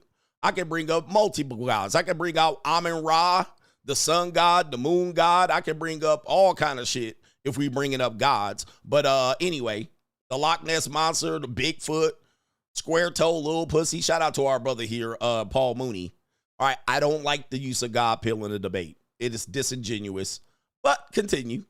This man cannot comprehend it. He's coming from a textbook level, and this is spiritual. Marriage is... Okay, here we go with the spiritual thing. No, that's false. It is state law. Spiritual. It has nothing to do with any form of textbooks. False. It's called the Family Law Code. Read it. Continuing. So if it's spiritual, why you sign a contract? Again. Gotcha. Jesus. If it's what? Spiritual, why you sign a contract? And I'll give him that one. If it's spiritual, why do you sign a contract? I would love to hear his response. Okay, he hit him with the gotcha. Gotcha, bitch. All right, so let's see what he got here. Let's see the response to Yada. He looks like he took one to the tooth here. Again, gotcha. Jesus said, can I answer? May I answer? Jesus said, give to God what's God and give to the mayors what's the mayors. Has nothing to do with the government. Oh, give to the Cooley. All right, shout out to Cooley here. A rare dub. All right, that's true. Cooley's right. Has nothing to do with marriage. And has nothing to do with the laws. All right, this is simple. This is an easy one, so I'm hoping Cooley can handle this one. Mayors, what's the mayors? Give to God what's God's. What are you talking about, brother? See, this is the devil showing again. With the government incentivizing the woman to leave. Brother. Okay, I guess the mayor's not, the governor's not. This is not politics, man. You got it, brother. You got it. You got it, brother. And this is why we cannot take advice from men like this. This man is completely toxic. So we got 50-50 right now in the poll. We got close to 800 people voted on the poll, guys. Hey, Cooley has got this ninja on the ropes, all right? And really, he's doing a good job. I'm going to have to tell you right here, on this clip, he's doing a good job because he letting this fool talk, all right? And the guy only has God pill. and Cooley's just letting him talk and hit him with 2 facts real quick, all right? And he got a ruptured spleen. And he's frustrated. So he hitting him with the rope-a-dope right now. Guys, go ahead and send your votes in. Should single people give dating advice? Look at that. It's literally 50-50 right now. It is literally 50-50. But here's the thing, Yada. I'm going to add a different layer of complexity to this. Because a lot of people may have issue with certain married men who try to give dating advice. Right. You know, one of the more popular, we hear the Derrick Jackson story where he was saying one thing and then a whole other story unfolded. In that situation. For sure. So if certain married men may not be qualified and single men are not qualified, who is qualified to actually give relationship advice? Are you talking about from a man standpoint or female standpoint? Is it a difference? Or overall? Well, how about this? I'm saying overall, but if there's a difference, you can nuance it and tell us the difference. Well, I'm just going to speak to the men because this is, brothers, this is vital. A lot of us have not even seen our mothers properly loved or properly taken care of. So if you want to know if a man, you should follow a man's teachings when it comes to advice, look at that man's woman and then look at that man's children. How does the woman behave on social media, off social media? How do the children behave? Like I told you last time I was here, my son is only 5 years old, but when they tested him at a 4th grade level, highly intellectual. Because his mother is a reflection of me and my children are a reflection of the mother. And God is my divine covering. So when it comes to relationships, look at the man, hear him, look at the woman and see if things match up, and then look at the children.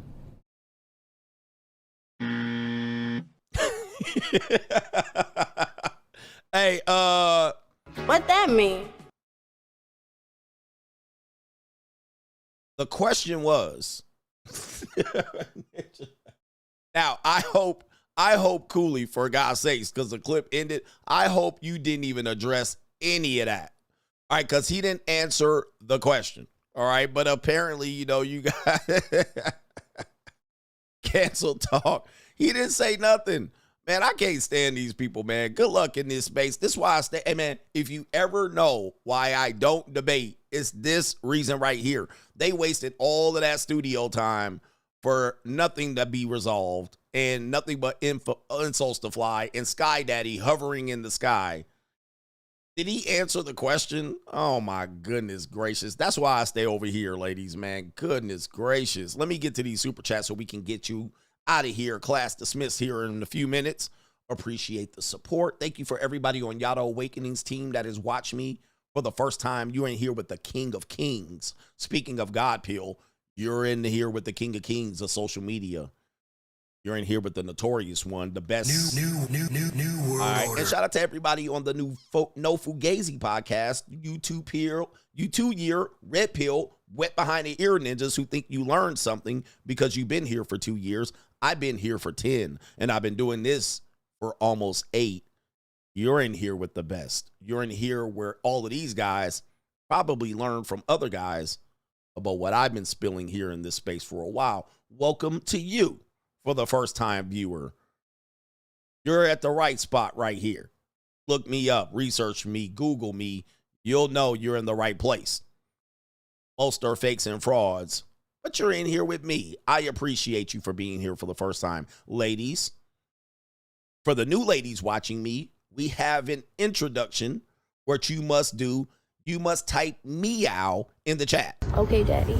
For the new women watching me, give me a meow. Get him, Daddy. All right, shout out to everybody and send me some feet pictures. Shout out to our brother here, Cisco says, Coach, I rewatched the movie Biker Boys from 2003 with my son last weekend, back when Megan Good was 22 years old. First thing I thought of when I saw her was Through the Fire. He says it gave me a good chuckle. Listen to Coach Youngsters. He is Coach Jadamas. Free agent lifestyle for life. All right, shout out to our brother here. It is Eric or I don't know. Who's Johnny? Travis Hunter's girlfriend arranged the wedding to be in Tennessee, which won't recognize prenups that favor the other party. This ninja is about to get cooked. All right, yes, he is. She's setting Travis up for the okie doke. Age of Machine says black men aren't afraid of signing a contract. They're afraid to sign a contract with someone who won't keep said contract or thinks they can redefine said contract after it has been executed. Name one need of black men that black women feel obligated to meet at all costs. I'm going to tell you, man, gentlemen, I feel sorry for men who that want to preserve the black community. I mean, it's dead. So the community is dead. I don't have any faith in it, belief in it at all. And namely because they basically equalize the lowest common denominator. Thus, if you like to associate and marry a black woman, it is an uphill battle for you as a black man because her case matters more than you. And you can't defeat that because it's been that way for a long time. It is not a true matriarch. It is a cesspool. All right, that's what it is. It's a cesspool. It's not a matriarch. All right, it's anarchy. It's an anarchy. It's not a matriarchy. So understand that. And Pookie matters more than you. So as long as Pookie is prioritized in the community, it's dead. As a result, there you go. All right, Pookie gets more priority than you, and or Pookie is equalized to you. No matter what you accomplish, Pookie gets priority. I can't deal with a community that prioritizes Pookies. All right, I have no agenda there, and I have no interest as long as that exists. You're merely foot soldiers, and your duty is to do for the divine feminine in that community. And no matter what that woman does, all right, it's your fault. All right, that's what it is. And it's all Jermaine's fault. It's always Jermaine's fault. Prove me wrong. Shout out to our brother Lamont James, Quest of CGA, but all of these women settling for the men after they get ran through. What do you think this will do to society in the future? I believe it will just recreate the cycle of Mitch ninjas and beta males that will learn to settle for 304s. I mean, that's competition between men. I mean, our ultimate goal is to procure a woman. All right. People always say women control the access to sex. Men control the access to relationships, but it's not that simple. Men settle for who they can get. Women basically manipulate the guy that will settle for them. All right, so it's a manipulation system, and it's not as simple as that, although we do have to give them access to the relationship, commitment, and marriage. But most guys are settling significantly, and we prioritize the beta males, so 1970s former pimp players and Max will be always relevant in the future because we reward men abdicating the seat of power in relationships. We reward it.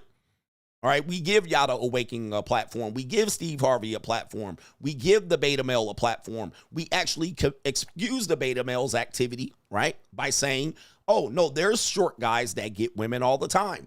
There's men that get married all the time. You don't have to be rich or 6 foot tall. You guys realize that woman put him in a position to give him the worst results, right? She's already had her fun. She's already had the marketplace. She's already been ran through. She's already dated the dangerous guys, and now he gets it. So when people say go outside, you'll see short guys with women. Those are the beta males.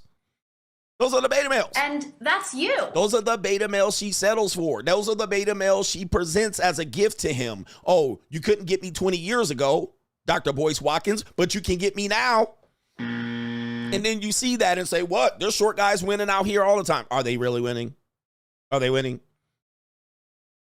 In most cases, they're not winning. All right, just know that. So there will be this sense that the beta males win in the end. The good guy wins in the end. All right, that's the last base. That guy's dating the former woman, the woman that she was, not the woman that she is. Yeah. And that's you. So people try to always excuse this. I see poor men all the time. I see men all the time. I see short guys. I see fat guys with women. Those are her last choice. Those are her last choice. 95% chance. Shout out to Mr. Inquisitive. Says, CGA, I'm late. Did you already speak on Papoose? And Remy Ma, I got to hear your thoughts on it, King. I did. He says, but coach, you're short. Yep, I am short. All right, but I'll be out here at the JUCO with prime pieces of calico, as prime as they can possibly be. There's not much prime left out here, but I ain't settling. I ain't settling out here, bruh. I'm having the time of my life until I ain't having the time of my life. I'm going out with a bang. All right, I ain't settling. See, if I'm settling, I would be out here with 47-year-old women and 52-year-old women. All right, bruh. All right, but you ain't going to see me out here not in broad daylight with a 47-year-old woman. And if you did, then you better get a snapshot because you ain't going to see it again for a couple months. All right, but I ain't settling. By the way, I'm not relationship or marriage material, but women seem to believe so because I look like an easy mark. I look like a lick.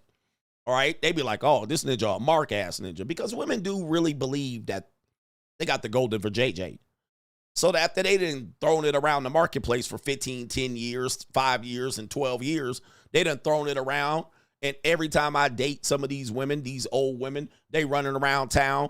And what do they say? Oh, my ex-husband an asshole. My last boyfriend's an asshole. My last boyfriend in jail. My last boyfriend beat it on me. My last boyfriend a deadbeat. But you're a good guy. You're one of the good ones. And then they string that punani along for weeks and weeks and weeks. After they done been ran through more times than a Holland Tunnel.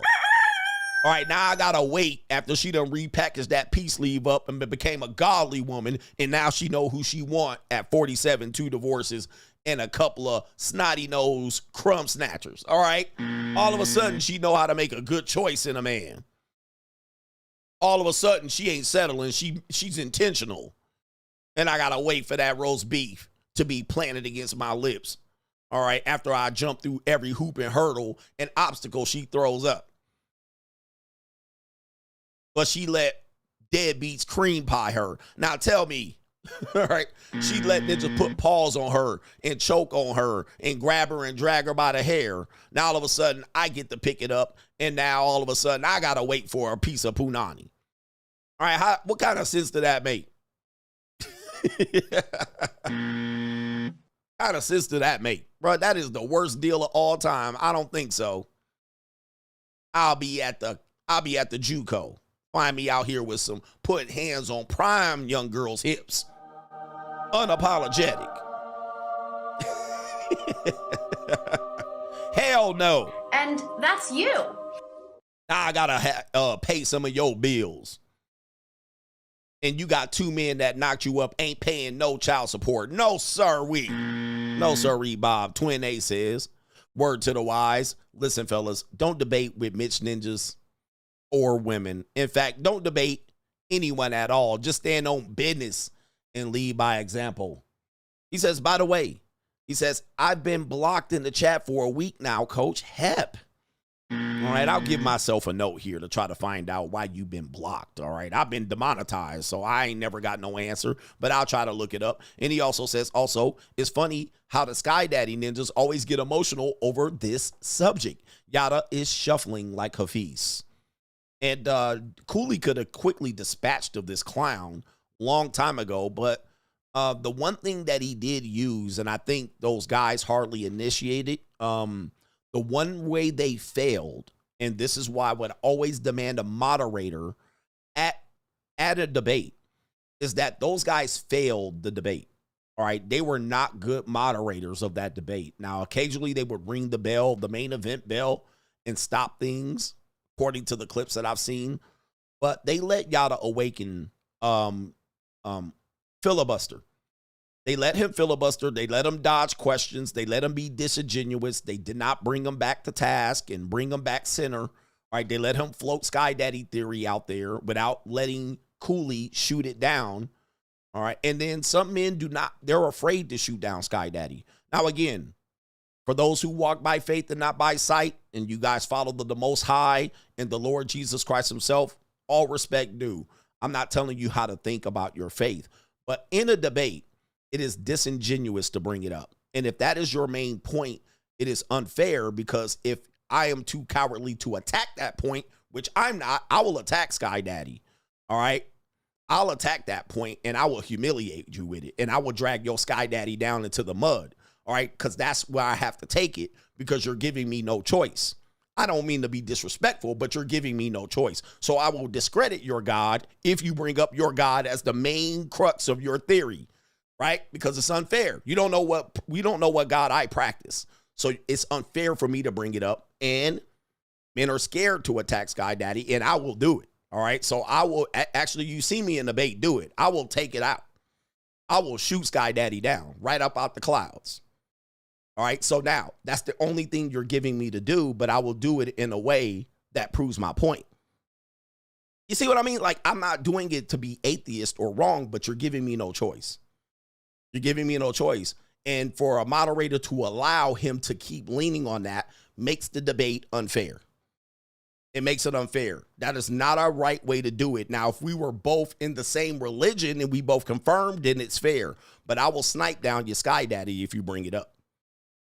Shoot it right up out the clouds. And I will lay the carcass of his spirit right there, right in front of you, and then see how you deal with it.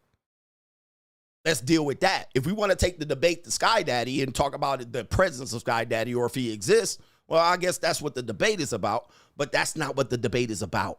It's not about Sky Daddy. It is about relationships and marriage. All right, so. All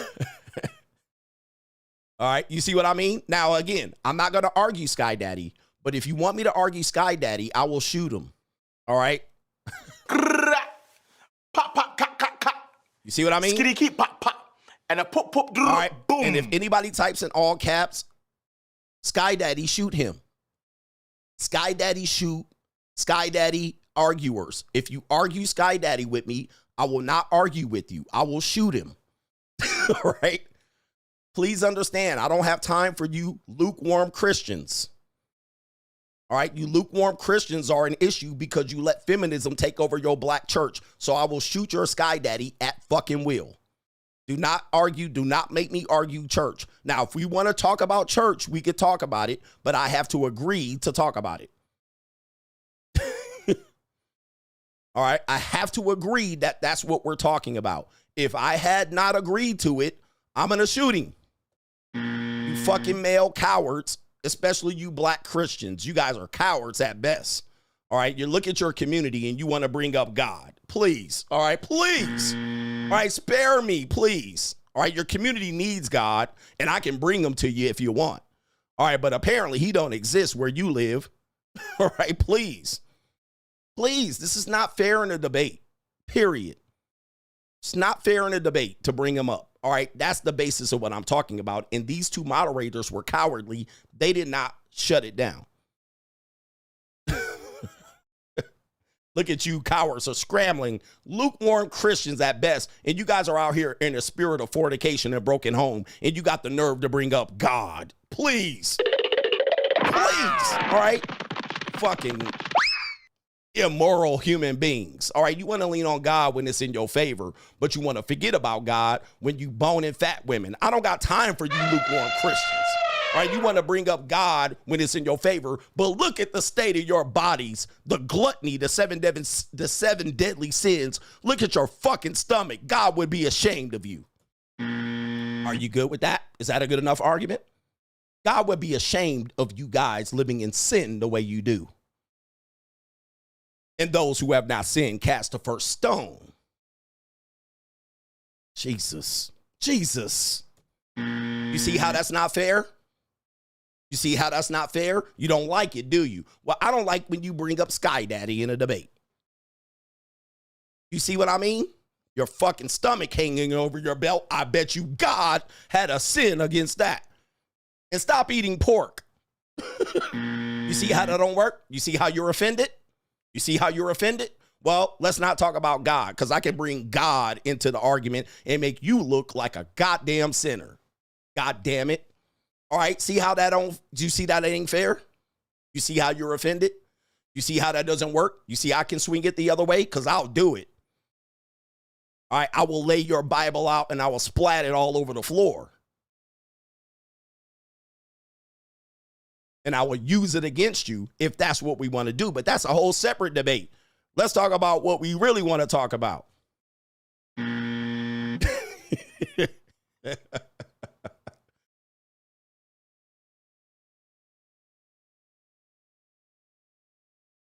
Y'all don't want to do it. Don't do this with me, man, because I really am. I have a God complex, you know, so. So I will make a mockery of your religion if you give me an opportunity to do so. But let's debate like men. We're not going to get the God pill out with a community full of sinners killing each other every weekend. The fuck?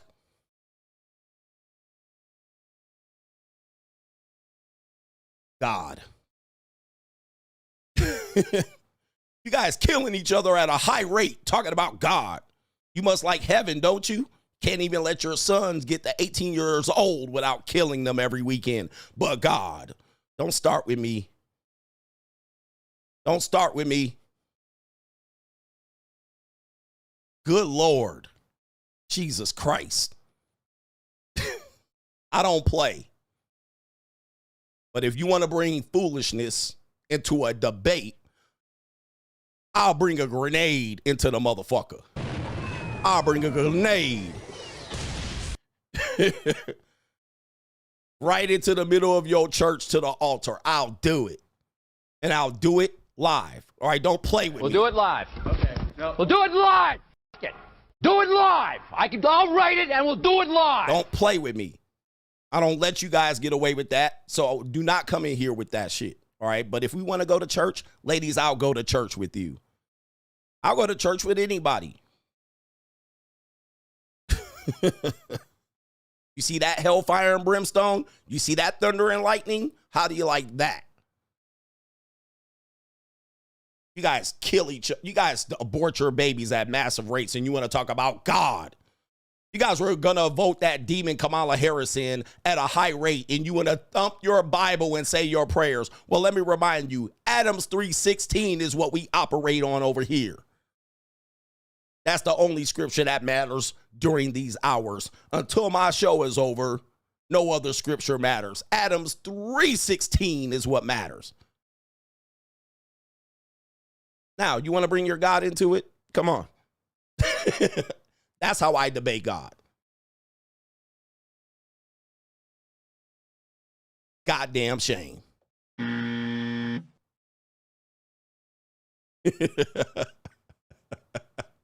Y'all mad now, huh? Uh-huh. Okay, go ahead and bring them up. I tell you how I'm going to do them. Look at they leaving. Look at they leaving.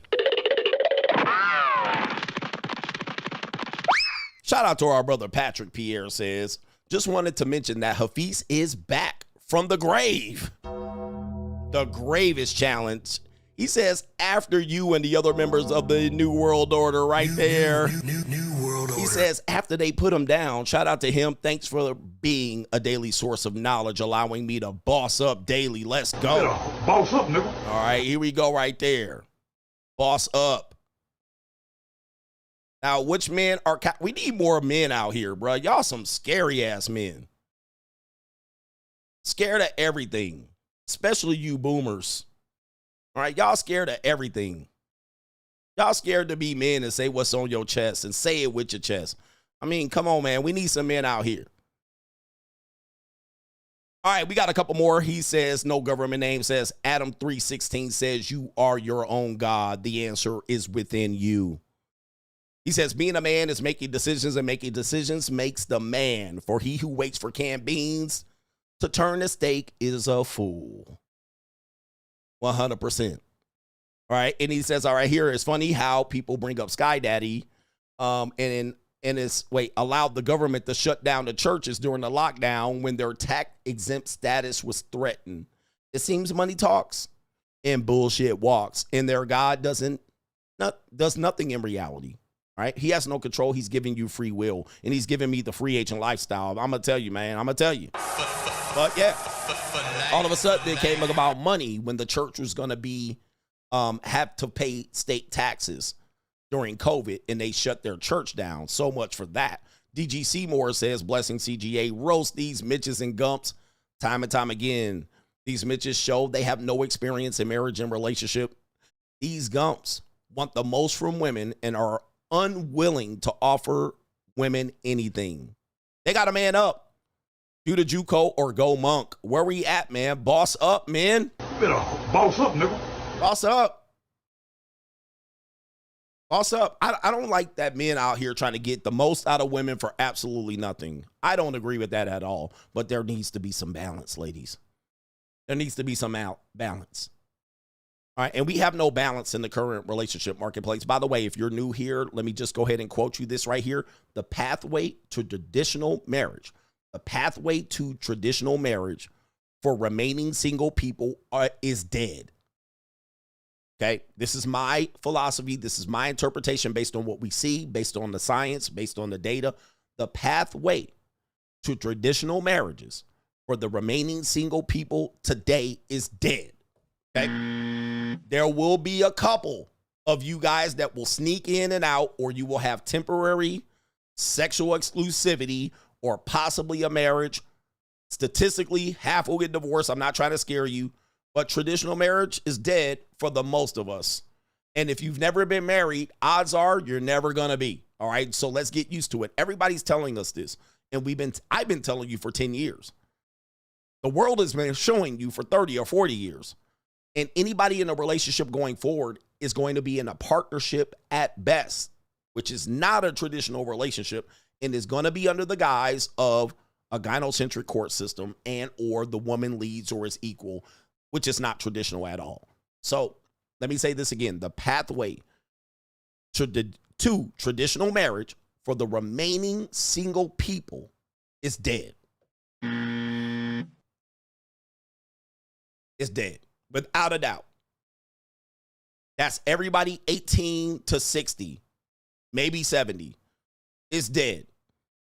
All right, and it's been dead. All right, now you guys are going to continue to hit your head against the concrete, against a brick wall, waiting for it, praying for it, or whatnot. This is in the United States. It's the signs are here. Now, what I do is give you an alternative way. Alternative way. There's a way to live this life and get whatever you want from it. But thinking that's for you, it's not. All right, it's not going to be. And any man out here that think he's going to get that, especially for a long period of time, nah. And now the people that are in marriages today, you're going to be kicked back into this pit of non-traditional marriages. So now you're just going to be, there's a 30% chance at least, a 60% chance at best, that in the next 10, 15 years, you will be kicked back, right back in the rest of this pot. These are the people who are in marriages and relationships today. This is what everybody sees. The writing's on the wall, all right? And nothing's going to save it. Kevin Samuels is not going to save it. The ghost of Kevin Samuels is not going to save it. Yada Awakening is not going to save it. Marble Mouth, Tony Gaskins is not going to save it, all right? Tony Gaslight is not going to save it. Cooley from the Fugazee podcast is not going to save it. Neither will CGA, neither will the Red Pill, neither will the Trad Cons. It's going that way. We just know what it is. As a result, I wrote a book called The Free Agent Lifestyle that gives men a little bit more of a purpose to live for, and so forth and so on. But it's obvious. Anybody disagreeing with me, all All right, anybody disagreeing with me, it is what it is. And even if you get one today, odds are very slim to none, and Slim just died, that you will ride that shit out to the sunset. It's just too much working against us for traditional marriages. I mean, do you understand what I'm saying? Now, we can do a little bit of whatnot if we want. We could smooth it over and make it what it is. But most of us will get partnerships at best. That would be the best case scenario. A partnership where both of you are under the guise or the illusion, the illogical illusion that you're equal in your marriage. All right, which is not true, because in divorce, all of a sudden you're not equal. All of a sudden it makes sense that one person is more than the other. One person contributed more than the other. One person is more entitled to more than the other. So it was never really a partnership, but you agreed to a partnership. But then when you get to court, it's going to be a traditional marriage. And partnerships have almost no benefit to a man unless you're a lowlife. And I don't like lowlife men. All right. I don't respect low-life men at all. All right. So I don't want to be on par or in consideration with being a low-life man. I don't agree with low-life men. So, yeah, I mean, yeah, there's that. I mean, anybody want to disagree with me? Well, I digress. I didn't think so. All right. So let me make sure I got everybody as we exit. Thank you for being here. Thank you for the support. And thank you for putting up with me these last few hours and giving me your attention. I appreciate that. And I think we got them all. And ladies, get it all. Oh, by the way, ladies, if you're married and watching me, please do not at me. Talk to your husband or at least suck his dick. All right. That's what we do here. All right. Oh, that's for the married women. For the single women, send me feet pictures and then we could talk. I mean, that's how I work. You don't have to agree to it. That's just how I work. Mitch Ass Ninjas, you too. All right. Listen, I don't need to hear from you if you're going to make a complaint. If you're going to complain, I don't need to hear from you. And oh, by the way, I also don't read the comment section. So say what you want over there. I probably won't block you. All right. Anyway, shout out to the Coach Gang. We out of here. Peace.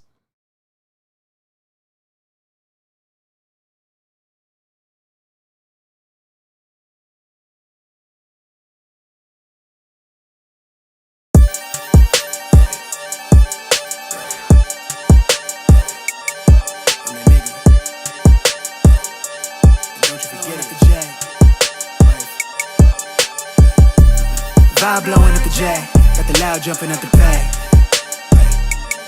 Everything I'm on slack. Everything I do is got the band jumping at the bay. Vibe blowing at my J, got the loud jumping at the bay. Everything I'm on slack. We've been with the Brazilians. This will be the first. They wild, I see. I'm innocent. Bro, you hear that guy?